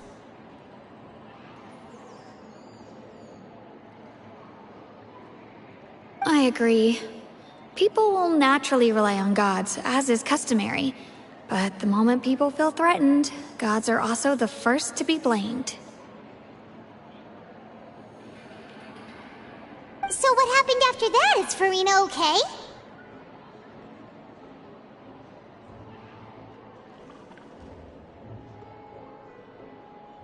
Seeing that the situation was spiraling out of control and that further argument was pointless, she claimed that she'd gotten tired of this and left in a hurry. The Maréchaussée Phantom had their hands full maintaining order and did not catch where Lady Furina had gone. Only when things had stabilized did we realize that she had gone missing. So, you mean she's still missing? That's right.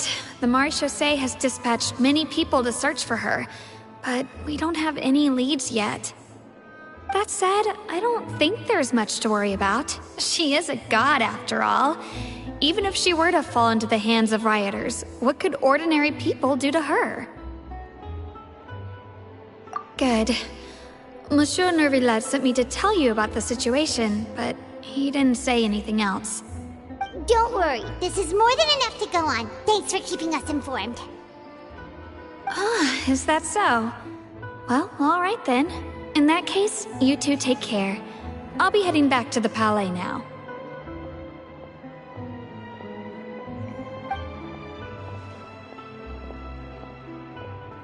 Well, sounds like we should hurry over to Poisson then. If we know Furina, she won't try to fix things in this situation. Instead, she'll look for a place to wait out the heat. And, as we also know, she may be loud and dramatic, but she doesn't have a heart of stone.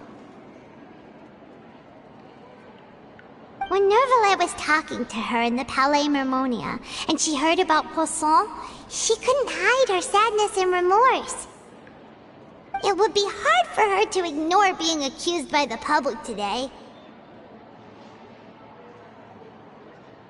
Paimon thinks Furina's probably taken the opportunity to slip away to Poisson and try to relieve the sense of guilt that she... Huh! Well, what do you think? Paimon knows the answer, of course, but Paimon can do the analysis to back it up, too. Cool, huh?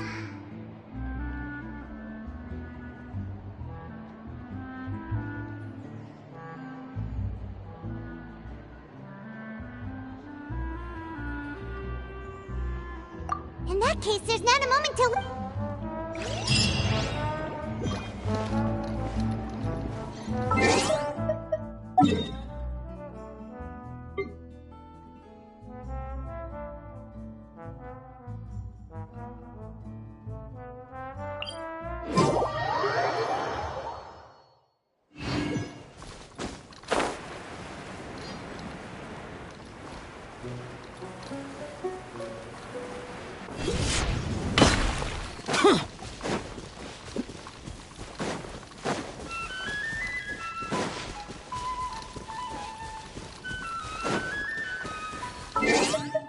This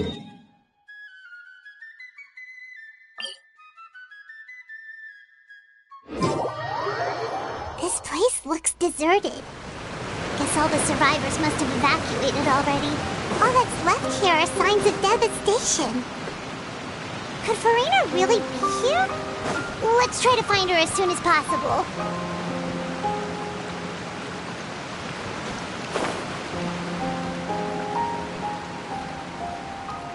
Here!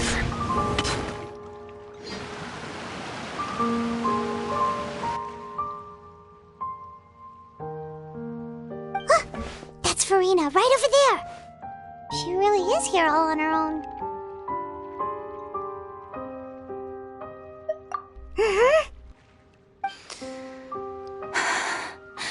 Should I just give up? This is all meaningless.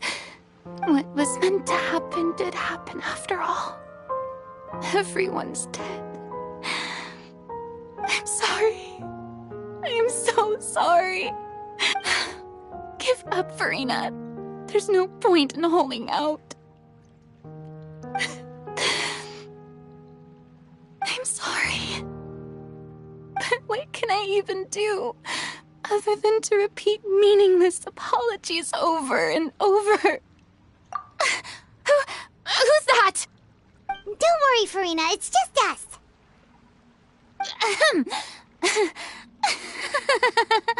So it is you, blonde traveler from another land. Why, I almost thought you were someone from that mob of my ignorant subjects, come to kneel and beg for my forgiveness.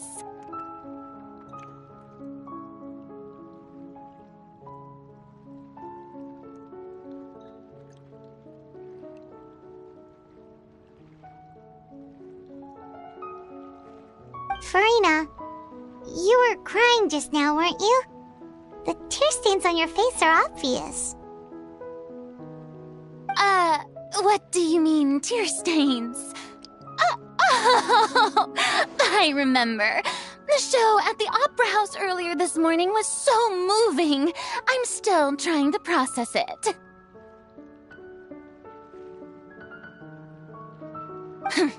Who did that uncivilized rabble think they were, disturbing my enjoyment of the arts?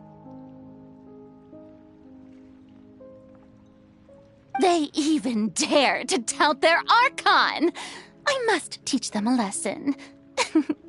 I can just imagine their twisted and frustrated faces once they realize that I'm nowhere to be found.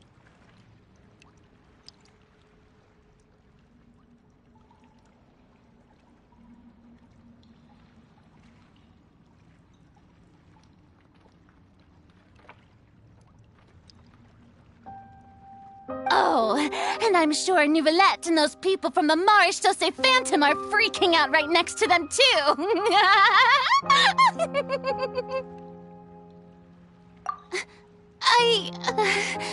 Of course not.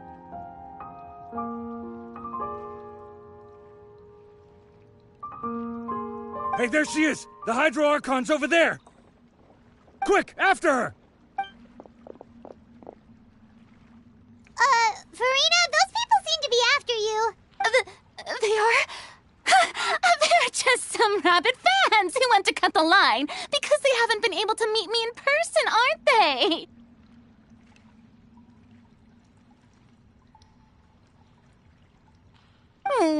That's against the rules. I can't let them get their way. Furina just ran off. Quick, we have to catch up with her.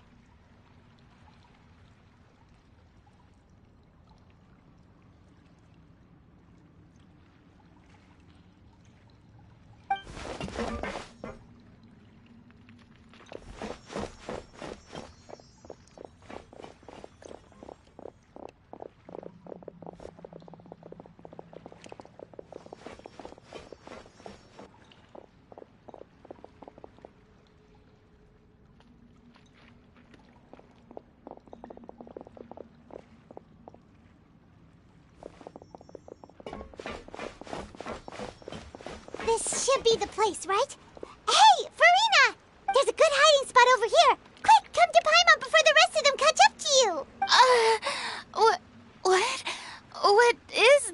place. Hurry, they're almost here! Fine, fine. I suppose haste is warranted. Lead the way.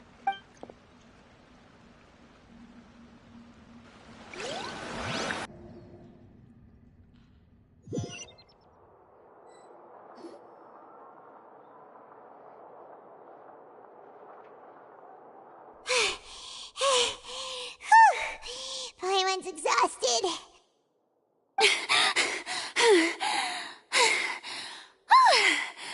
I'm so tired. I totally thought they had caught me. No, I mean, I merely gave in to the sheer enthusiasm they displayed. You're right. Yep, that's a good girl.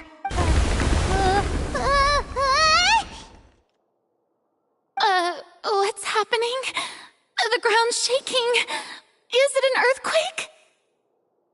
Yeah, a quake of this kind preceded the flooding in Poisson, didn't it?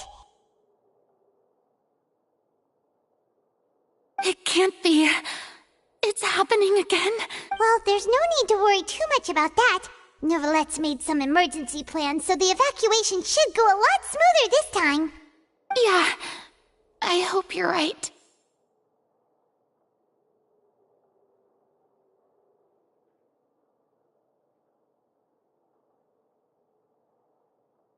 But the people of Poisson, they've already...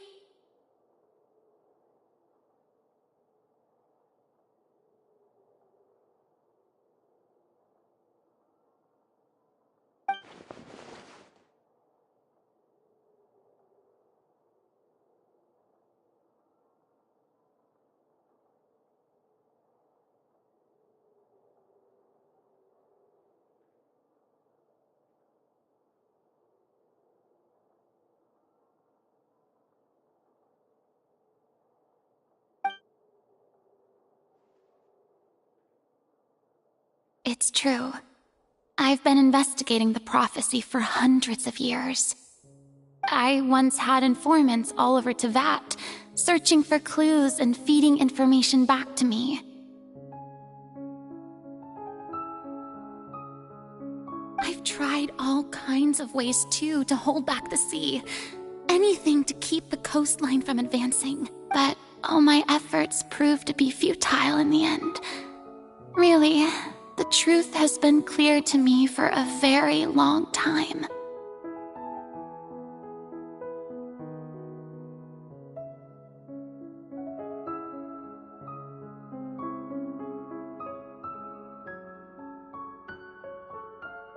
We cannot make an enemy of the divine. No matter what we do, the will of the heavenly principles will have its way, and the prophecy shall be fulfilled. Give up. I do love the sound of that phrase. It would mean finally coming to terms with fate, but also for me to finally be free.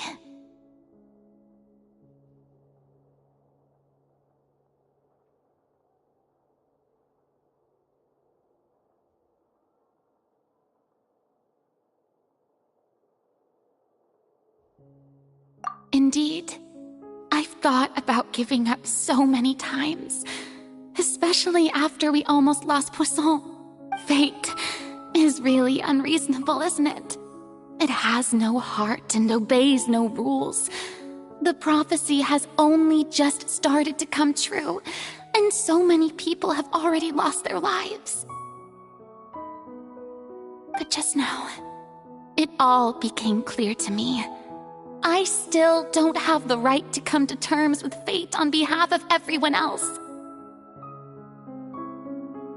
As long as the final moment hasn't come, it's still not too late.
Don't worry.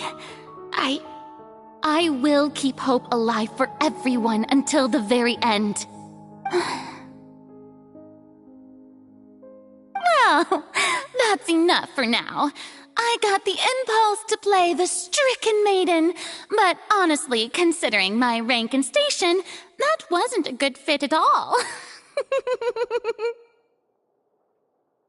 Don't take any of what I just said seriously. How could I possibly let Fontaine fall to the whims of trivial prophecy? Come on! Paimon could have sworn you were actually being honest just now.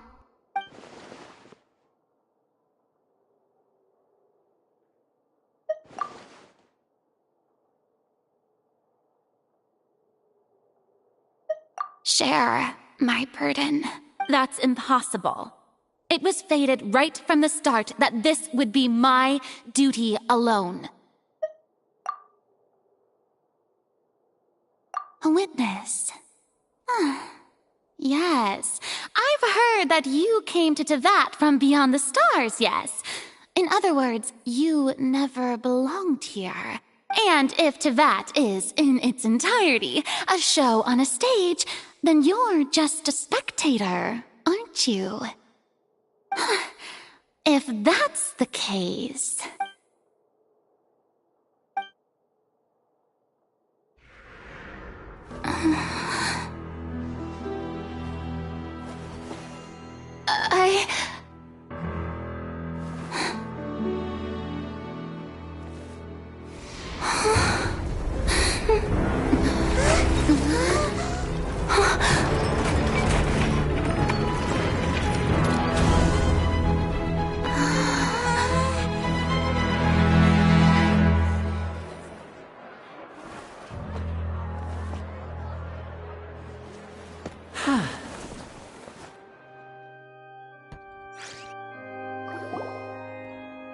Ladies and gentlemen, this concludes my opening performance. Now, without further ado, we may proceed to the trial of our god. So this is what it is. Yes, you deserve praise for the effort you took to raise the dramatic stakes. Do not forget, however, that I am Focalor, the god of justice, the embodiment of justice itself. Does it not strike you as even the least bit absurd to bring the very concept of justice to trial? May I interpret these words as your refusal to stand trial? In that case, you will have the opportunity to defend your honor through a duel.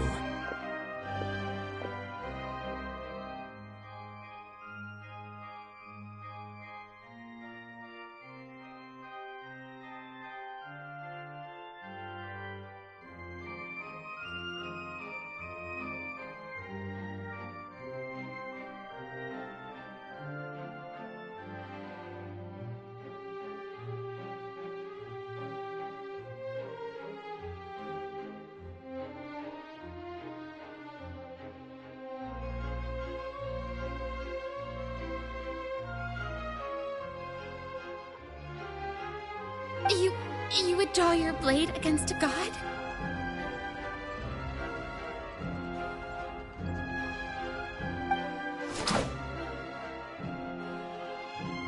I see. It seems like you have made up your mind.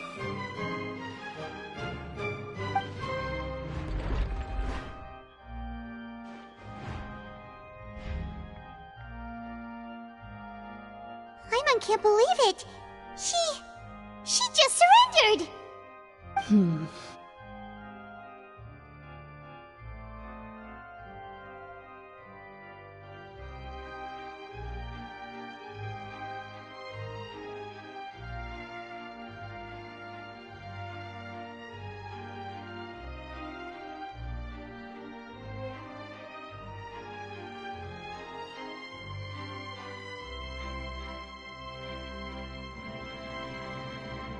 What the heck is going on?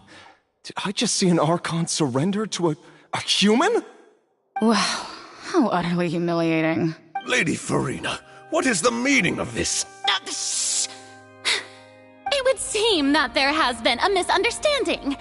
To be clear, the raising of both hands is not always an indication of surrender.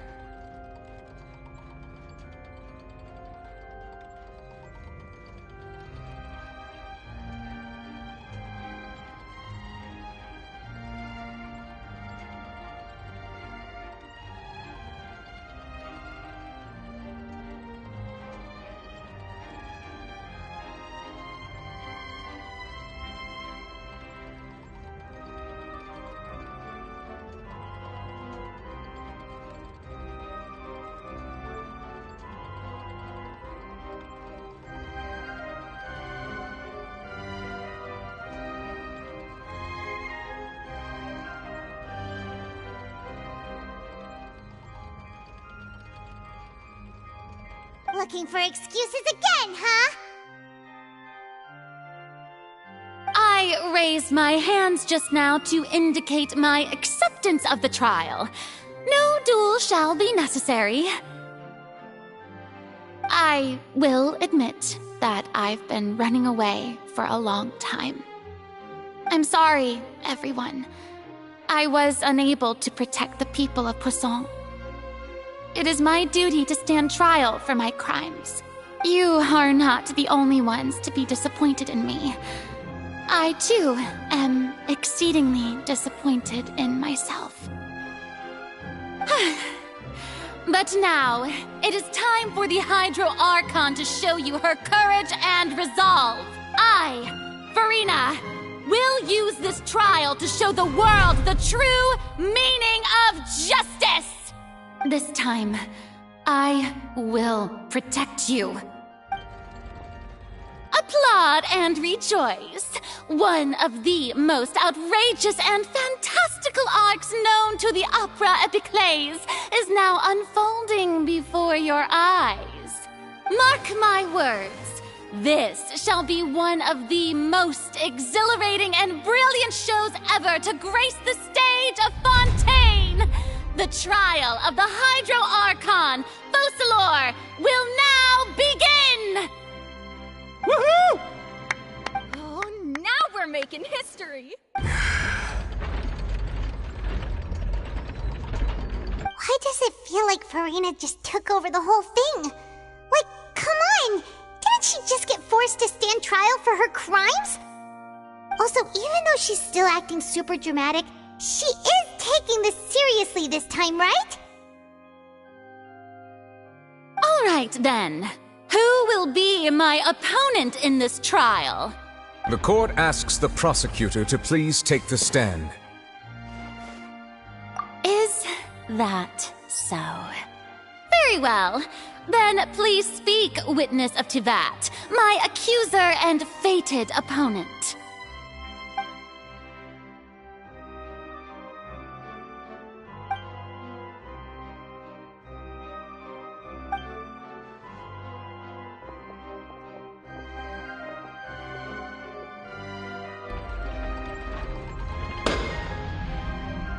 Also, please allow me to ask, as a final question before the trial begins, just how much work did you do to force me onto this stage? Well, we did do a lot of prep after the meeting that day. I can go over the tasks assigned to the Spina di Rosula, since they were rather straightforward and easy. Navia, the president of the Spina di Rosula. Most of the people who participated in the disturbance this morning were my subordinates. They changed into plain clothes and came to the Opera House as regular audience members, waiting for the perfect opportunity to incite insurrection against you. The people's resentment against their Archon has been building as more and more of the prophecy is fulfilled. A spark was all we needed to turn smoldering anger into a flame. Moreover, according to our understanding and analysis of you, when something like that occurred, you would likely flee the scene and head to Poisson by yourself.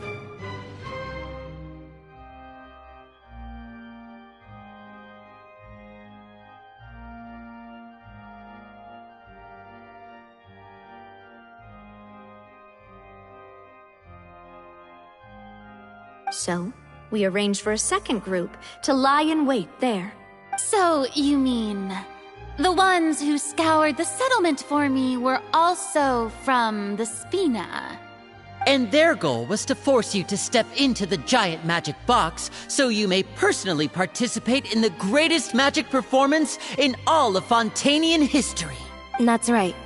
That house was a magic box, rather than someone's residence. As the super ultimate version of the setup that I used when I first performed at the Opera Epiclese, the volume of the box was increased by a whole order of magnitude, and the distance it traversed was the entire gap between Poisson and Araneas. It was an Archon instead of a human. My thanks, Furina. Without your help, we could never have pulled off such an extraordinary performance. You're welcome?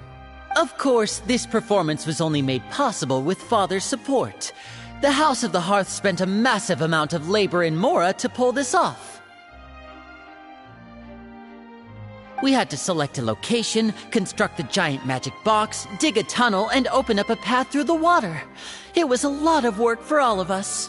So, in other words, the earthquake that we felt within the giant magic box was just a normal tremor from the transportation of the whole house? That's right. It wasn't a sign of another disaster to come. Then, I can guess Nervilette and Cloran's parts. You gathered a crowd, prepared a stage, and made sure that the champion duelist would be immediately ready for a fight. Also that as soon as I appeared on the stage, the trial may commence without a hitch. Am I right? Yes, that is correct. Well, Clorand, I must commend you for your courage.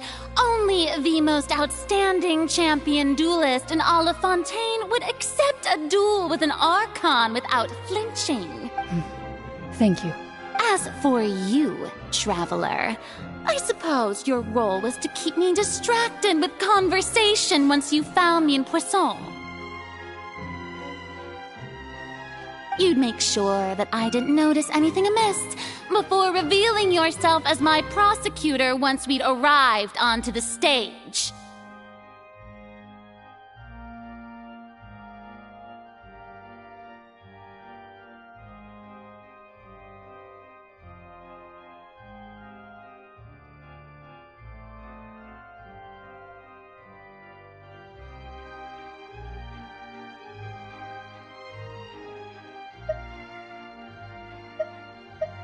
Oh?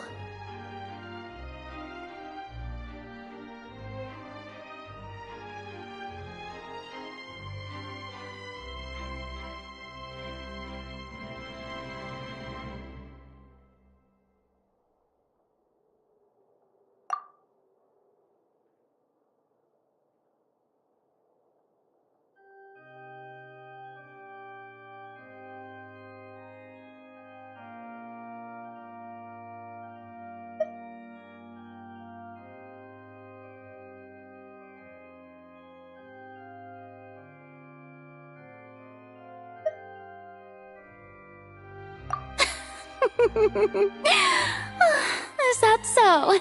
Then I suppose I must have missed my final chance. It's fine. It matters not. What's done is done. The stage is already set, so there's no reason to disappoint the audience. Let's see this trial through to the very end.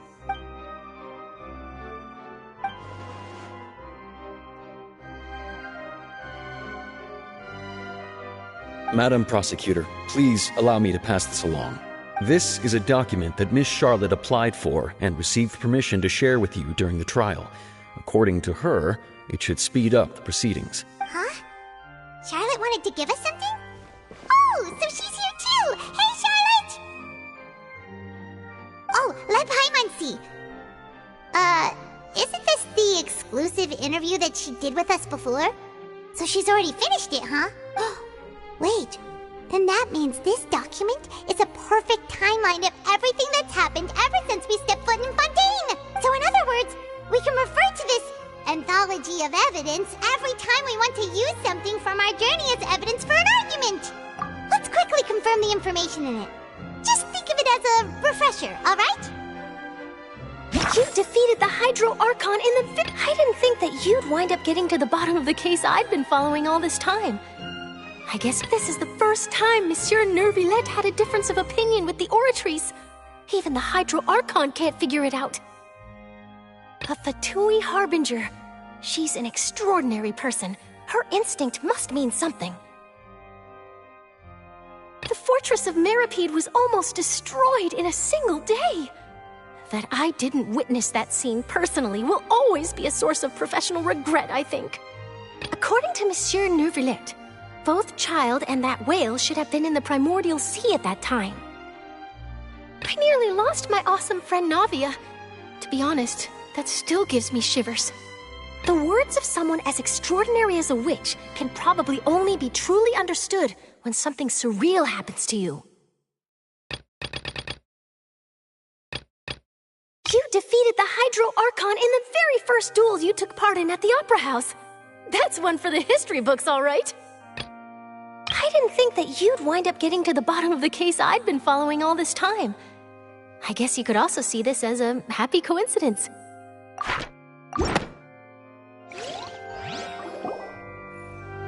The prosecution and the defense are both in position.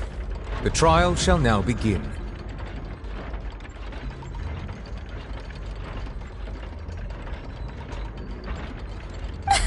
Oh, come on, Neuvillette. There's no need to repeat all the unimportant legalese.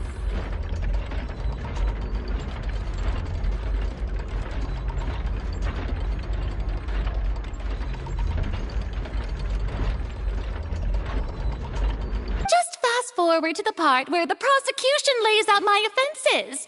As the defendant and the lead actress of this performance, I still haven't even been informed of my supposed guilt in all of this. Of course, it is only natural for humans to struggle to understand the actions of a god. However, you will need more than that to convict me of a crime. That's true, but my charge here is unrelated to your conduct as an Archon.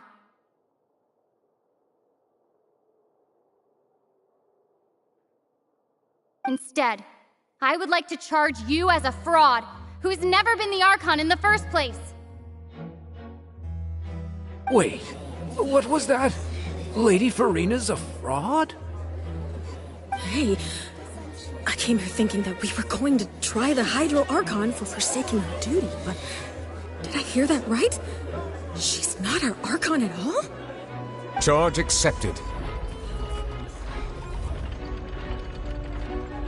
Lady Furina, do you plead guilty to the charge? Lady Furina. I plead not guilty. How can I be guilty? There is no way that I, Focalor, otherwise known as Furina de Fontaine, a member of the Seven and the Regina of all waters, kindreds, peoples, and laws of Fontaine, could be anything other than your true Archon. Yeah, even though Lady Furina can be rather eccentric, isn't it going too far to doubt her very identity? Yeah, I've never questioned her identity either. Sure, Lady Furina can be super irresponsible, but what grounds does that prosecutor have to make such a huge claim? I have cause to believe that common sense will prevail in this case. Many of the members of the audience have known me as the Hydro Archon ever since they were born. There would be no fooling their memory. See? Even the Oratrice has decided to show me its favor. Are you sure you want to commit to a charge that will never be upheld? If you wish to drop the case, I can promise you as the God of Justice that you will not have to face trial for making a false accusation. We will treat everything that's happened as a dramatic spectacle and move on with our lives. What do you say to that? Huh. An argument with near impossible odds, huh? We have to not only refute Furina's claims, but also overturn the long-held beliefs of the people. Well, I tried to give you the chance to surrender. If you must persist, then let me ask. if you believe I'm not the Archon, then what manner of being do you think I am? And if I was not the Archon, then how did I manage to live for over 500 years?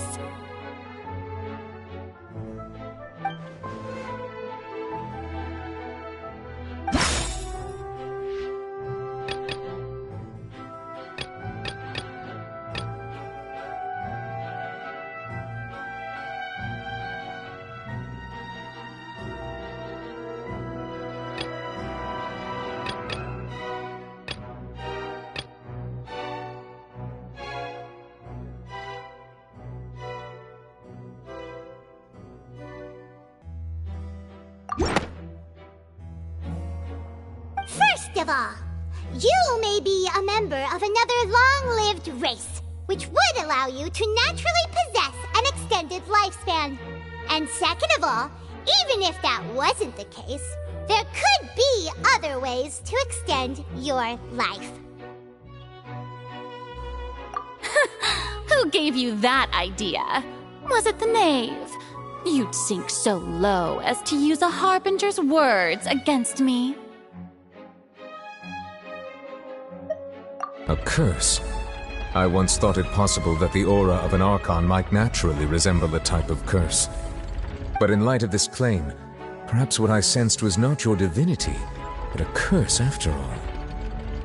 You sensed it too, huh, Nervalet? Lady Furina is actually a human?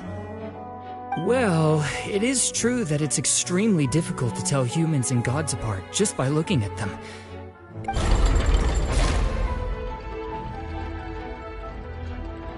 Well, don't start celebrating too early now. Even if I have been carrying a curse like you said, how does that prove that I am merely a human being? Besides, everyone knows that the main difference between a human and a god is the possession of authority. Gods can do what humans cannot. That's why they're worshipped as gods. For centuries, manifestations of my authority have served the nation of Fontaine.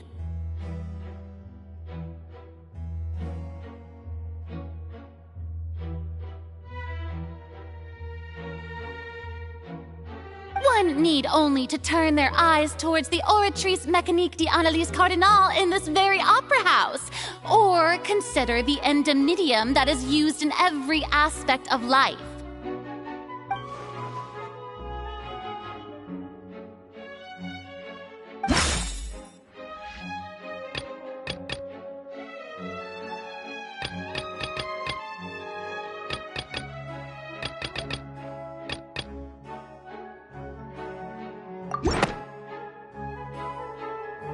You tried to reference the Oratrice. As confused as all the rest of us when the Oratrice declared Child to be guilty without any proof? Otherwise, you should have come up with a good explanation for that by now. Didn't I make myself clear at the time? The decisions of the gods are naturally difficult for humans to comprehend. There is no need to provide an explanation. Lady Furina, I believe a reminder of your current circumstances is in order. While the court is in session, the principles of justice and the law must come before all else. While you are an Archon, you are also first and foremost the defendant in this trial. You will prove yourself unable to defend against the prosecution's charges if you continue to withhold vital information against the rules of the court. I never thought you'd use that kind of rhetoric against me.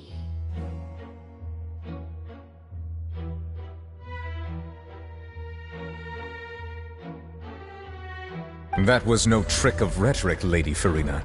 I've merely reiterated the rules of the court. Rules that all should respect and follow.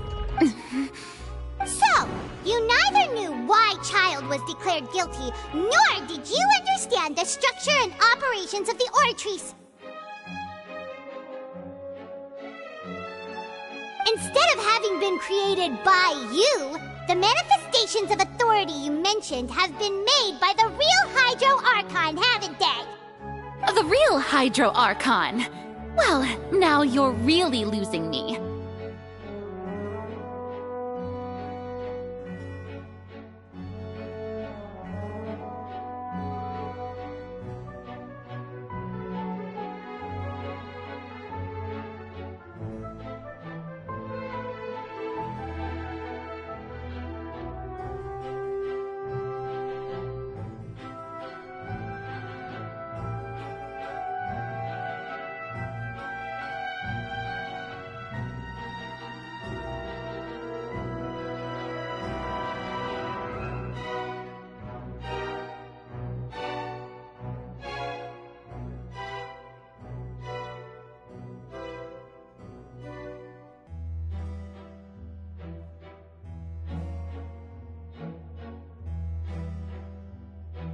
It is true that I did not know why the Oratrice gave out a guilty verdict that day. But the Oratrice handed out that verdict unilaterally, and it has been operating independently ever since it was first created.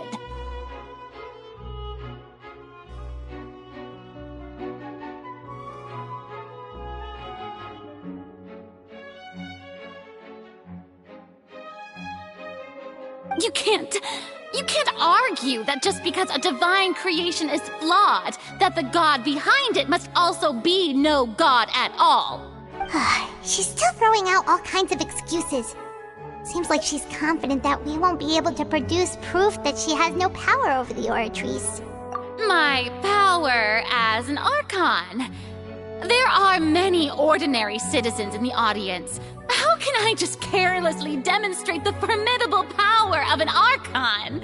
If that poses a concern, I'm prepared to extend my protection to the audience. You don't need to go that far.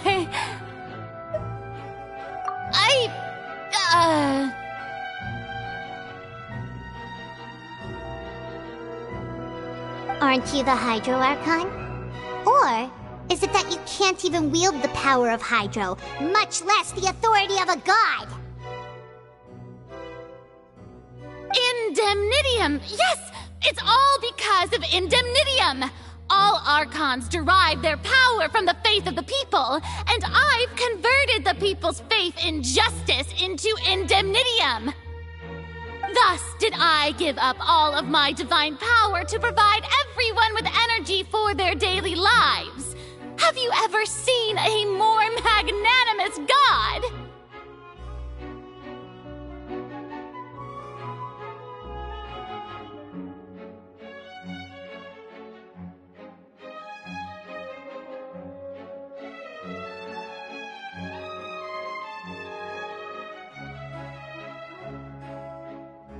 Isn't that a huge stretch? Yeah, no matter how generous an Archon can be, how could they give up all their power? Can a god with no power even still be called a god? It seems like nobody's buying Furina's excuse. Hey, come now, everyone! Please don't stare at me as if I was a liar!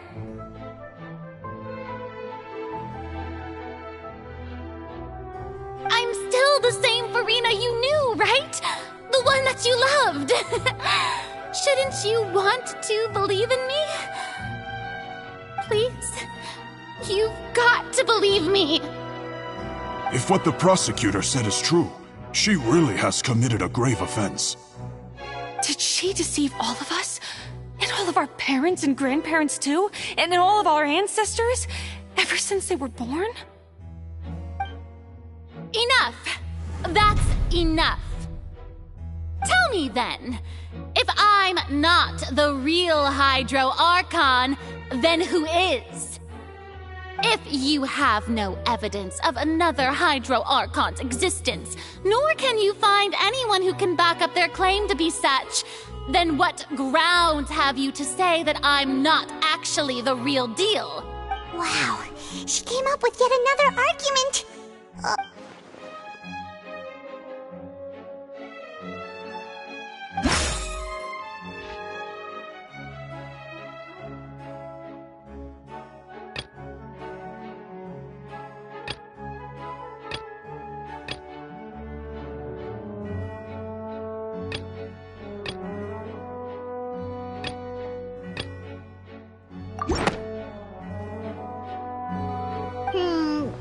doesn't sound right. Paimon...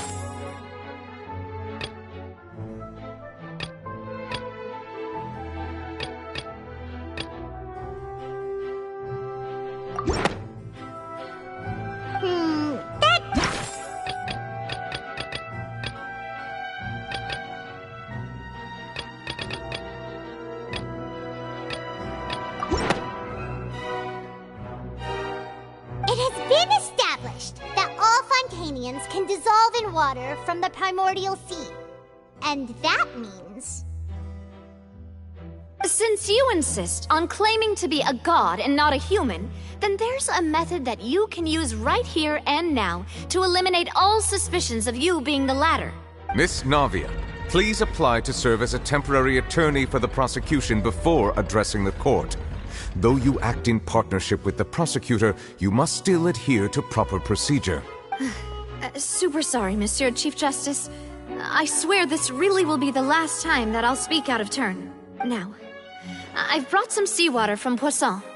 As everyone knows, a massive flood struck the area not long ago, taking many lives, including those of some of my closest friends. So, Miss Furina, would you dare to touch some of this seawater? If we are to believe that you are indeed the real Hydro Archon, touching this seawater would have no effect on you. All it should do is strengthen your case. But if you don't dare to touch it, then we would have basically proved the reverse. Oh, and I must remind you that after the disaster at Poisson, nobody wants to see any more people dissolve. I do hope you'll act prudently and choose the simpler path of admitting guilt. Navia from the Spina di Rasula. The Spina has governed Poisson for many years. I guess her suggestion is valid. If Lady Furina is indeed just a human, she's probably Fontainian like all the rest of us. Would she really dare to try?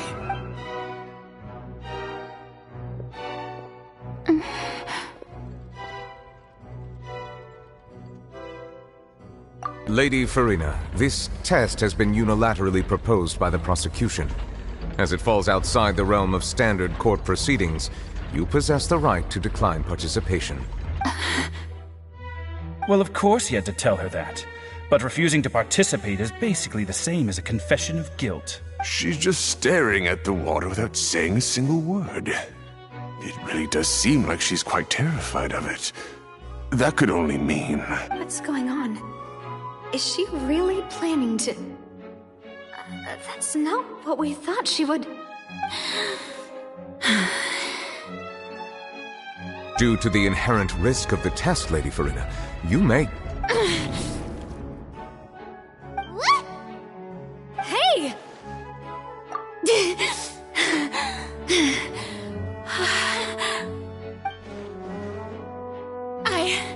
I'm fine! Look at me, everyone! My hand is still here! I haven't been dissolved! Will you believe me now? I really am your Archon! I'm nothing like a normal human who would fall apart as soon as they touch this water! Really? Was this not the most obvious thing in the world? Miss Siegewin?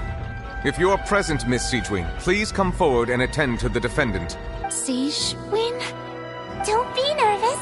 It'll just take a few seconds. Let me see.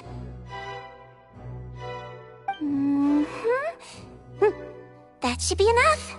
Please announce the results of your evaluation to the court, Miss Siegewin. As everyone doubtlessly saw, Miss Furina was displaying symptoms of hyperventilation and flushed skin. These indicate that she was experiencing the adverse effects of exposure to primordial seawater. The extent to which she was affected is the same as other humans when exposed to primordial seawater of a similar concentration.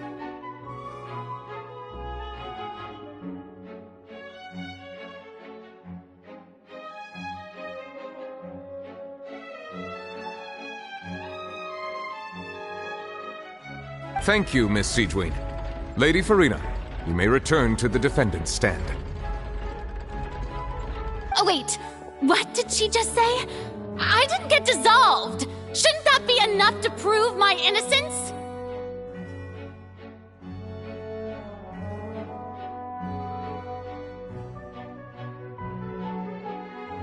Well, considering your tendency to run from your problems, we did originally prepare a direct sample of the seawater around Poisson. However, after extensive discussion, we exchanged it for a sample that is not concentrated enough to dissolve an actual human. After all, on the off chance that something entirely unexpected might occur, we don't want anyone else to lose their life to the sea. Yeah, so out of regard for Furina's life, you secured a low-concentration sample and asked the head nurse to serve as an expert witness.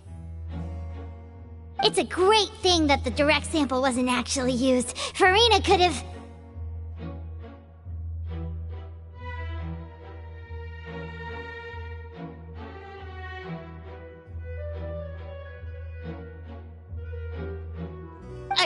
I can't believe you...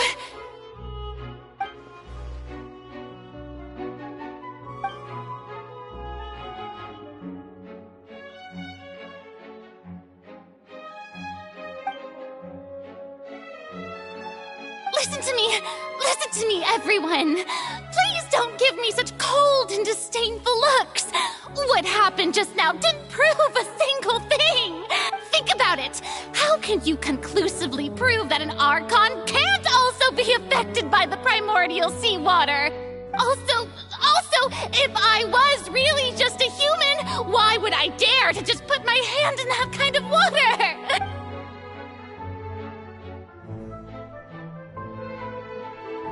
Please, everyone, anyone, just listen to me. I swear, I really am your Archon.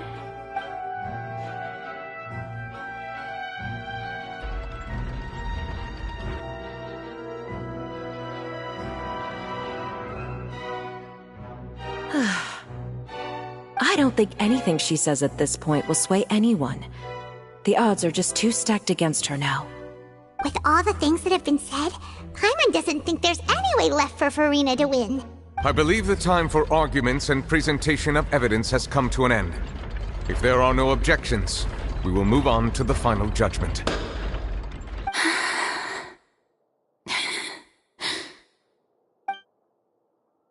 I don't think anything she says at this point will sway anyone. She's too stacked against her now.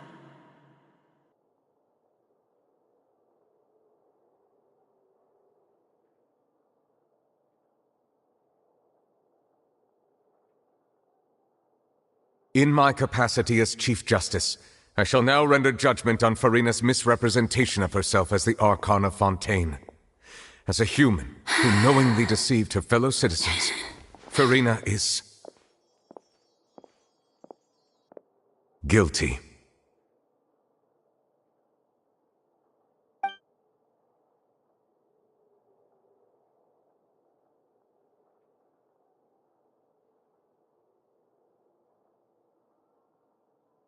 We shall now turn to the Oratrice Mécanique d'Analyse Cardinale to render the final verdict on the charges.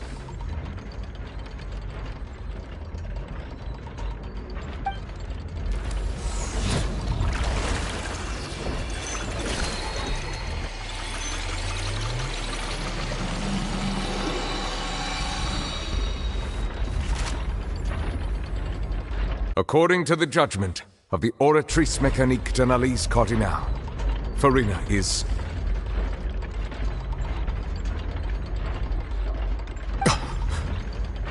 Well, what's wrong? What's the Oratrice's verdict? No, the Oratrice also displays a guilty verdict. Isn't that correct then? However, the exact wording of the verdict is thus: the Hydro Archon, guilty, to be punished via the death sentence. The death sentence? That's actually one of the available sentences? I've always thought that it was just a myth. The one and only time the death sentence has been handed out at the court, and it's been given to the very person we've worshipped as the god of justice? What an unexpected twist. Furina's been sentenced to death by the Oratrice? We just wanted to use the trial to show her the seriousness of things so she'd tell us the truth. How did things escalate this quickly? This outcome is indeed quite strange. According to Fontaine's current definitions of justice,